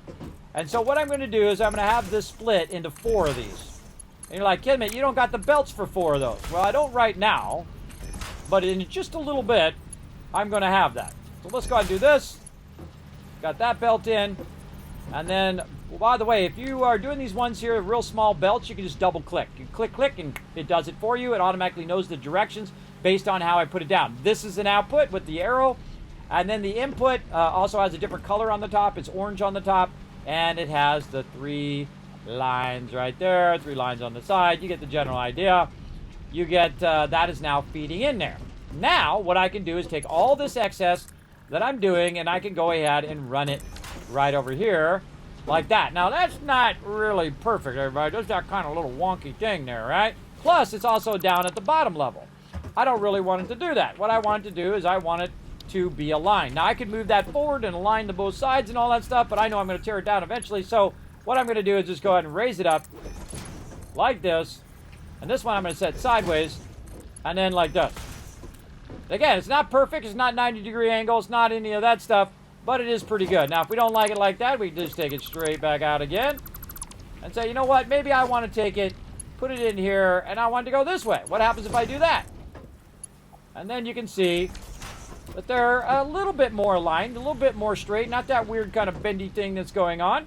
And now that's going to take that out of there, and it's going to take it, and it's going to feed it into all of these smelters over here. Now, all of these smelters, what I want to do is tie them together. So I'm going to go ahead and go here. I'm going to tie that one to that one. I'm going to take this, and I'm going to run it to here. And you're like, Kismet, how are you doing the pole on top of the splitter? Well, what I'm doing is I'm using the power line and it automatically gives me the option to put it on top of a belt or on top of a box or things like that it normally doesn't do if you just try to get the pole itself. If you go get the pole and you say, I want to put the pole on top of here, you notice it doesn't even give me the option. It doesn't even show it. It shows it over here. So this is a cool secret that's going to help you put them on the top. In fact, I think they should allow it to snap to the top of those, because that's a really great way of doing your power lines up out of the way where your splitters are. Very, very useful right over there. Now, also we want to go ahead and take this power, and we want to run this power over here to this other power. Oh, that did not actually connect to that power. What the heck happened there? What the heck happened there, brother? This power pole is messed up. That actually has not been running. It had to be running. See, it's running right there. That power pole is funky. That's funky chicken. All right, let's go ahead and run this over here, and we'll connect that into there. So now what I'm doing is, even though I don't have the ability to go that fast, I am force feeding a whole bunch of extra in there. And I'm going to go ahead and do iron there. And I'm going to do iron here. And I'm going to do 4 of them, even though I can't do that yet. Even though I don't have the belt speed for that. And that's because I can go right here, and I can pick it up manually, and go ahead and force feed it right like this into each of these, which is going to make it go way faster. I mean, way, way faster. Boom, right there. Now, basically, I have an infinite expansion that I can go ahead and expand way out that way, or I can expand it out that way, or whichever way I want to expand it, getting it going on. Now, each of these are going to be coming out at 30. So if I want to go ahead and make a bunch of these, what I want to do is actually combine these back together with a merger, because that'll go at 60. Now, again, we're going to upgrade all of this later. And this one, again, call a center merge, where you're merging like this and like this. Now, it doesn't work as well with the smelters, and that's because the smelters are closer together than the constructors. So, what you want to do is, of course, use an inline merger, where you're kind of pushing this forward a little bit, or you can just say, okay, I'm going to take this one, I'm going to turn it sideways, and I'm going to merge it into the side of this one. I'm going to turn this one frontways, like this. And so this one's going to come out of here into there, this one's going to come out of here into there, this one's going to go into here, and those two are going to merge together. And then what it's going to do, of course, is put it into a box for me right over here. So it's going to take the output of both of those, and once again, I have like a kind of place in between where all of this stuff can backlog. Again, when you're working on stuff, you especially want to backlog as much as you can, because then what you can do is you can triple up, double up, and burn up all your extra resources. And when you burn up all your extra resources, well, awesome. Then it just goes back to its efficientness that it can do. At this case, it's 60, right? So it's 30 and 30, so it can do 2 of them naturally. But if I have extra resources, I want to burn up those extra resources. No reason to store those and keep those around like that. You want to go ahead and utilize as much as you can. Now, again, as you get more and more ability to do stuff at a higher and higher scale, you can go ahead and utilize, combining all of this stuff together and doing it all with your faster belts. But right now, we want this to make an obscene amount of plates, because we're going to need a lot of plates. And so we're going to get this busy right over here. Now, why did I split it and not run it in the same one? And that's because I don't have the fast enough belts right now. So there we go. So now it's burning up all of those extra resources that I had, and it's just basically running that stuff in there big time. It's also going to backlog over here. If it runs out of resources over here, it'll backlog over there. And it's just going to keep filling all this stuff up and keep running it out to ignits. Now, the other thing that I want to do, of course, is I want to go ahead and produce myself a bunch of plates. And now I'm about to tell you the secret of the entire game. You ready? Are you ready for it? Put a 1 in the chat if you're ready for it, everybody. You want to know how to conquer this game, to absolutely destroy it? It's all about the Kismet rule of 8. And I'm going to show you how to do that right now. All right, now what we're going to need to do this particular thing is we're going to need 8 constructors, thus the name Kismet rule of 8. And what we need is we need some reinforced iron plates and some cable and stuff like that. So we need to go ahead and give ourselves the option where we don't have to run all the way back every time. We're going to go ahead and put a crafting bench right there. And we want to go ahead and say, okay, how can we make some plates? Oh, we need some screws. Okay, let's go ahead and make some screws so we can make a bunch of plates so I can show you how to master this entire game. Yeah, lots of ones in there. I like when you play this. I love this game, bro. This is one of my favorite games of all time. It's like, what kind of game would Kismet absolutely love? This is the game. If they were making me a game, this would be the game I want them to make. And these guys are crushing it, everybody. Not just making a good game, they're making an exceptional, like, gold standard game. And incredibly awesome, even in early access, everybody. This is the experimental version of the early access version. Incredibly fantastic. All right, we got to get this going until we can get 10 of these done. I think we're going to need some more plates here in a moment. But let's go ahead and make some reinforced iron plates. Now, the irony of me making reinforced iron plates right now is that I'm going to make reinforced iron plates. And I'm going to show you guys how to do it as well right over here. And I'm going to show you how to master this entire game. So, there we go. We can make 7 of them, but we can't make that 8th one, so we got to run back over here and grab some more plates. And another funny irony is I'm trying to make some plates there, too, which is pretty good. Now, so we're going to go ahead and grab some more plates. Luckily, we have made a bunch of extra over here. Do we need some rods? Yeah, let's grab some rods while we're over here. We got plenty of everything else. And, of course, we made all of this in the beginning. Just kind of automating it all. Now it's making crazy tons of stuff over there, everybody. Crazy tons of stuff. Okay, now, what we want to do is we want to put down a bunch of constructors. Right? So we're going to go ahead and just put it over here on the edge. And try to figure out exactly how we want to do our splitting and all that other stuff. Now, I suggest to give yourself some room for running this out of here and splitting this stuff over here. So I'm going to go ahead and put it forward just a little bit. And we're going to put our first splitter down. And this is going to be kind of our Rosetta Stone of splitters. It's going to go ahead and get us started. Notice the input is over that way. And then it's going to split like this. So this is going to come out of here. And that's going to go right in there. And you're like, it doesn't work. Nope, doesn't work. We could also go like this, and we could go up, and then we could go over here, if it's going to let me. Come on. There we go. And then we could go up, and guess what? That ain't working either, because you got it too close. You got it too close to the thing. It's not lined up. It doesn't look good. You're like, that sucks, Kismet. I know it does, doesn't it? That's why we're going to take it out. We're going to fix it. What we really want to do is we want to utilize this side to be the aligner, right? So we want to align off the output of the box like that so we can run it all inline that we're going to need later on. Now, another thing over here is we have another box we're going to run out there. So another smart thing actually is to push this really far forward. So what we want to do is grab that splitter, line it up, but move it really far forward like this so we can run this out and have it start to split into that box. And look at how much of that's in there, everybody. Look at that. It's already backlogged a ton of it while we were busy doing all this stuff because we got a bunch of power set up over on the other side. Now, what we want to do is go ahead and then start working on our constructors. Now, we're going to need 3, 2, and 3, everybody. You're like, 3, 2, and 3, what does that mean? Well, if you add 3 and 2 and 3, guess what that makes?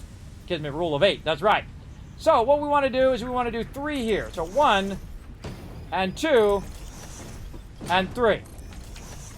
Now, what these are going to be for is these are plates, right? And then I'm going to go ahead and grab this over here.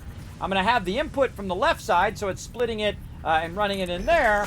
And then I'm going to go ahead and do this. Now, normally I don't like to do this on the ground level, but I'm just doing it here to get started. We'll fix it later. Now, it's going to split this way. It's going to go across this way.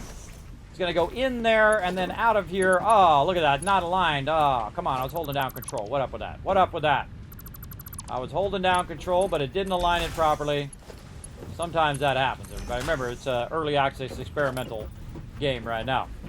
All right, let's try that again. Hold down that control. We'll look and see if all our green lines are lined up. We'll line that in there, and there we go. Now we're looking good. And now that's going to come out and start dropping this in here. By the way, if you want this to, we'll connect all of those together. If you want this to start feeding it in there, you want to go ahead and make sure that you connect the power. You also want to make sure that you leave a connector, because you can see there I don't have a connector, but I do have one over here. Boom. Always leave yourself a connector so you can chain that forward. And then now you can see that these over here all have power, but I haven't told them what to do yet. Right? I want to make plates. So I'm going to say copy, and I'm going to say pasta. And now that one's doing plates. And this one right here, pasta again, and now that one's doing plates. We got 3 of them doing plates right there. Very nice. I like it. I like it a lot. Now, we also want to go ahead and do some rods as well. So we're going to go ahead and do 2 more. Boom, boom. We're going to go ahead and bring our splitter up here. Notice, by the way, I'm using middle mouse button to get that going on. And we're going to go right there, and we're going to go right here like that. Now, this one right here, actually, be smarter for me actually to tilt it this way, like this. Move that forward a little bit. Come on, you. Line up. There we go. Line up nicely. There we go. And the reason why is so I can bring this out of here and put that in there, and then this actually would be running separate from that other line over there. And the reason why we want to do that is because that's going to come out at 60, right? Because we're doing 2 30s back here, and that's coming out at 60 into there, and then it's going to go ahead and split into here. Now, we don't need 60 because this only needs 30, or we need 60 because this only does, this does 30 here and 30 here. But we got a problem. We got a problem of the fact that this one over here needs 30 as well. And we don't have enough going in there to do 30. So we got to watch out for the numbers, right? We got to watch out for those numbers. So this one over here is going to work the first 2. And then we're going to take this one out and say, oh, okay, wait a minute. We did our math wrong. We want to make sure we keep our math right. And then what we're going to do is change our mind over here. And you're going to see something really cool about the numbers about to happen right here. And so we're going to run this one box, and it's going to run those 2. Right? So that's 60 pumping into there. Then we're going to take this one over here, and we're going to run that into this one, and then that's going to run 30 into there. Right? So this comes in at 30. So, all right, that's good. Got that going. Let's go ahead and run. It's already got its power, so that's going to go ahead and work and do its thing. Then what we're going to do is say, you know what? We want to go ahead and now run this stuff from over here, and we want to run it this way and split it over on this side. Now, again, if I'm going too fast for you, feel free to let me know in the chat. I'll be happy to explain it to you. Then we run it here, and that thing is not aligning even with the control. Why you do that? Why you do that? Don't do that. Holding down control, but still not aligning. That's a problem. There we go. Sometimes the snapping's a little finicky. Okay. And you're like, well, Kismet, that's going to use 30, and that's going to use 30, and that's going to use 30, and it's going to run out of resources. Ah, but that's the trick. Over here, we're not doing plates. We're doing rods. And rods only need 15. So both of these together are 30, and that one is 30. So that means if we come out of there at 60, that it's going to go into this one and be just fine, and then go into these 2 and be just fine. Now, these also need some power, so we're going to run this over here, and we're going to snap those 2 together like that. We're going to go ahead and say, okay, let's do some rods here, brother. And then we're going to go ahead and take this, and we're going to connect this right back over there. Oh, man, we don't have enough. We ran out of things. Well, that's okay. We'll take this one out, run this one back over this way, and then before we block that off over there, we're going to need to run that forward some more. So let's do that first over here, and we're going to need a bunch more constructors, except for the weird thing about these is they're going to be going the opposite direction. You're like, Kismet, what the heck, bro? Why are you turning those the opposite direction? That's freaky. Ah, that's the trick. That's the trick. I'll show you. I'll show you here in just a second. All right, we got to make another reinforced iron plate, though. There we go. Okay, so we need 3 of these going the opposite direction. Now, later on, you can really industrialize all of this, everybody. But I'm just showing you a way to get this to work from one node right now. It's a pure node. Even if it wasn't a pure node, even if it was a normal node, you can make all this work as well, because you'd be extracting, or 2 normal nodes, you'd be extracting 60 and 60. So that's what we're trying to do. Now, this is also aiming toward the future, right? So when I have 120 belts, this is all going to work perfectly. For right now, because I have a bunch of backlog, and I've put a bunch of backlog in there, and I made a bunch of backlog of stuff, it's still going to work okay until I run out of resources, and it basically catches up to that extra resources that I have right now. That's gonna happen for sure.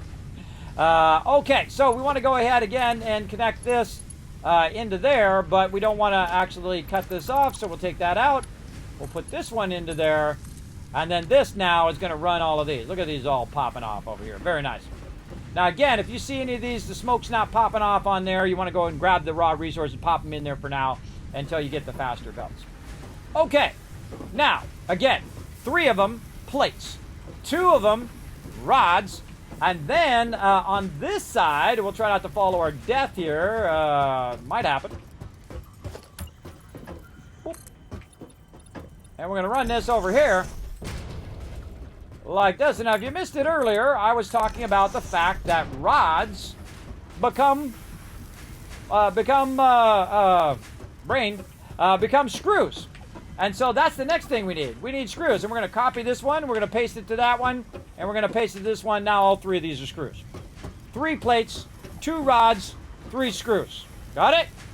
The Kismet rule of 8 right here. Now, what we want to do is we want to take all the plates and we want to merge those together. Because the plates are coming out nice and slow, 20 per minute. 3 of those, you had 3 times 20, 60. So we can merge all those together into a single thing. Right? So let's go ahead and merge those together. Right over here. Go ahead and get in our merger. We're going to do an inline merge where we just have it come straight in. And then we're going to have it go down the line that way. Then over here, holding down control. Setting our output away from us. There we go. And that snapping is funky chicken today. That snapping is funky. All right, we'll go ahead and run that there. Run this out into here. And there we go, and we'll start to see the plates come out and merge together right over there. Now, the same thing here, we want to take these rods, which are coming out at 15 per. Now, remember, our belt's at 60, so we have plenty of room on our belts. And we want to take these, and we want to merge those together as well. So, again, we can put a merger in the middle if we want, and then merge it that way. But what we want to do is we want to have it in line. We want to have it all going together down the line. So let's go ahead and keep that going. Right over here. You're like, well, Kismet, that's going to be in the way of those plates. We're going to fix that here in just a moment. This is going to go right here. That's going to go right there. These are going to merge together. And now we got all of our rods merging and coming out of there as well over here. I don't see no rods coming out of there because I didn't tell it to be rods. Not good. Probably I took it out or something. And so it's got no power. Oh, okay. We got some problems. We got some problems over here. What's going on? Oh, we got no power. Well, we want to go ahead and make another power pole to get that going, but we actually want to have this when it comes out. We want this to merge, right? We want to merge all these screws together, and these screws are going to be going way too fast to go. But you're going to find a magical thing about the numbers, everybody. Numbers are 30, 60, and 120. That's what we're working with right now, right? So 30 is 60, right? And then we're getting that one going. Then the next one, we're doing a 30 and a 15. So that's 60 there as well. So we got that going. Now, this is going to come out at 40. So we say 40, 40, and 40, that's going to be 120, right? See how it's 30, 60, or 120. Those are the numbers we work with. That's all we need to work with for right now. Now, I do need to get my 120 belts, and we're going to work on that later. But for right now, what we need to do is to come out of here. Oh, wrong thing. We need to merge right over here. And then we need to run down the line.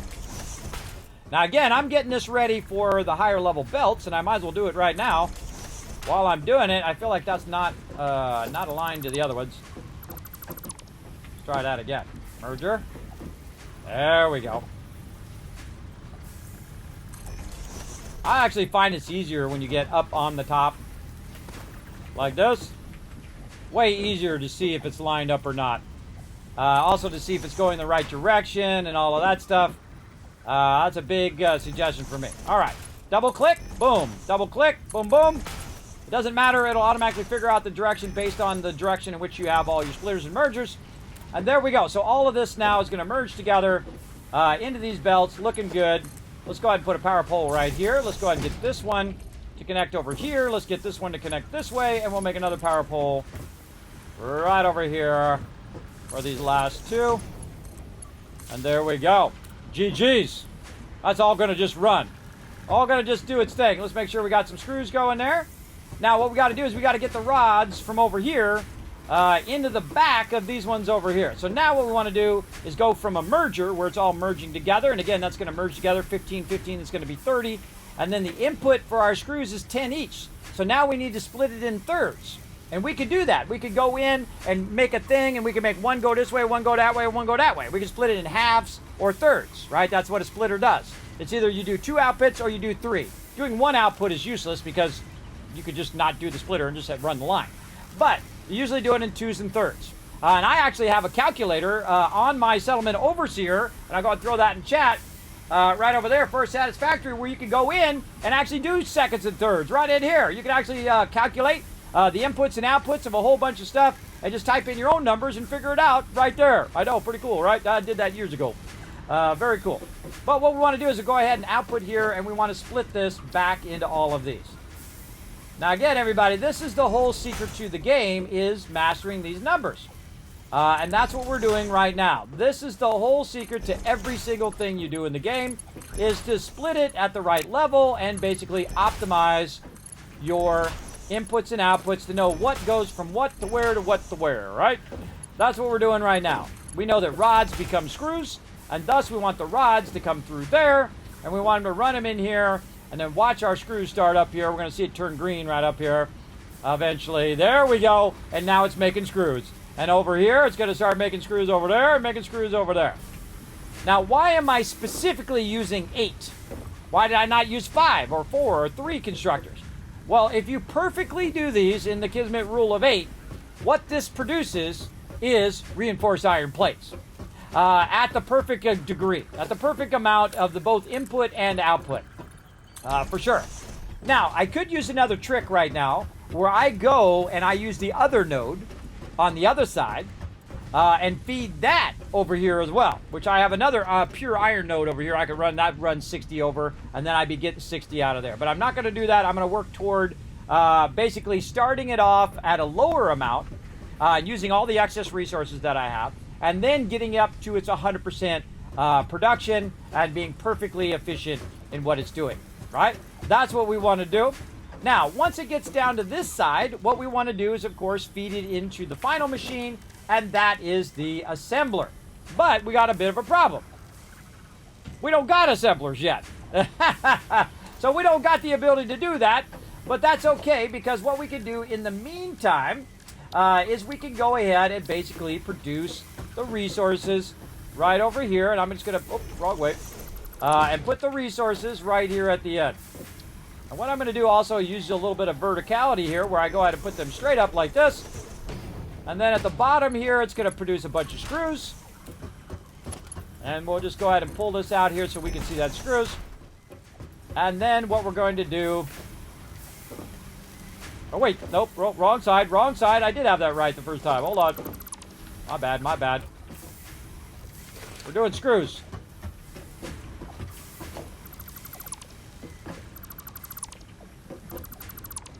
This one backwards. There we go. And then we're going to go ahead and... too close. Let's just do it here at the bottom. I was getting ahead of myself going for plates. All right, this one here. There we go. And then this one up here. This way. Okay, so what it's doing now is it's putting those screws in there. And what I want to do is not get rods, because I don't want to steal the rods away from my production. I want to get plates up there at the top. So we want to run all the way back here where all the plates are, and then we've left this gap here so that we can go ahead and raise this up. We'll try. Raise that up like that, and then run this all the way down. Right into that box. And now the plates are going to start to backlog in this top one, right? Well, once we get it down there, then we'll have our screws and our plates ready to go. Now, why am I just doing that without having the assemblers? Well, the reason why I'm doing that is it starts to backlog resources, because it doesn't have to be at its 100% value all the time. You can just go ahead and use time, because eventually it'll make a whole box full of those. If I let it run long enough, I can just walk away, and this game will just keep running. And it'll just keep doing that infinitely until I run out of power, which I would definitely do eventually, and might do here in just a minute. But I'm also making more power over there, so I'm good. So now we've got it all set up, and again, basically finding the balances of the numbers is the key, right? So right here, you know, you've got 30 and 30. That's your first two. Those are plates. Then you got another one here that you're going to need 34, and then you got more plates. You need 2 rods, because those 2 rods are going to combine together to 30, And then you take 30 and you split it into a third, and you're inputting 10, 10, and 10, which is the exact right input for this. Okay? So now you've figured out all the inputs and all the outputs, and you've mastered all of that, except for what we really need is we need the 120 belts, because if we had the 120 belt, this one node over here would run this whole thing. And then the other node over there could be making me excess and running that excess over here to my boxes. And that's what I really want to do. I want to run that excess to the other side. So this needs a total of 60 input, 60 of the raw ore running, and then it will then perfectly balance all of the numbers so that it ends up producing your reinforced iron plates. And also producing screws for me right now too, so I don't do those anymore. So let's go ahead and let that run. And let's think about, okay, well, how do we get to the next stage? Well, the first thing we need to do is not sit on our laurels and just hope that that's all going to work out over there, because we also need to continue to produce the other resources that we're going to run out of right over here. So I'm going to go over here, and I'm going to do the same thing. I'm going to go ahead and pull this power right up to here, and I'm going to pull this belt right up into here. Let's say right there for now. And what I want to do, of course, is I want that to keep working over there and keep extracting the raw copper. And so I'm going to put that right there. And then I think that's probably good. And we'll take this back out and then see if this reaches. It does. Okay. We also want to go ahead and take this power and want to run this over here. And then we want to tie it back in over here. So now all of my power is now tied in together. And what's going to happen while I'm working on my production of all of my resources, what it's going to do is start bringing that copper down. There you go. So it's going to start bringing that copper down and start backlogging the copper into here. Now remember, I'm going to make it over here, but I want it to end up in the box over there. Because I'm not really doing any copper production other than wire and that. I need those reinforced iron plates though. So I need to use some of my iron production over there. And that's the key to the whole game, everybody, is mastering those numbers like I just did. I know how much input I need. I know how much output and how many of the constructors I need and how much output at the end. And then when I get to assemblers, you're going to see when I put them in there, all the numbers will match, the inputs and outputs, and everything will match in the long run when we get that done. In just a few minutes here, we'll get that going. But again, while you're working, backlog your resources as much as you can over there. Let's look at our overall power consumption. We have 90 capacity, and right now even if we're using all of our power at one time, or all of our stuff at one time, we would only be using 70 to get it going. Now another thing we got to watch out for is it running out of power over here, because I did remove the two other ones, and now we just have these 4, but these ones are actually producing a massive amount of power. Look at that. While we were busy doing all that stuff, it just did all of that for us. So now we have an absolute massive amount of power for the next 50 minutes, everybody. Now, just so you know, I only had a couple of those running really at full capacity, and this one wasn't even running. So now, instead of having 90, what it's going to do is it's going to jump up to 120 power, because I know that's how much I'm needing. There's that number again, 120, right? Now, I can't automatically feed the biofuel into those things, because that's not a thing in the game. You can't automatically have it extract resource. Oh, look at the cool spiral galaxy there. You can't have it automatically extract. Biofuel is very much a manual process. You can actually have it converted into biofuel, but you have to manually put it into the power things. You have to manually do all that. But we're going to try to get to the point. We're going to try real hard to get to the point where we don't have to do any of that anymore. Now, also, what I want to do over here is I want to produce the two things that I need. I need wire and I need cable, right? And I want to make it over here, run it underneath, run it over there, and have it running into those boxes. The same thing with my iron. I want to get some plates going, and I also want to get some rods going. Now, I'm also going to think in the long run. I'm going to think in the next stage. In the next stage, I'm going to get belts that go at 120.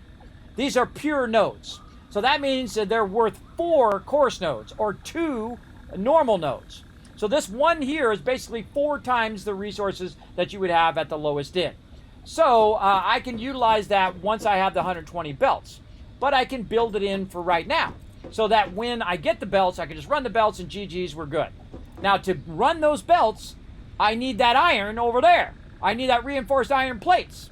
So that's why I'm queuing that up, so that by the time I get all of the rest of this ready, that'll have a bunch of screws and a bunch of plates ready to go to make those reinforced iron plates, and then I can make those reinforced iron plates, and then I can go ahead and use that for the belts to make the belts faster, so I can make more of everything, right? So that's that kind of forward thinking, everybody. To think way out here and then work your way backwards in your steps, and it will make this game so much more fun.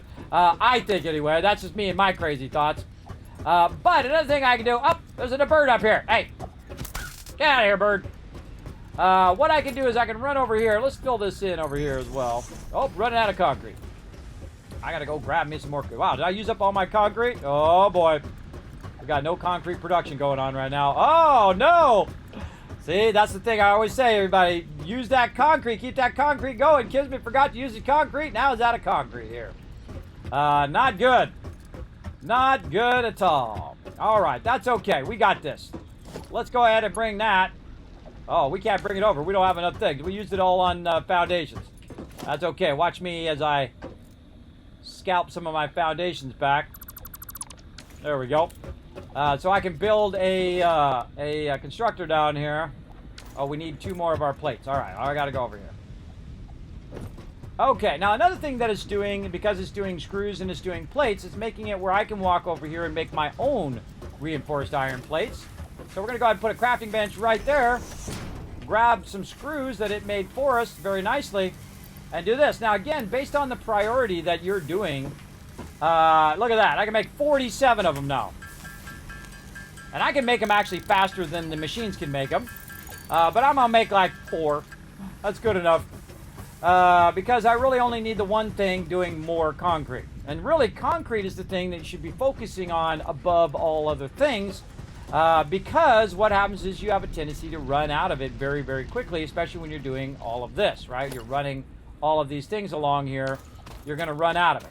Now, what I'm going to do is give myself plenty of room by running this way out over here, like this, and now I'm out of concrete, which is a bummer. But I can go over here, I can put a constructor down, I can say, yo bro, make me some more concrete there, keep that stuff running, bring this power pole forward, tie that into the power pole, and then try to tie it into one of these power poles up here, this one over here, and now that is going to start making me some more concrete. And again, never stop making concrete, everybody. Always be doing it, and I let it run out on purpose, is so that you know that don't do what I did. Now I'm going to run it into there, and that's going to start making me concrete really, really slowly. The first one I will upgrade, by the way, is the concrete to make it go faster. Now, right now it's coming out at 60, and it's going in here, and it's actually an input of 40. So it's actually producing, it's extracting more than it can actually process right now. So I really want to process 2 of them, right? I want to get 2 of them going. So let's go ahead and do that. We're just going to slap it down here on the ground. It's not going to look pretty, but, you know, we do what we got to do. Maybe this way, I don't know. This is kind of a bad spot to put this in. What we need is we need a chainsaw. Do we have any power in this chainsaw? Nope. A little power. There we go. Okay, we need to take this bag out. Again, I hate slapping them on the ground like this, but let's just go for it. Okay, let's just make a mess here, everybody. This really triggers people like me who have played the game for a really long time. I love to trigger. I love to trigger the Satisfactory community, everybody. It's so fun. All right, let's go right here. Now, we'll back this up a little bit. Bring this down. Run it into there. We'll split it into this one. And we'll split it into that one.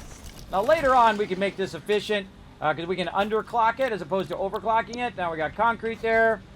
And then concrete there. We're going to tie these 2 together via this one right here. Oh, we're going to tie it back this way. It doesn't really matter.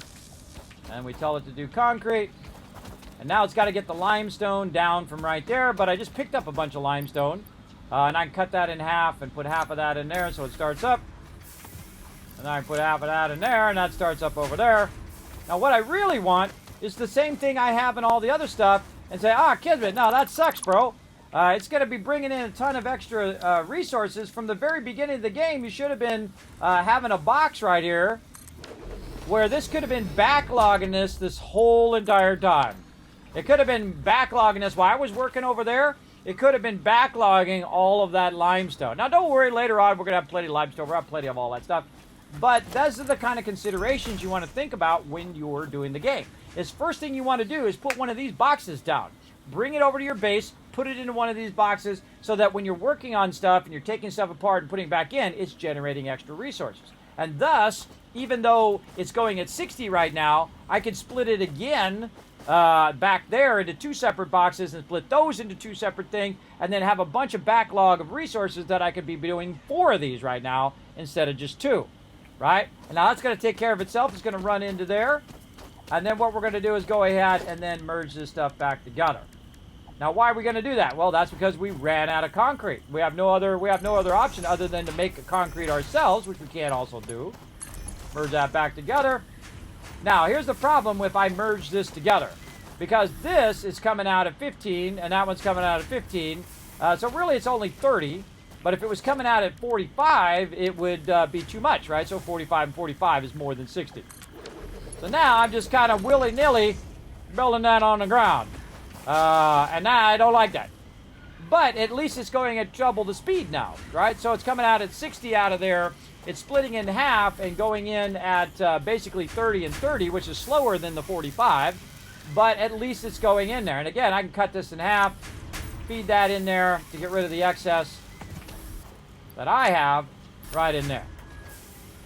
Now again, eventually I want this limestone to be up high there, and I want to run it up there, but if I don't have any ability to do that because I don't have enough limestone or concrete, and that's why concrete should always be your number one thing. It should be the number one thing that you're always working on because it's going to run out like that, and it produces really slow in the beginning of the game. Very, very slow. Now, you did see that I could take out some of my resources, and I'm going around looking to see if I have any extra of any resources right now. Oh, I got a bunch of iron ingots there, a bunch of copper ore, and a bunch of extra limestone. Look at all that extra stuff I've got. Let's put all this back in here for a second. Like that. I'm going to go right here to this box. I'm going to put everything that I had on me in there, and I'm going to take all this out. And now all this stuff has a place to be. It has a place to, I can just drop it. So we can go back over this way and say, okay, I've got a bunch of this excess. Where can I drop my iron ore? Right in here. Do I have any extra iron ore? I don't. Do I have some extra iron ingots? I do. Look at this. I got a whole bunch. In fact, I can just put a couple of these in this one and then put some over here. Oh, I got more on this side than I do on this side. So let me go ahead and take some of this back out.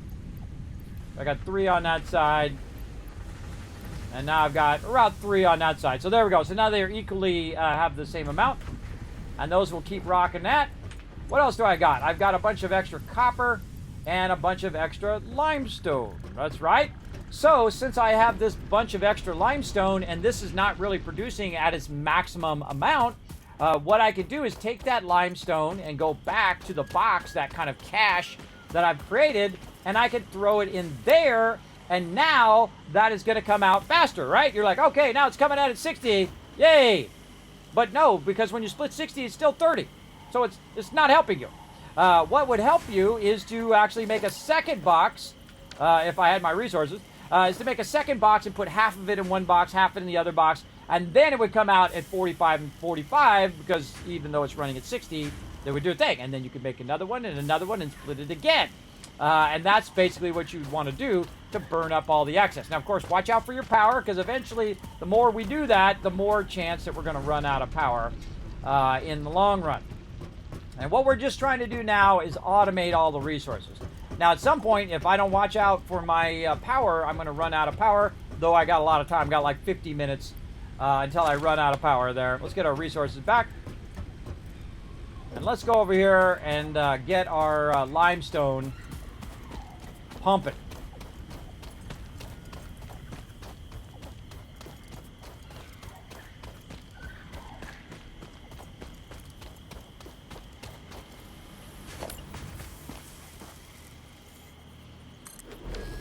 Now this is what I call offline building, everybody.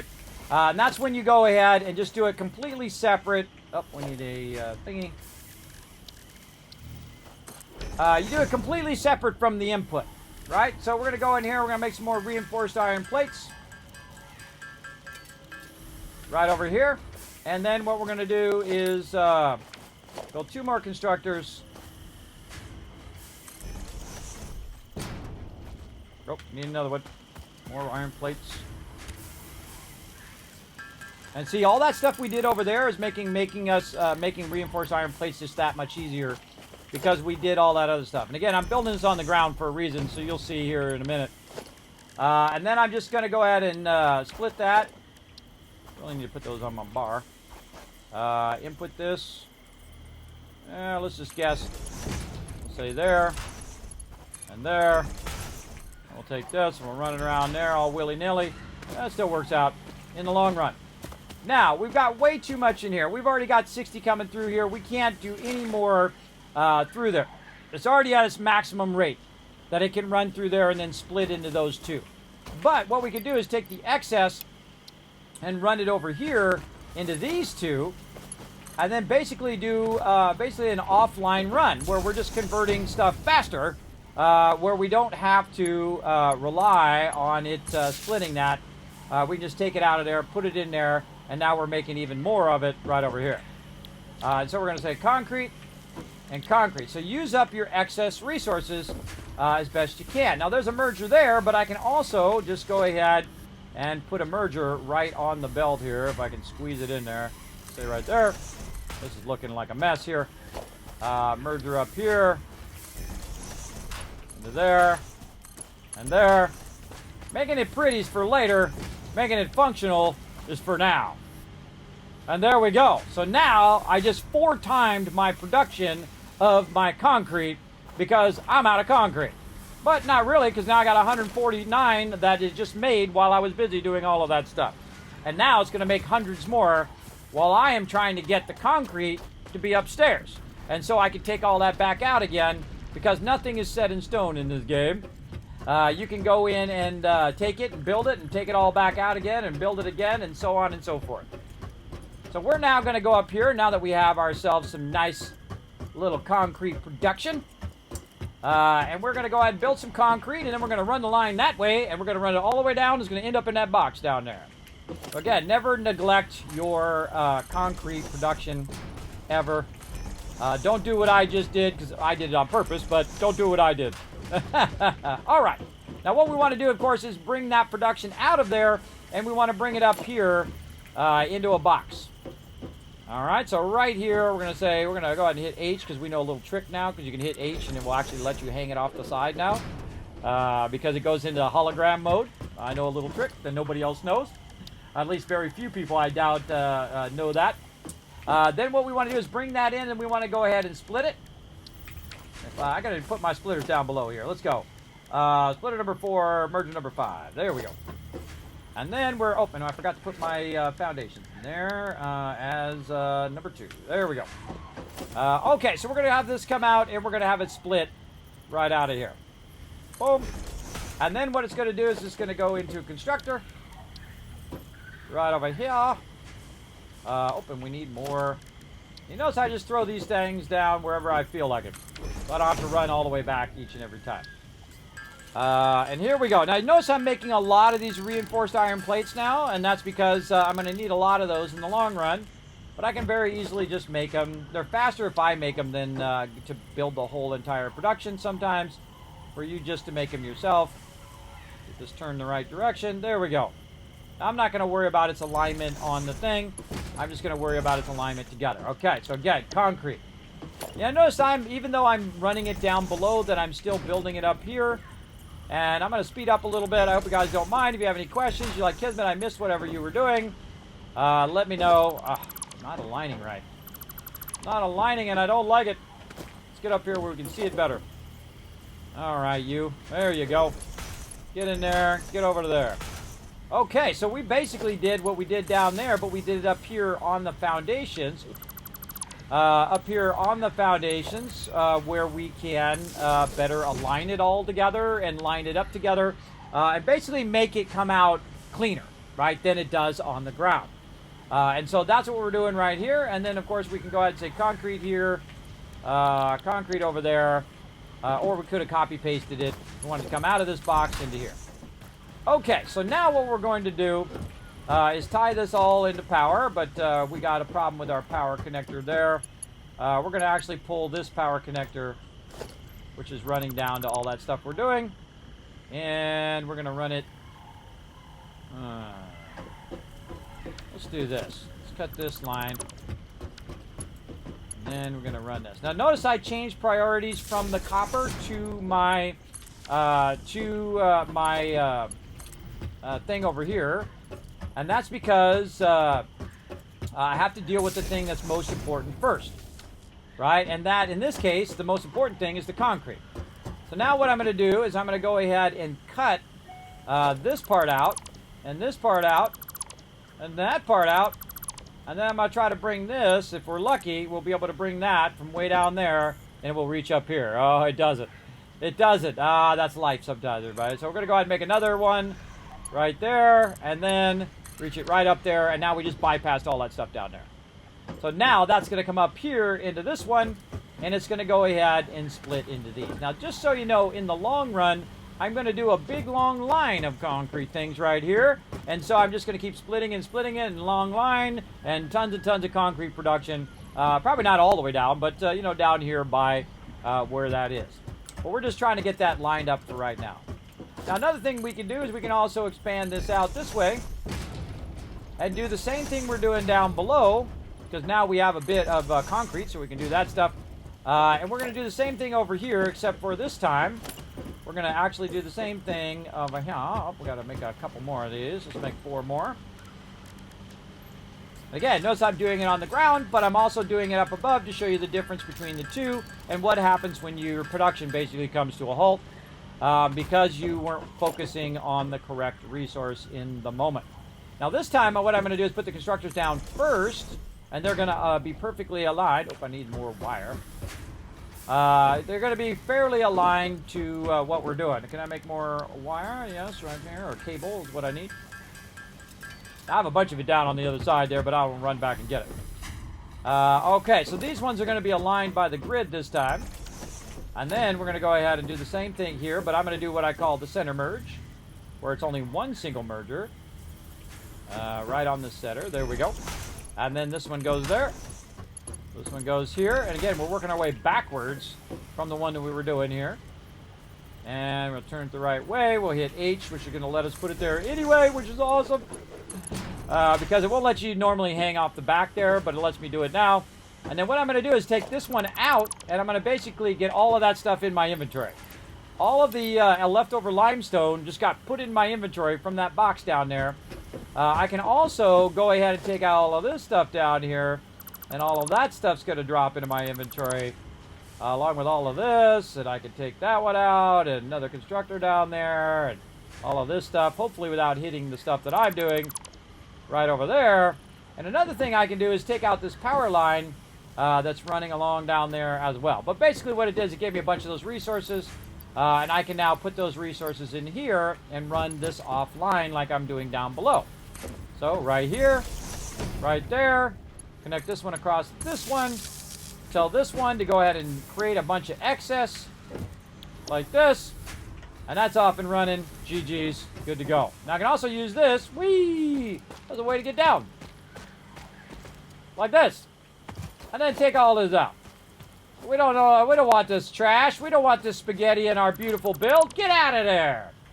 Get on out of there. I'm definitely going to grab the on Steam summer sale. There's seriously so much replay value. I love to see it. I have a lot of hours in this, and I could have a lot more, too. I could easily have 10,000 hours in this game. Easy. Easy 10,000 hours. Not even exaggerating, everybody. Easy 10,000. This game is awesome. All right, now we want to go ahead and straighten this out a little bit right over here. So we're going to go back over here. We're going to run a new power line. And we're going to run that power line directly toward this power line over here. It'd be great if it reached, but it's definitely not going to because that's just the way it goes. But we're going to go ahead and see how far we can get this to reach. Right there. And then we're going to reach it over here.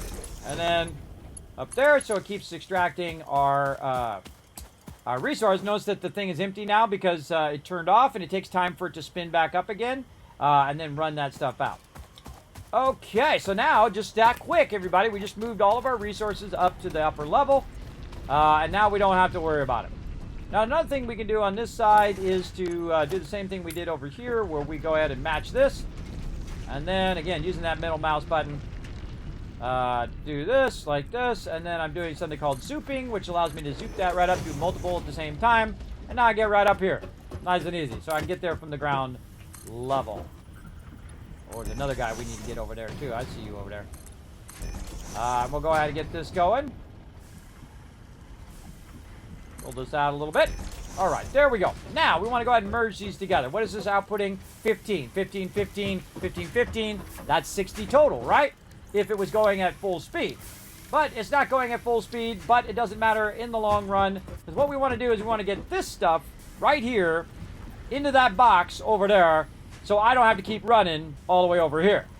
So that's what we want to do. We want to get it here, get it underneath there, run it around the back, way over there. So let's go ahead and run it this way, so it's kind of away from our other stuff. Then we're going to have it end up right here at the end. Let's get up here on the top. Oh, actually, I don't have my skates. Got to do this first. And then get up here on the top, because it's going to make this way easier to go ahead and run the output toward me. There we go. And then again, this is what's known as an inline, where you put a merger down on every single thing instead of just putting it down in between. But we could just as easily put it in between. And we're going to run all of this down here to the in one. And then we need another cache, right? Another backlog. So if that other box on the other side gets full, well, then we have another box over here that could get full.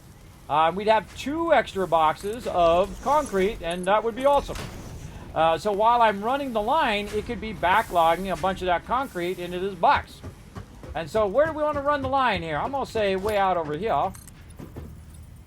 We'll run that way. Run this way. Let's say right there. Looks good to me. I'll say we're running along there. And so now what we're going to need is a lot of plates. It just so happens that we have a lot of plates. Holding down control, by the way. Get that going. Now I'm going to go ahead and rotate it. Oh, I should have rotated it first. At the edge. There we go. Hold down control, rotate it first so you can see where the edge of the rotation is. Like that. Now one of the problems is you can see it's going at an angle. And you're like, well, Kismet, how do you fix the angle so it's not weird like that and it's nice and straight? Well, I'm going to show you that right now. So the first thing you do is you go ahead and run it along the line, and you're going to see that green line. It's going to tell you how it's straight. Right? But when you rotate it, what happens is it moves back by 2 spots. So if you move it forward by 1, 2, and then you put it down, and then you go look at it, look at that, nice and straight. There you go. It works for pipes, it works for everything. Just offset it by 2, and you'll get that perfect corner. You get that 90-degree corner, and your stuff will look super sharp. All right, same thing over here. Let's just make sure that we're going nice and straight, right off the side of here, looking good. And then down here we go. Now, later on, I'll make this a lot more fancy, but for right now, we're just going to run it old school. Or we just run it down here, and we find out which one is the one that we want to run it to. Now, another cool thing that's happening right here is that I can use that to run up there as well. Now, which one of these is the one with the stuff in it? Well, we can look at this one, and we can see that it has rods and plates and wire. But actually, all of them have rods and plates because it's asking me to deconstruct it, right? So this one is actually wire, and this one is rods. How do I know it's rods? Because it has 400 rods in there, so that one's rods, and that one's going to be plates. And this one over here doesn't have anything in it, so most likely that's could be it, or it could be something else. That one doesn't have anything. So I don't really know what it is that is. So what I'm going to do is just take a moment to make myself a little ramp. Later on, I'll get me a nice little jetpack where I don't have to do this anymore, which will be awesome. Right over there. Try not to fall off the edge. Whee! And run back up here and figure out which one it is. Now, a great way for me to tell is just for me to simply build another box on top. And then if I put a box on the top, I know which one from the other side. Oh, there we go. There it is. Pretty obvious which one it is, right? Then what we're going to do is go ahead and use our lifter to make it nice and clean. Like this. Drop it right down here. Take that and tell it to go right in there. And there we go. GG's done. GG's all around, everybody. Very nice. Right over there. And that now is going to make me a massive amount of stuff. Now, what else we want to do? We want to go ahead and get our copper stuff going. We want to get all of our iron stuff going. And again, we've taken care of the most important thing, which is your concrete. Your concrete, again, when you start building out a big old base like this, it's going to run out fast and quick. All right, now over here, we're going to go ahead and start with a little bit of our thing here. I don't like how the fact that it's crooked, so we're going to fix that. It's a bit crooked. Let's do a little bit of like that. All right, there we go. Now that one I'm just going to leave on the ground, and we're just going to lift it up, run it this way, just like that. Then we're going to go ahead and make it closer. Maybe run it a little bit through there. I don't like clipping it through there, but we're going to do that for now because we can run over here and we can look that's extracting at 120, but the belt's only 60. So that's what we're going to have to do with it for now. And you're like, well, Kismet, you can go do your upgrades. Oh, yeah, I can do a bunch of upgrades right now if I wanted to. I absolutely could. But my highest priority is always my production. Always that my production is going. Now, look at that. Can't quite make it in there. Why? Because this is snapping to the ground and not to the grid here. So again, we got a bit of a problem there. So let's go ahead and fix that problem by simply moving this one forward. We'll take this out here so we can see the front of this again. What out, lizard doggo? Get on out of here, you crazy lizard doggo.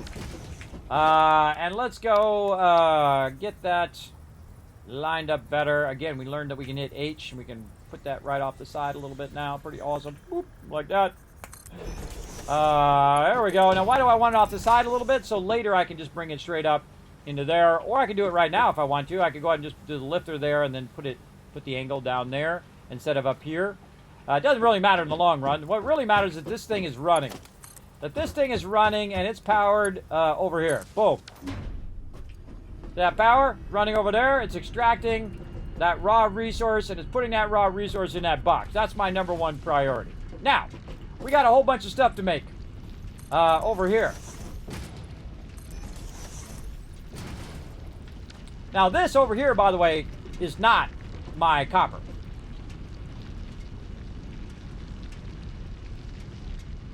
That's iron. Now why am I doing that? To backlog a bunch of iron while I'm working on the copper over there. And now that I also rerouted all of my stuff over here, I can just go right here and pick up a bunch of this instead of running all the way to the end there to have to pick it up each and every time. I can also fill in the rest of this now that we got this all squared away. And now, also while we were doing all of that stuff, in theory I could look in this box, boom, and it's got a bunch of copper in there. In fact, I got a whole bunch of copper on me too. And I've got a whole box full of copper there. And let's go ahead and fill this up over here as well. And then now we can go ahead and start working on our copper, and then we want to get our copper over there as well, while that's backlogging a bunch of iron over there as well. Okay, so what we're going to need, of course, is the first thing is our crafting bench. Let's always have a nice crafting bench nearby where we can utilize it for making a bunch of reinforced iron plates. So we're going to need a lot of those. Let's just make a whole bunch of them. We'll get it going. Have a good night. Night, Landrew. Thanks for hanging out. Appreciate you.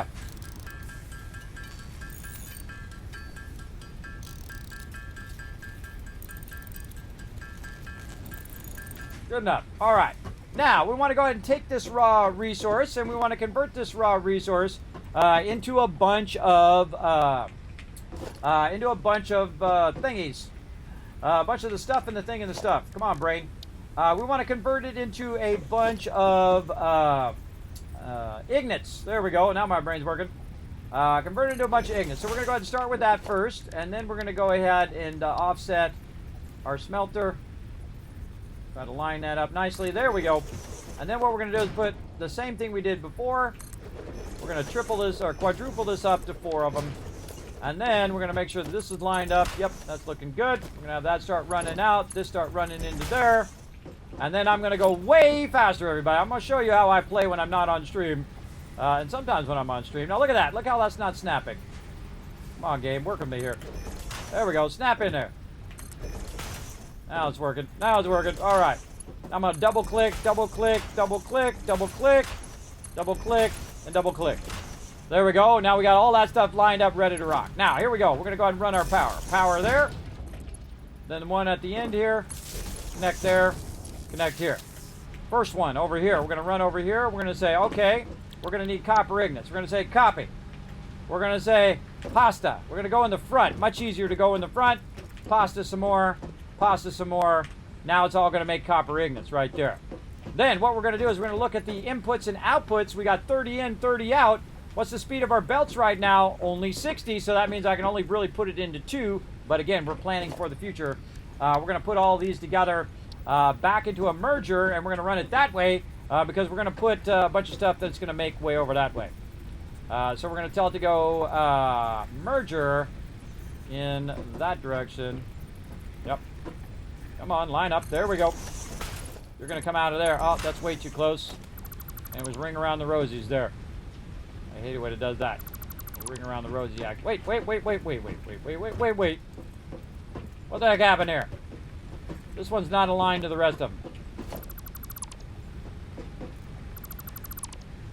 I don't like it.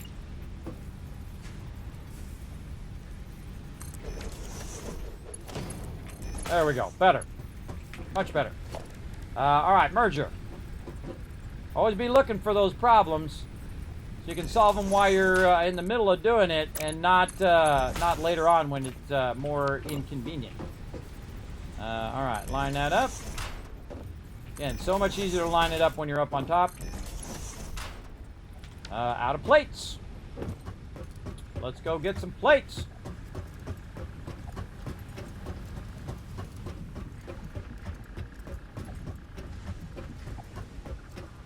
Now, while we're waiting, we could also do this. Grab some plates here and run this over to the plates. Now, I'm also doing, I think this one is screws. The third one is screws. Whoa! Look out. Danger, danger. Let's go see which one's screws. Did I even put screws in there? Oh, I forgot to put screws in there. All right, well, then I'm going to change this one. Take all that out. And I'm going to take this out of here. And we're going to make this one into that. I forgot to do my screws. I can't believe it. Take all, put screws in this one. Take this out. There we go. And then we'll put wire into that one. Take that out. Stack of that out. There we go. We'll take our screws out now that we got that lined up. And then sort those.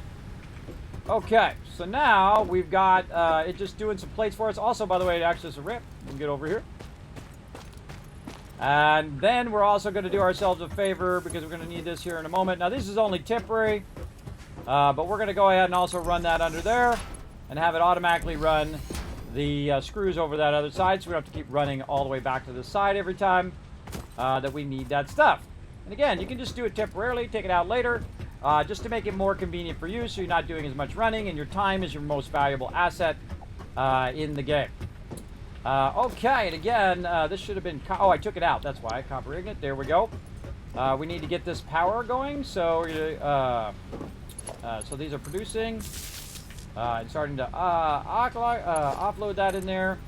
Let's see, where do we got a nice power connection here? Oh, nothing. Nothing, maybe back here. There we go. All right, there we go. It's going to feed all that stuff in there. Get that up and running. Let's get over here so it's combining all these ignits together. Double click, double click, double click. There we go. And then, of course, we're going to have output over here. So we're going to go ahead and run this storage container in the opposite direction. We're going to run this out of here into that storage container. And we're looking good. Now, coming out of there eventually is going to be 120. So I'm going to be thinking toward that 120 in the long run. And so we're going to go over here, and now we're going to run it the opposite way. But before we put that in, we want to think about if there's any obstruction back here. It doesn't look like there is. So I'm going to go ahead and line up this constructor, actually up to the floor here. There we go. And we'll just put 2 of those down for now, like this. And then we're going to put in some splitters. Again, I hope you guys don't mind me speeding up a little bit. And then a splitter on you. There we go. The snapping's a little funky for some reason in the experimental version here. A little funky chicken. So now what we're doing is just basically putting together all of these resources, and we're going to turn them into wire. Now, you can see this goes in at 15 copper ignits, even though it's coming out basically at 60 out of there now, into wire. So this is 15 and 15. Very much like rods is half the amount that's coming out of there. So one of those, one of these things over here, one of the smelters can produce basically 4 of these, right? Or yeah, 4 of those. No, 2 of those. 2 of those. 2 of those per one. So 4 times 2 would be 8. So we could have 8 of these running right now. We don't need to because that's going to be a power problem. But basically, we're going to go ahead and put 4 of them down to get started. And it's just going to produce wire. And the funny irony is, of course, when I'm producing stuff, put this over here. When I'm producing stuff, that makes me have to make stuff to produce that thing, right? Like right now, I have to do wire, which is the thing that eventually I'm going to produce from the thing that I'm just doing right now. Okay, and so we connected those 2 together. We need another splitter over here. Trying to get that to line up. And it's really weird how that thing's not really snapping well. That's a thing they'll need to work on. Okay, so how many we got? 1, 2, 3. Oh, we need 1 more.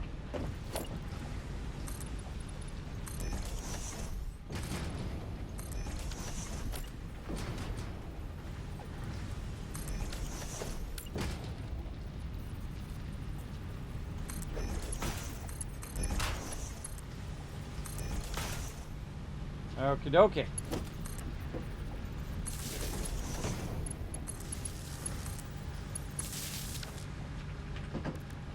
And this should be producing wire. Copy. Pasta. Wire, wire, wire. All right, looks good. And we need to go ahead and chain this across here. And there we go. Man, I'm surprised my power hasn't gone off yet. Man, we riding that power, everybody. Okay, now we're to a point where if everything was running, everybody, that's what I've been trying to do this whole time, is to cause my power to go off. But I've been doing it so well that it hasn't gone off yet. But basically, we're now beyond the point, if everything was running, it would kick the power off.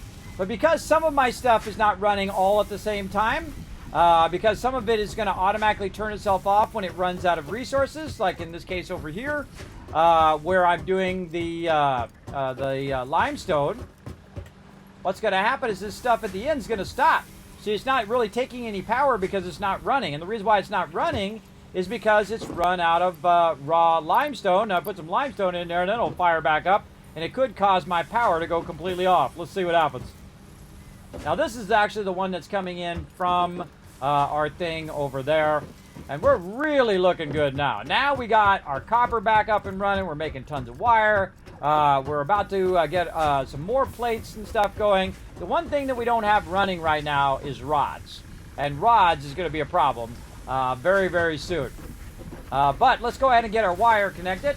And again, logistics. We're going to merge all of this stuff in this direction.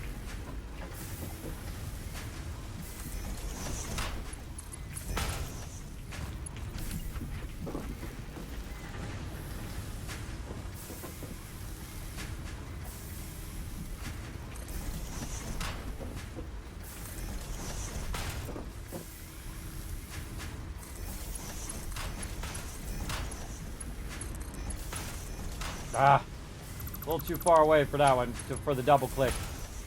Constructors are much further away than the smelters. Okay, look at all that wire popping out of there.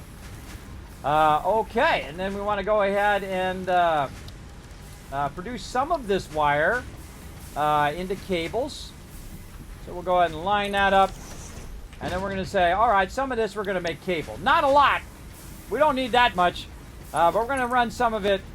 We're going to try anyway. Oh, is it going the wrong way? Oh, it's not lined up. Not lined up properly because there's poles in the way. All right, we're just pushing forward just a little bit. Oh, wait. Where's this outputting? Oh, it's outputting this way.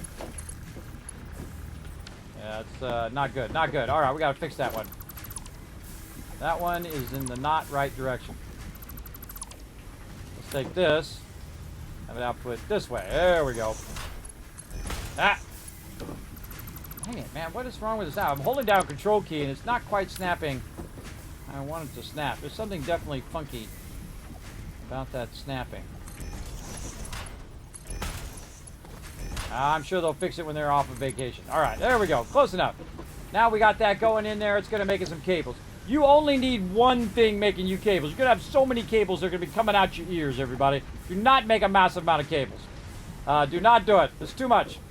Okay, now, one of the things we might want to do here as well is to try to siphon off some of this stuff here so that we can run the excess into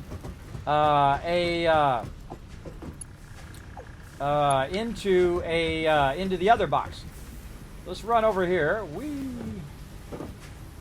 make ourselves some more cables, which again, very funny irony that we have to make cables to do it. Right over there. Right over here. There we go. Okay, so we got this going. Right there, and run that in there. Looking good. All right, now we're making some cables and some wire. Now this is going to do 60 wire in here. Now I highly suggest that you do a splitter in here somewhere. I'd say probably on these two over here I do a splitter. And basically splitter this sucker right here in the center. Now if you aim at the belt, by the way, everybody, you can just put it right on the belt, which is super cool. And then we can split this out. And then run these as a dual chain. Did I unlock my stackers yet? I don't even know. Not unlock my stackers yet. Okay, now we're going to go ahead and run this down. I don't know. Let's just be crazy and run it that way. And then this one we'll run down too. And then we'll get on it. Wee wee! All right, there we go. And this one is going to be over here somewhere. Let's see. Which one was it? This one? That one? Oh, God, I can't remember. Can't remember. Let's go check it out. Lizard Doggo! What up, Lizard Doggo? Again, thanks, Landry, for hanging out. Slow down, Grandpa. What up, Chew Toy? Are you trying to be an a-hole? Because when you come into someone's chat, you say something like that. If you're not like a friend of mine, I would think you were an a-hole by saying that. So watch out what you say, all right? The number one rule in my channel is be respectful. If you can't be respectful, you're in the wrong channel. I will ban you forever. And I will never unban you, ever. And I literally give away thousands upon thousands of free stuff here in the stream. I've probably given easily $10,000 worth of stuff here in the stream for my awesome sponsors and, of course, awesome viewers who come in and help support the stream. So, if you want to be an a-hole, you're not going to last very long. Just saying. Because Kismet tells you to straight. I ain't your papa, and I ain't your grandpapa. I don't have grandkids yet. I do have an 18-year-old daughter, though. She just turned 18. My twins are 15 as well. So, again, I don't mess around. I don't play the little high school game where you come in and you call people names and all of that kind of stuff. That's for children. I don't do that stuff anymore. I don't answer to no one. So watch out there in the chat. All right, what am I doing? I'm looking to see which one these things are. All right, let's go ahead and run the one with... Hey, Lizard Doggo, get out of here. Let's go ahead and run the one with the wire straight down. This one right here is the wire. Now we know which one's the wire. And we'll run the wire underneath here. Now, man, we need to clean this up later. But for right now, we're going to make this... do this.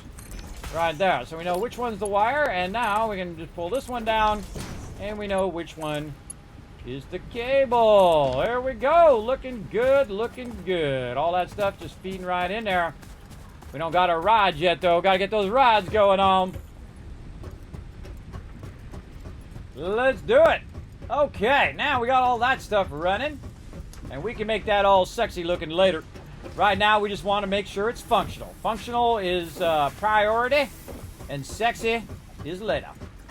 Okay, now we want to make a tremendous amount of extra stuff right over here.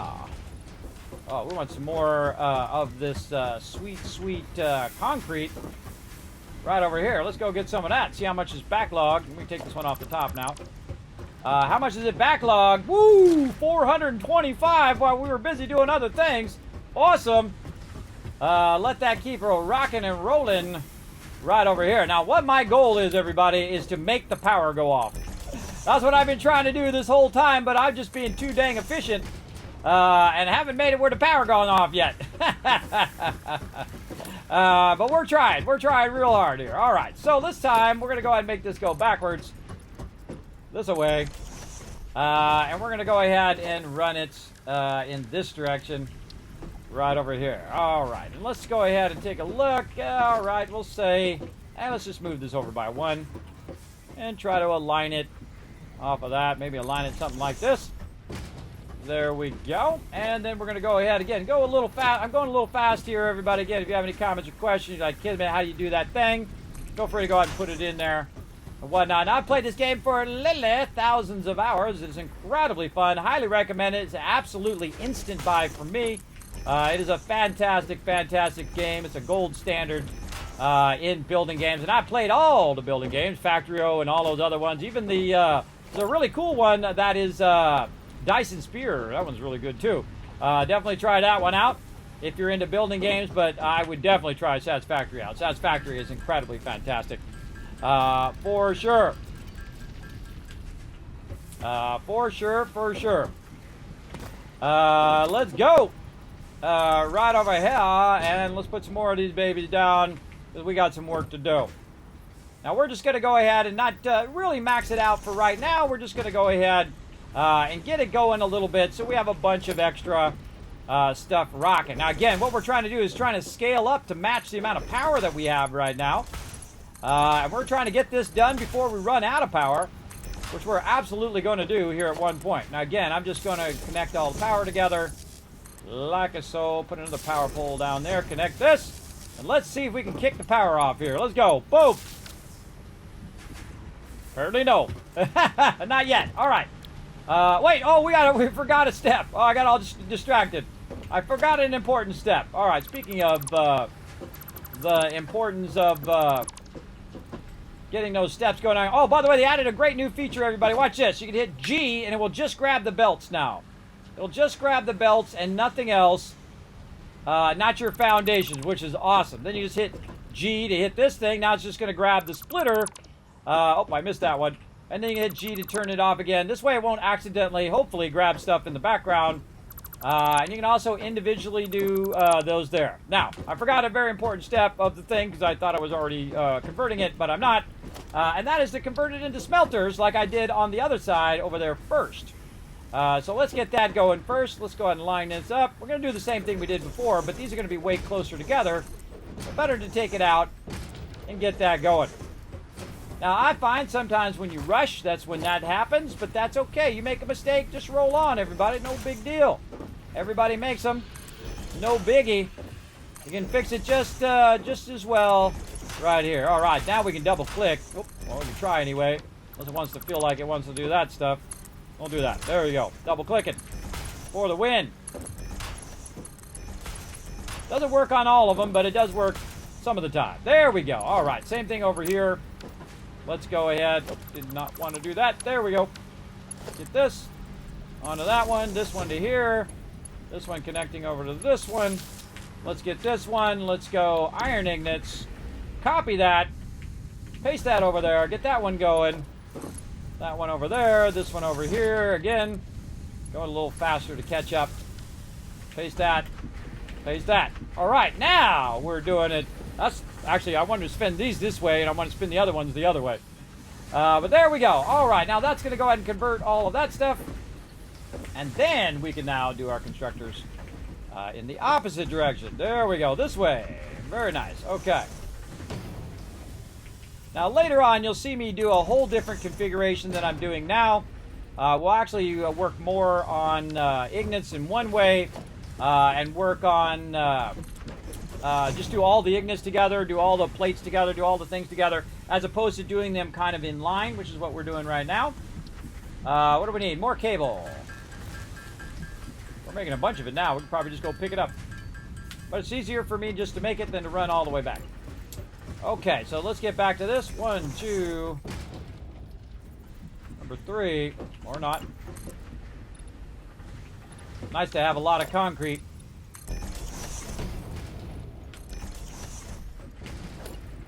And wait till we get to blueprinting, everybody. Blueprinting is the stuff. That is awesome. And we're going to revamp all this once we do blueprinting, because blueprinting is going to make this way easier. All right, merging. So if you have a great idea, you can turn that great idea into a whole lot of great ideas. Okay, out of here, merging back together. Again, going to go a little faster. Oops, that was the wrong way. Just as I jumped. That way. There we go. Line up.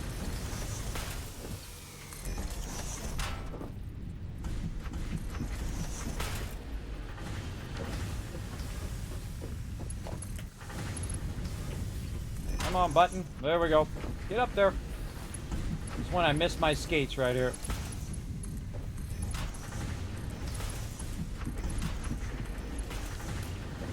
Alright, then we're going to go splitters. Alright, we're coming in this side. Yep. Alright, now we're doing splitters. Again, speeding up a little bit.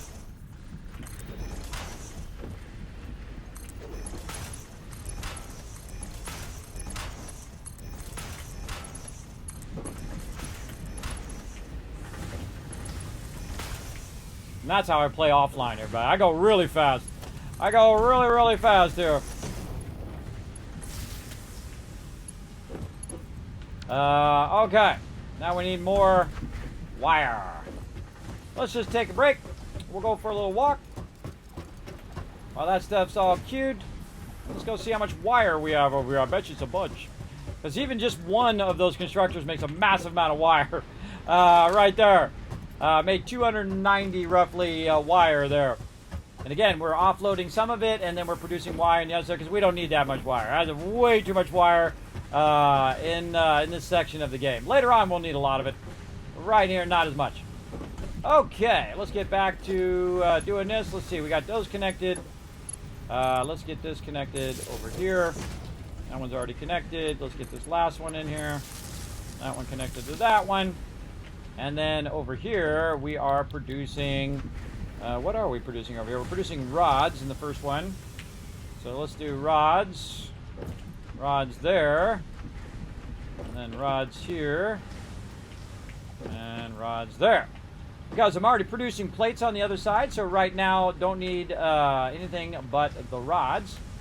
We need to go ahead and connect in our power, so we're going to get this power right there. Jump over this way and connect it there. Alright, looking good. Now in this particular case, I kind of feel like I want to run it down through there. Yeah, kind of run it down through there and we'll run it underneath. So we'll go ahead and merge again this way. And then on this one, we will merge forward like that. There we go. Get this one out to here. Come on, jumping. There we go. This one there. One there. This one coming back this way. And this one at the end. Man, it's gonna be awesome when we get to blueprinting. Look at that. Why you do me like that? Why you do me like that? Line up already. This one here. That one down there. And now we're making a whole lot of rods. Don't run out of power yet. I'm amazed. I'm physically trying to make it run out of power. Woo, very close though. Very close. Producing at 115 at the peak. Very close to that 120. That was 115 back there. So when we peaked out, we're 119, and we have 120 power. I think we can get it done, everybody. Let's do it.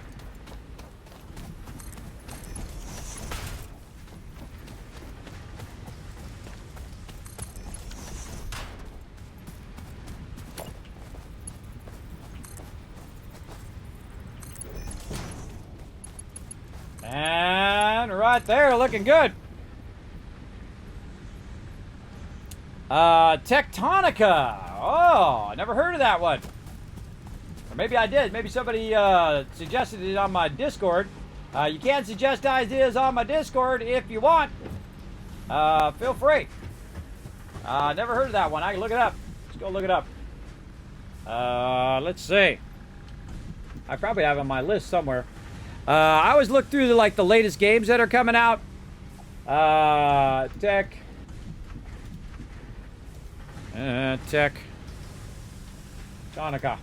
I'll take a look at it. Let's see, Tectonica on Steam. What do we got? First person factory automation. See beneath the surface of an alien planet. Got co-op. All right, cool. Let's see what you got. You're landing on the planet. Oh, I like the lushness of it. I can tell you already I like that game. I can tell you within the first 2 seconds watching the trailer. I can tell you that's my type of game for sure. Absolutely. Let's go. Okay, so now we did what we set out to do, everybody. We got all of our resources popping off over here. All of them are running over here. We got plates. We got rods now running over here. We've got our screws. We've got our stuff all running over here, so we don't have to run after it and go chase it down. Now that was the goal, and to do that without running out of power. Now, one of the things that I do trick-wise is I have certain parts of the factory go off when I'm not using them. A great example is the power over here. This is no longer producing a bunch of biomass at full value, right, at full amount, because it's backlogged so much biomass over here that it actually cannot keep up with it. Because it could feed it in here much faster. It could feed it in 120 if I had the 120, and then it would be going faster. But guess what? We don't even need it, everybody. Look at how much power I've got in there. Look at how much power I produced just in those 2 rounds of collecting resources. This right here is basically like 5 hours or 6 hours worth of power. I could run this factory for 6 hours just in what I collected in the beginning of the game. And boom, we're good. How long have we been running? We run about 5.5 hours on this playthrough. We started totally from scratch, and we're good to go. Now, we're free to do all the upgrades that we want to do. Let's go. While it runs away and produces me stuff. All right, what do we want to do right here? Field research. What do we need? We need some screws. Ah, easy mode, right? Just walk right over here, grab ourselves all these screws, and run back. And time for some upgrades. Field research upgraded. There we go. Let's get it. The map has been unlocked. All right, we got the map. Milestone reached. The molecular analysis machine, referred to as the MAM, will allow R&D to provide new technologies, items, and buildings based on samples collected in the field. To ensure a greater chance of success during exploration, an upgraded tool belt has been provided, as well as an object scanner and beacons. Note: the object scanner requires calibration via the MAM to enable detection of specific objects.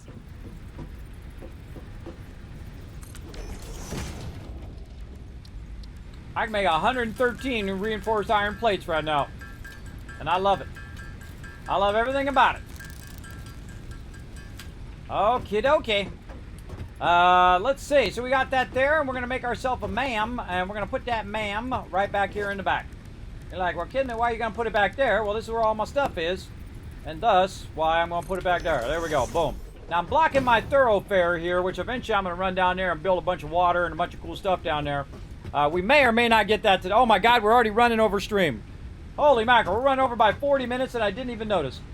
Okay, so in here I got a bunch of stuff, right? But also in my inventory I got a bunch of stuff that I need to clear out of my inventory that I can just go ahead and throw in part of the process, right? Like we got a bunch of this running out down here, and then we have it running into this box, right? So if you have a box there, you've got a drop place where you can just drop your extra resources, and that's something I really like iron ore, right? So I've got a bunch of extra iron ore that I can just walk right over here and put right in this iron ore box. It all has a place, right? Boom. God, I hope that was iron ore. There we go. Yeah, iron ore in there. Make sure you don't put the wrong thing in there and be in trouble. And so on and so forth. You get the idea. And so we'll let all that stuff run, and that'll start to backlog as a bunch of resources. Now, I literally could just go AFK. I could fill up my power, go AFK for 50 minutes, and come back for 50 minutes, and come back and I have a whole bunch of boxes full of stuff. And that's really the point you want to get. Now, the point beyond this point, the next stage of the game, is to make it where it could run forever. That's it. On forever. You can just literally let your game run 24/7, and I've done that on our mega server before. I've let it run for a month and come back and boom, tons of resources. Oh, here we go. Also waiting for that to come back too. All right, well, while we're waiting for that, well, let's do our next one while we got it, since we only have 11 seconds left. And we'll do our next upgrade. Now, the upgrade that we just did in here is our field research, which is what we're working on right here. We got more inventory slots and another hand slot. So now we can go ahead and have both our chainsaw and our hand item right there. I like to have the hand item because the chainsaw is loud and annoying in there. So we got a new hand slot. We got more inventory slots. Everything's good. We got tier 1 done now. We got our base building. Obviously, we did a little base building. We did a bunch of logistics. We used our lifters and our mergers and all that stuff. And then, of course, we also have our field research, which we're going to work on the MAM here in a second. We got the map. I'll show you that. But now we're on to tier 2. Now, I need this assembler right here. This is the thing I was talking about earlier. Now, when we did the Kismet rule of 8, and I showed you how to rule this game, and absolutely dominated by using my technique there of mastering the inputs and outputs and basically making a whole line that's built around making those reinforced iron plates. And once you figure out the math of it all, or you figure out the ratios, you can do it with anything. Not just plates, but also everything else along the way. And then what you can do is you can make blueprints and basically just slap them down and then just keep adding more and more resources and just keep doing that over and over and over forever until your game basically can't handle it anymore. And because there's so many nodes in the game, and eventually when this game goes live, when they actually release it, I'm going to make a mega server. We're going to tap every node. We're going to tap every node. We're going to build a gigantic mega base at some point. But for right now, I'm playing a solo game. We have played multiplayer before. But we want to go ahead and get our assembler going, and we definitely want to get some copper sheets going. By the way, if you notice I haven't built the space elevator yet, you don't really need the space elevator, I think, until you're done with tier 2. And really the resource sink, yeah, I don't really need that. This I really want right now. This is the thing I really, really want, is my logistics level 2. But that's okay. We got to get our assembler first so we can get a bunch of reinforced iron plates. Though at this moment I can make 100 reinforced iron plates, so I could just skip over parts assembly and go right to logistics. And then the logistics would make me a whole bunch more resources, so I could go back and do the parts assembly again. Right? So I could do all of that at the thing. It's really whatever I want to do. Now remember, these all have a cooldown. So once you send it up, it's going to be 5 minutes, 10 minutes, 20 minutes, whatever time it is that does it. But I'm going to go ahead and do this because I want to go ahead and start my assemblers going. So let's go ahead and get this going. And you can skip all of this, by the way. You can skip all of it. You just make your resources yourself. Make your resources. Don't have to build any bases. Just collect the raw resources. Put down 3 of the little extractors. Make them all yourself. Just AFK every time. Just collect your whole inventory full of resources, and you can do all the upgrades without doing any automation at all. But the automation is the fun part, I think. Milestone reached. More complex assembly of parts can now be automated. Project assembly parts can now be constructed and sent up via the space elevator. Note: project parts are too complex to produce by hand.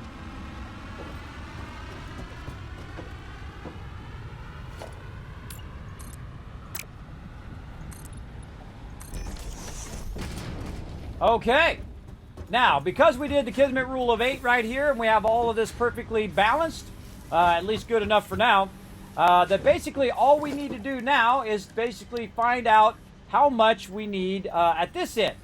Now, one of the problems with building stuff in this game, and I absolutely love it, how well balanced it is the fact that I need some resources that I need to use to make the resources that I need to use.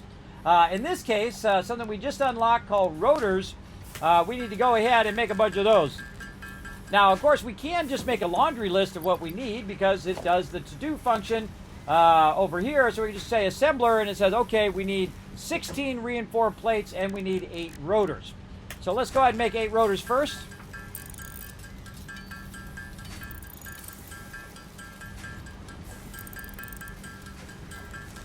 Now you make exactly as much as I need. There we go.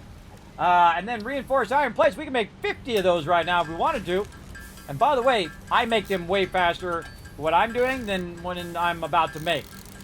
But I could be doing something else while it's making, and I come back to it later, right? Again, always switching my priorities to the most important thing in that moment. And sometimes I like to play through where I'm making each step of the process. And sometimes I just skip over steps. Depends on, what you feel like doing in that particular playthrough. And I've played through, I don't know, 40, 50 times now. I can't even remember it so many times. And every single time I had fun, which is a very rare thing in gaming, everybody. Very rare that you can play something that many times in a row and absolutely love it each and every time, which is pretty cool. Now, if you notice, unlike constructors, these have 2 inputs instead of just 1. So we're going to need to get our inputs in there, and we're going to need to be able to split that stuff and whatnot. Now, the first thing I suggest you do is you go ahead and get your lifters in. So I'm going to go ahead and put that as number 6 in here. I'm going to put a lifter right there. And then over here, I'm going to go ahead and put one over there. Now, what that's going to do is show me where I can go ahead and put my splitter in right over here so that it doesn't run into that over there. Like so. And then we're going to run it in this way. And then we're going to turn this one this way. Line those 2 things up there. And then in theory, they should be lined up. And they're not hitting the lifter right over there. Now I'm going to show you the number 1 lesson to be learned in Satisfactory. You ready? The number 1 lesson to be learned is never trust those lifters. Never trust them, everybody. They will screw you over big time. They're always the thing that doesn't work. I don't know if they fixed it. We're going to find out right now. But let's see. Let's raise this up here. And we're going to go ahead and put that just like that. This one over here, same thing. And you're like, well, Kismet, what the heck are you doing? Well, I'll show you here in just a second. Let's get this going that way. Dismantle that. Dismantle this. And then we're going to go ahead and reconnect this here. What we're going to do is at this bottom one here, we're going to go ahead and take these screws. And we're going to run the screws. And this one right over there. Which is why I have it running in that direction. Now on this side, which actually I think I did backwards. Hold on. Let's fix this again. Take this out. Right over here. And do it this way. There we go. And then this side over here. That's going to be input from that side. There we go. Now we got it. And then take these out. And then this one. Weirdly go like that. Alright, no, that's not what I want you to do. Huh. Go like that. Alright, there we go. Weird. Then we're going to take this one out of here. And we're going to run that one into there. Okay, now what we just did, everybody, is we split the screws onto the bottom 2. And that's going to run the screws in there. And then on the top, it's going to run the plates. Now, it just so happens that mathematically, we've perfectly aligned all of this to make reinforced iron plates. We, of course, did 3 plates. We did 2 rods. Those 2 rods then turned into 30 iron rods. Those 30 iron rods got split into a third. So it went 10, 10, and 10 into screws. And then now it's producing those screws. Now, the problem is we actually don't have the ability to do it at its full speed. So we're just kind of doing it at a slower speed for right now until we have that ability. So we're going to go ahead and run these power right here.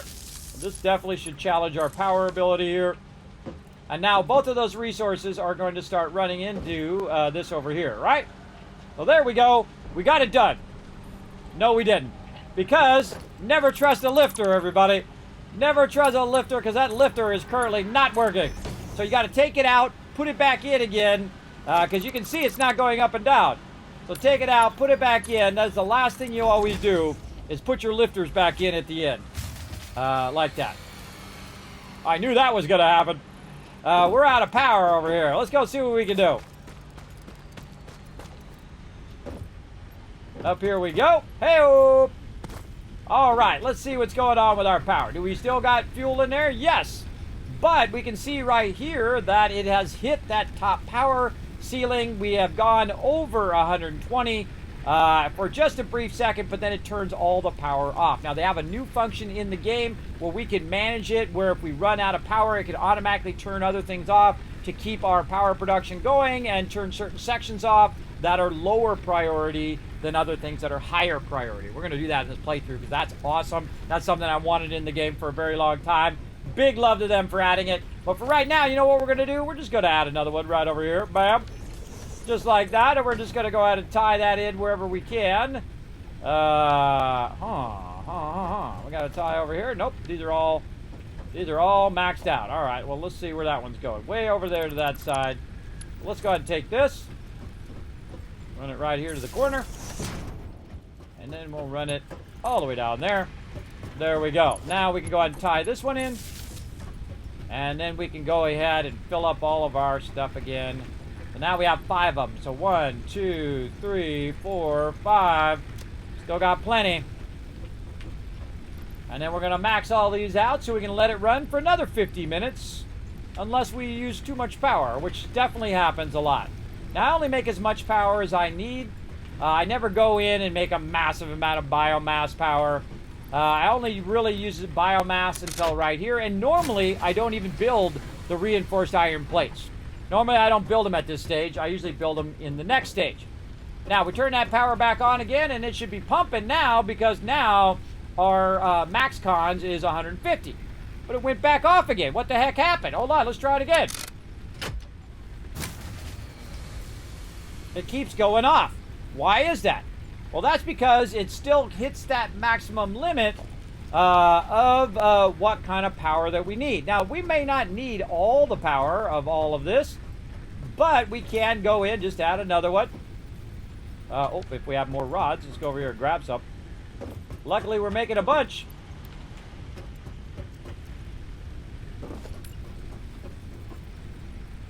Add another one right there.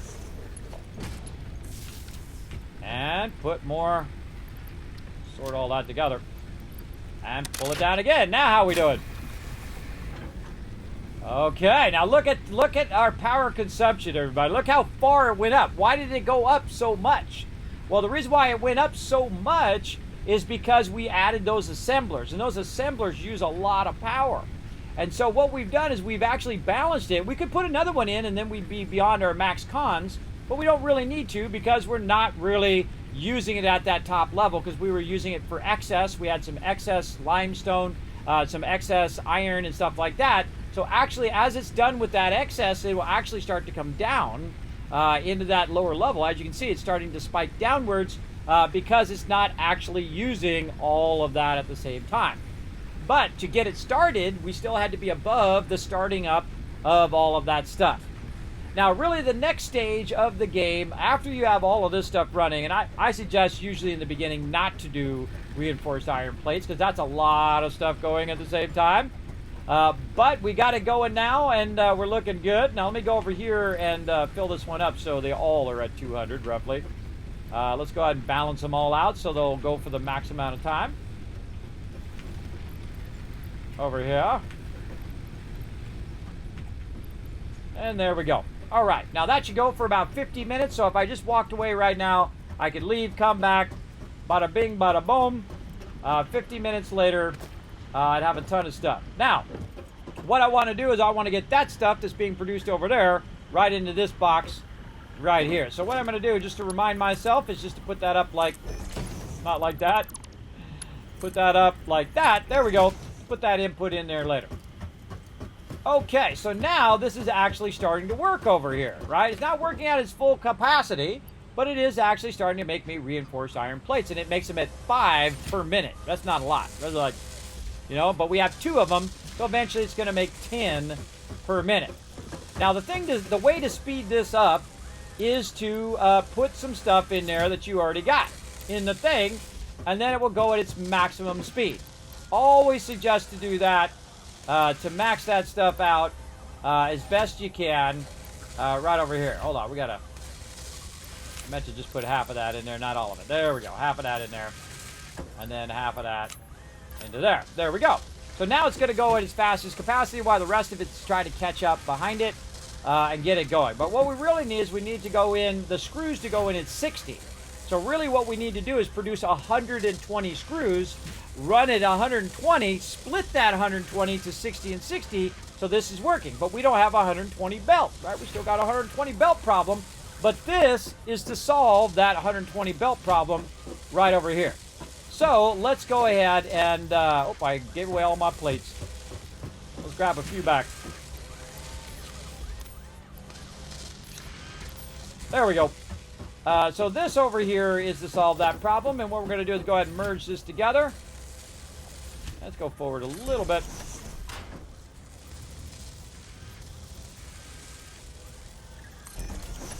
That's going to merge into there. This one will merge there. Merge there. And then this is going to go up. And then all the way over there. Up, not quite. Too long. Happens all the time. Happens all the time. Now we can go ahead and take these out now, because we were just kind of backlogging a little bit of resources while we were waiting for this to finish. We could also grab the resources over there and put them back over here if we wanted to. But what I really wanted to do is I wanted to go right over here. Let's say right here. And then right up there. So now it's going to take the reinforced iron plates and put those back on the other side over there. And there we go. We're now off and running. Now, how many reinforced iron plates do we have right now? None. We got none. How many extra screws do we got in here? A ton. So let's get them screws out of there. Let's get any plates. Oh, we don't have any extra plates. All those extra plates went to the other side. Let's run over here. Oh, we can't get up there. What a tragedy. They have a really cool ladder you can add later as well. Plus, they have ladders on the sides. If you left a gap in between, you could get through as well. But we're going to go over here, and we're going to see how many are actually in the thing. Oh, there are none over there yet because it hasn't come through. Because it hasn't come out in the front.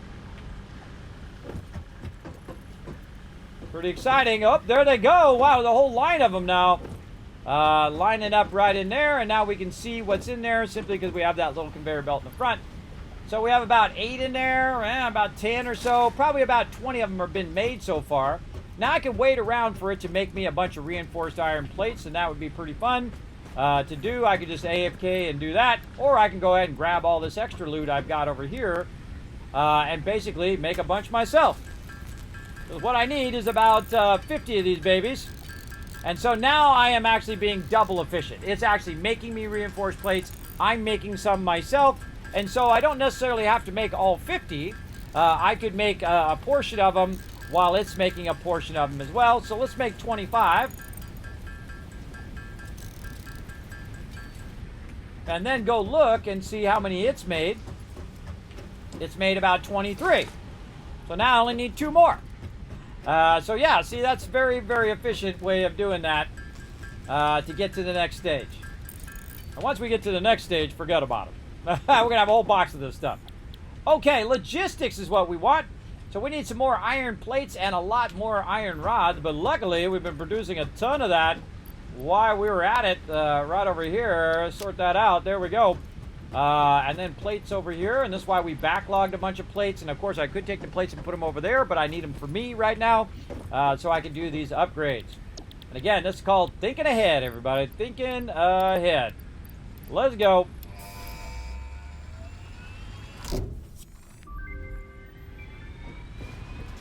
Milestone reached. Improved versions of Crushing conveyor it. belts and conveyor Did you get the new belts are now shelter in accessible. 76? Not yet. To I'm not encourage anywhere close to additional getting to the end. verticality, conveyor I'm like poles now have a 20 stackable in. variant. I just started this week. I just started on Tuesday. So I've only had 3 days to work on the on that. Everybody else, of course, I was off on the One Last Wave project. So it came out on the 15th. I left on the 15th. I come back 10 days later. Plus, I'm doing a bunch of other stuff. And then, bam, I'm like 2 weeks behind now. And it's going to be a shorter time for the thing as well there. So, yeah, I'm in trouble. But that's okay. We'll make it happen, as we always do. Okay, there we go. We got that going. And so now we unlocked, finally, our 120 belts and 120 lifters. And one of the coolest things, the stackable conveyor pole. Very, very cool. All right, now what's the first thing that I want to upgrade, everybody? And that's right over here. The first thing I want to upgrade is my making of reinforced iron plates. All right? So I'm going to go over here and take my reinforced iron plates and use them to make more reinforced iron plates. So the first thing I want to upgrade is the ability for it to lift. Now, right now, if I look at this one, if I hit F, it says right there, Mark 1 lifter. So it's lifting it at Mark 1. It's coming directly out of the thing. Now, because that's a pure node, that pure node is actually extracting at 120. So I only need the one node to get it going. So I'm just going to go ahead and go to conveyor lifter 2. I'm going to aim right to it. Boom! Now it's going at double speed, everybody. But that doesn't do any good because now it's just stopping right there. But what I want to do is I want to also make my belts faster. Now, what I'm going to do is automatically go like this, and then go like this and replace the ones that are down there. So now I'm going to go ahead and do a Mark II there. Now watch how much faster it's going now. Yeah, now it's going in there faster. Now we're going to go ahead and do our lifter faster. All right, and then we're going to go ahead and do all of our stuff faster, faster, faster, like super easy, right? No, we're not. Because we still need to make the belts. We still need to make all the iron, the reinforced iron plates, to make all that stuff. And you can see it's making like 10 every minute or so. So this is going to take quite a while to get this all up to speed. But once we get it up to speed, then we're going to be styling. And let's go ahead and upgrade that one so that's pumping in there faster. Now this uses a technique I call the overflow technique, right? Where basically what it does, it brings all this stuff over here as super fast as it can. It jams it into this first one. The first one gets totally filled up. And then it has now overflow to flow that stuff into the second one. And then the third one. And then the fourth one. You get the idea. And so what we're going to be doing here, instead of producing 60, which is basically what we're doing with just 2 of these, we're going to be producing, with 2 of these, we're going to be producing 120 of it, which is going to be more than enough, or going to be just enough to make everything work on the other end. And that's what's so cool about having a single pure node that you can use just for your reinforced iron plates. But it's going to take a while. Now, of all the times you want to take a break, everybody, this would be the time. This would be the time to take a break, and I'll show you why. Grab your screws out of here, grab your plates out of here, and go right here, and you can make these so much faster than it can, way, way faster. And so we're going to hit that space bar, we're going to let that run, I'm going to take a quick break, then I shall be back, and we'll just go a little bit longer. Let's go. And I'm back. Put a 1 in the chat if you can see and hear me, everybody. Look at that timing, perfect timing. There we go. So we used up all of our plates and extra screws and all of that stuff so we can get our iron plates popping off over here. So let's go. Let's get it going right up in here. All right. First thing we want to do is work on all of our belts. Make our belts faster. Much more faster.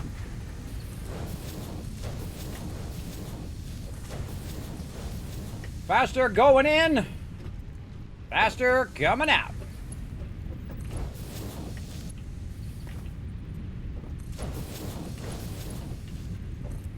Now, you don't always need to make these ones faster over here. Oh, that's not even connected. That's over here on this side. But you definitely want to make it faster when it's merging together.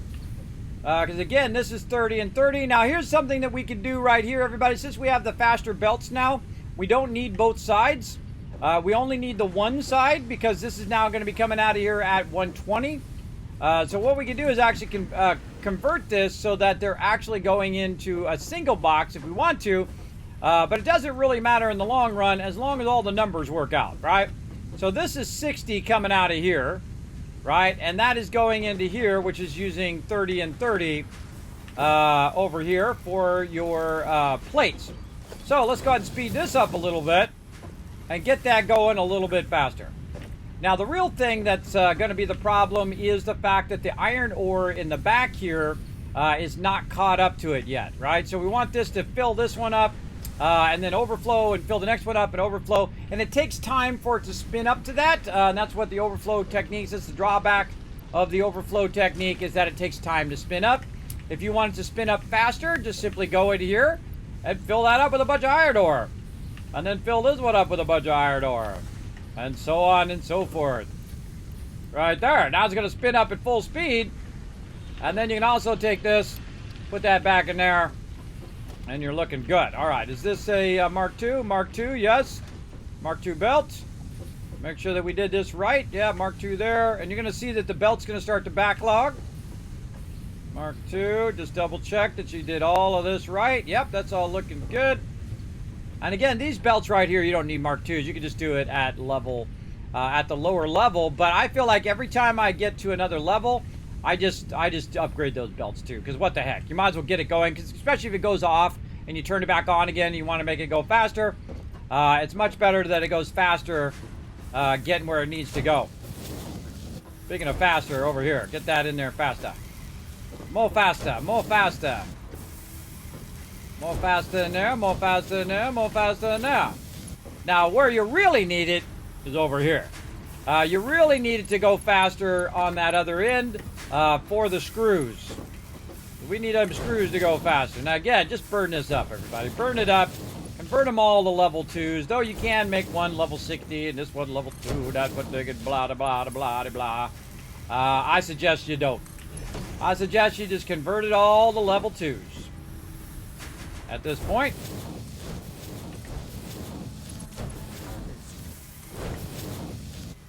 Okay, and especially out the outside here.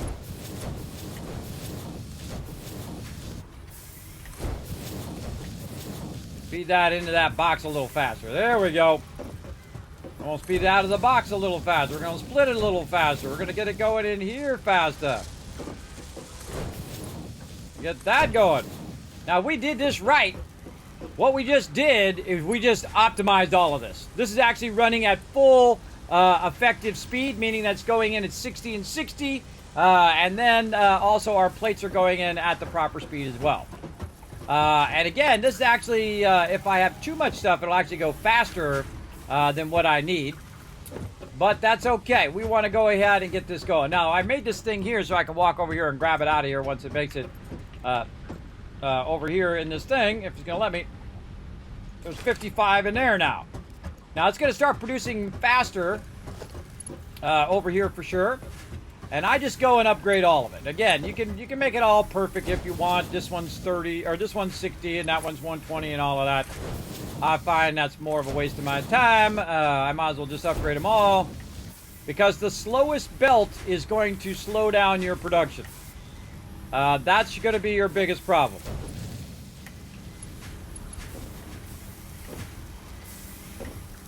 And the fact that we can get these out of here faster means that we're good. Also, we can walk over here and say, yo, yo, let's go. And take a nice big fat stack of that, put that in there. 200 max stack there. So what we're going to do is we're going to max stack it so that it never stops.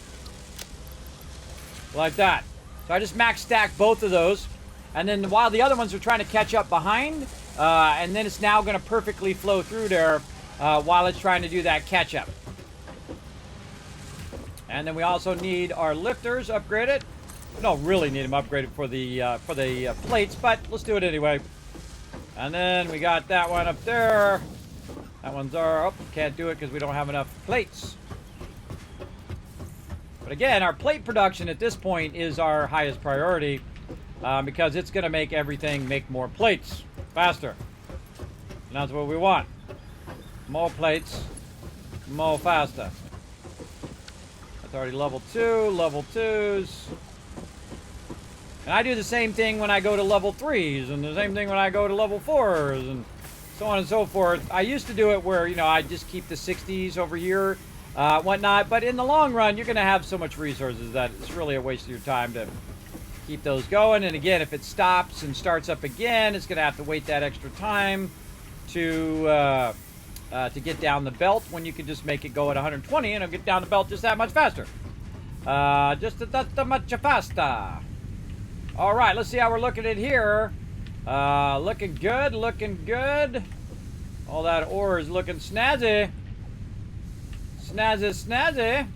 And we do have a backlog over here, and you can see that it's going 7, 8, 7, 8, 7, 8, 7, 8, 7, 8. That means it's perfectly balanced. That means it's coming in at 120 and it's going out at 120.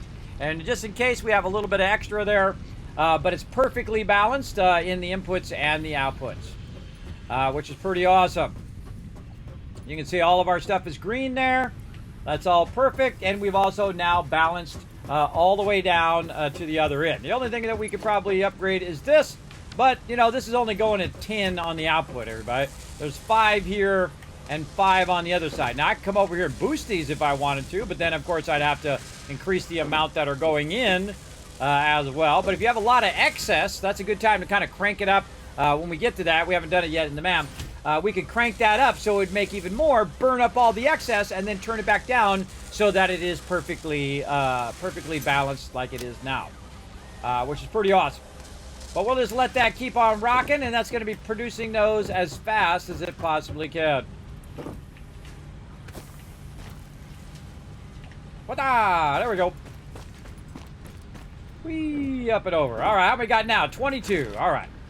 Now, you're going to get busy doing something else. And then you're going to come back, and you're going to realize that you got a whole row of that stuff in there.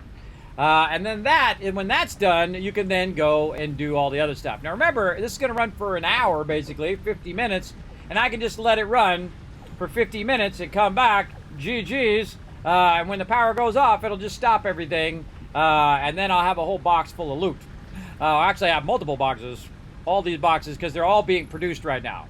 We're producing wire. We're producing cables. We're producing a ton of concrete over there. We're producing all of our other items that we need as well that are being produced and dropped down the line, including our reinforced iron plates, which is our highest in item, because it's an item that takes 2 items to do it. It actually takes 3 items, and if you think about it, because it takes the plates, then it takes the rods become the screws, and then the screws and the plates come together to make the reinforced iron plates right there. And again, we're producing all of those right now, which is how many things right now? 7 things we're producing.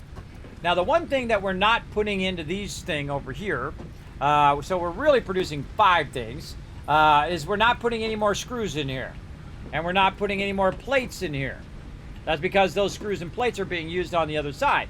But we are putting rods, and we are have the ability to take these rods and convert them into screws if we want to, right? And so when it's done making all the screws that it can make, and it fills this box, it will then backlog back through the machine and then backlog into the rods. So if we let that run for an hour, that might do that. Now, I don't need that many screws right now, so I'm not going to convert it. And I don't need that many plates right now because I got about a stack of plates. But eventually, when we have enough of our reinforced iron plates, we can go over here and then double our production of copper. And we can double our production of iron. Because instead of extracting 60, it'll be extracting 120. And so basically, it's going to double the speed at which that goes, as well as we can double the speed at which it's running on the belt. So all that stuff can be doubled up.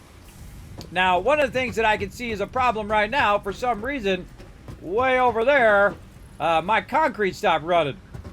So we got to figure out what happened there. I think I might have took out a pole or something like that, but it looks like it's not connected anymore. Let's go see. What's the problem down here? Oh, yeah. You're always watching for that kind of stuff. Because basically, it's now stopped my production. Oh, boy. All right, let's do this. Take that off. Run this to this one. And then that one to that one. There we go.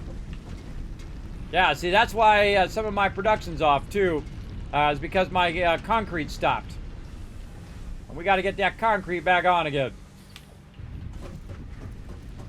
Because you never want your concrete to go off. Always want that running.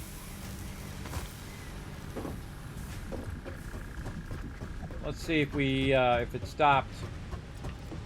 Oh yeah, only 200 in there. That's okay. We still got 300. We're good. All right, now we ran way over here on the stream, and I show you some of my best ways to get started. Now this is only about 6 hours here, everybody, and I probably could have done it in about 3 had I not been explaining it and just did it.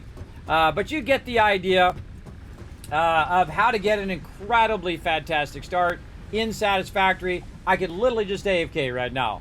I can AFK for an hour. So I can go over here and fill these back up, and I think I will do that. I think I'm going to do that after the stream. I'm just going to let it run for another hour right here, and I'll go ahead and grab 5 of these. And so that's an hour, that's 2 hours, 3 hours I can let that run right there. I can go collect more biofuel and have it convert more for me. But we're going to queue this up so it runs another hour. We might play some Satisfactory later today, I don't know. We'll see how my day goes.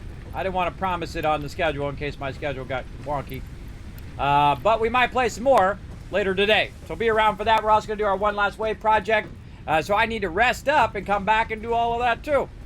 So I appreciate you coming in. Thanks for coming in, Ems. I see you went AFK. You went for bed. Good night. Oh, it's 2000 in the Autumns, called the Toxic Wasteland. Is it? I thought that was at the end of the thing. I don't know. I'll make a note. 2000 atoms. Let's see over here. 7. Check for new shelter. Toxic Wasteland. 2000 atoms. Well, if it is, I gotta get that one too. Maybe Bethesda sponsor me for that one. We'll see. Let's see if we can get that going. Now, again, at this point, we also want to start working on our MAM. We just want to work on that stuff, and then we're going to work on perpetual power. Now, I could go do perpetual power right now, but it'd take me another couple of hours to get it run and run all the lines and run the power and up our power and boost the power and all of that. But this is like stage 1 of the game, right? This is like you're just getting started, right? And once you have this going, you can go ahead and backlog a ton of resources, which will help you in the next stage of the game as well. Now, they have different tier levels, but I would call this stage 1. Now, I can go in and go ahead and do my resource sync, and I can do all of that stuff, but don't really need that. The 2 things I would work on right at this point is working on the getting your MAM going, and then your space elevator. And we'll probably do the space elevator later because we can't progress anymore until we get the space elevator back up. And phase 3 and 4 is like my favorite in the game. It's when you really transition from the beginning part, from your biofuel into perpetual power, where you can literally run 24/7 and just AFK, go do something, go to work, come back from work, bam, it's been running for 8, 10, 12 hours, depending on how long your work day is. And you come back, you got tons of resources. Then you can just build to your heart's content. It's pretty fun. Now, they did add a bunch of modes, by the way, everybody, like a creative mode, they call advanced mode, where you can actually give yourself unlimited resources and do it. So I don't like doing that. I like to earn my way, and I like to figure out the most efficient way of doing it, and then figure out the non-obvious things. Like, instead of doing plates, earlier on, I did rods. And the reason why I did rods is because I knew I was going to need rods in just a little bit. And then I went back to plates because I knew I was going to need those in the next stage, right? Instead of doing plates first, I did rods first, and then came back and did a lot more plates afterwards because I know that's what's coming up next, what resource I need to go to the next stage and the next stage again. And even if you do it wrong, and even if you get it out of order, you can always recover by shifting your focus, right? Instead of me focusing on going and getting that other resources done and stuff, I can just say, okay, I want to get to the point where it's getting me all my basic resources right here going on, which is what it's doing. Now, because it's also producing a ton of rods, what I can do is also double up on the rods, like this.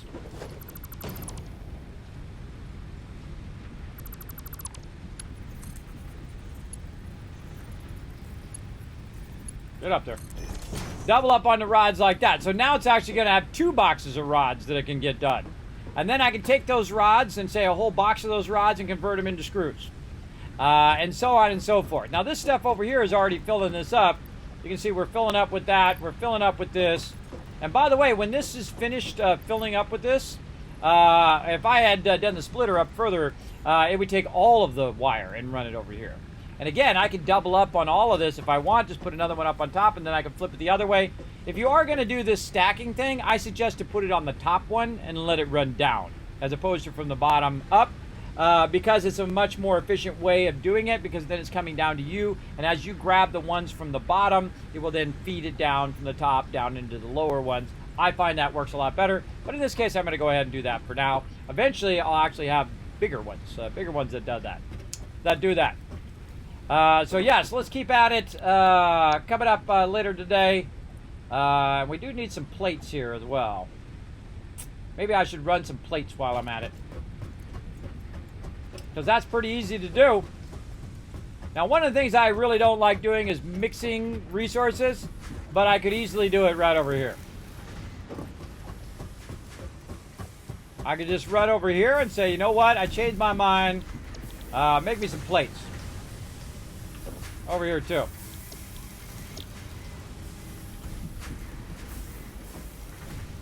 Now, one of the problems of doing that right there is the fact that these plates will suck up all of the resources.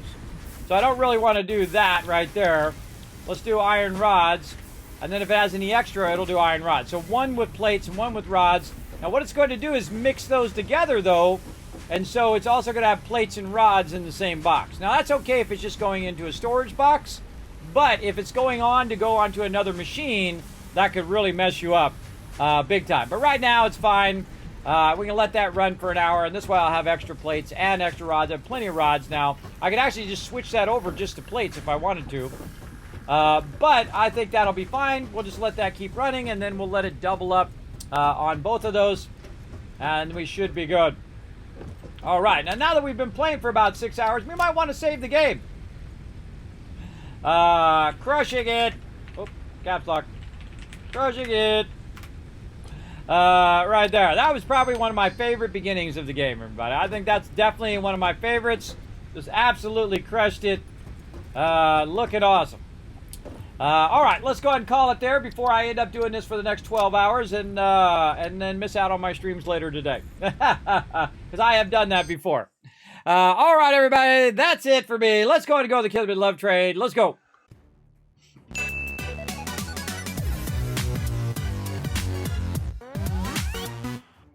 God, that game is good. Oh, so good. All right, let's give you guys some love in the chat. 1,000, 2,000, 3,000, 4,000, 5,000 cash for staying all the way to the end of the stream. Now, again, if you guys want to know my schedule right over here, we're going to do some one last wave at 1 p.m. Eastern Standard Time, so I need to get some rest. Wake up in about 5-6 hours, do it all over again.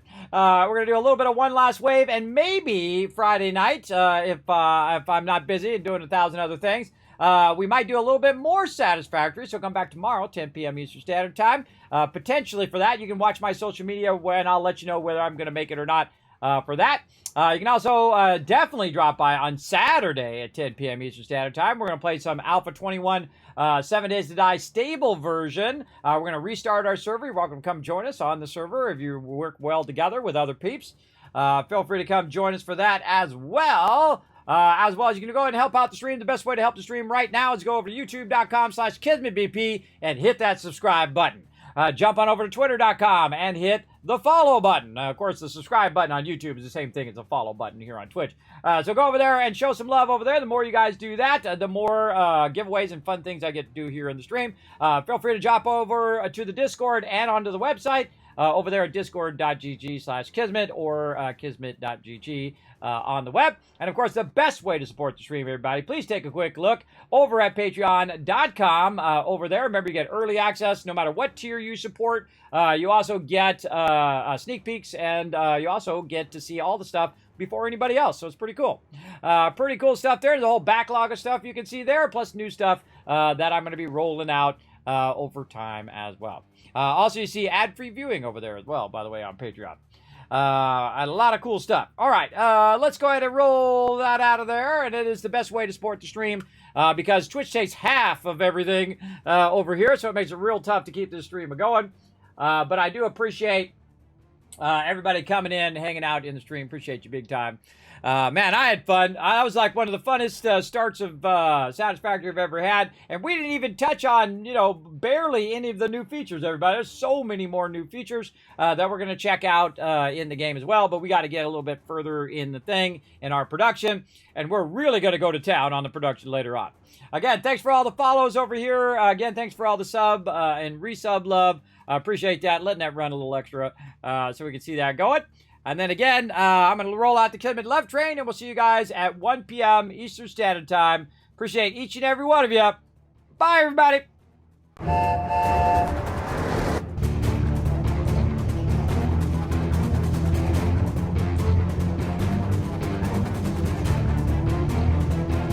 Hi, this is Norbert. Thanks for watching. Press the subscribe button. We'll see you all next time. Bye. JC Hunter, AMZ, Carlos, Jeremiah, the Notorious TDK, and Scriplin. Click to watch more videos, and I'll see you next time.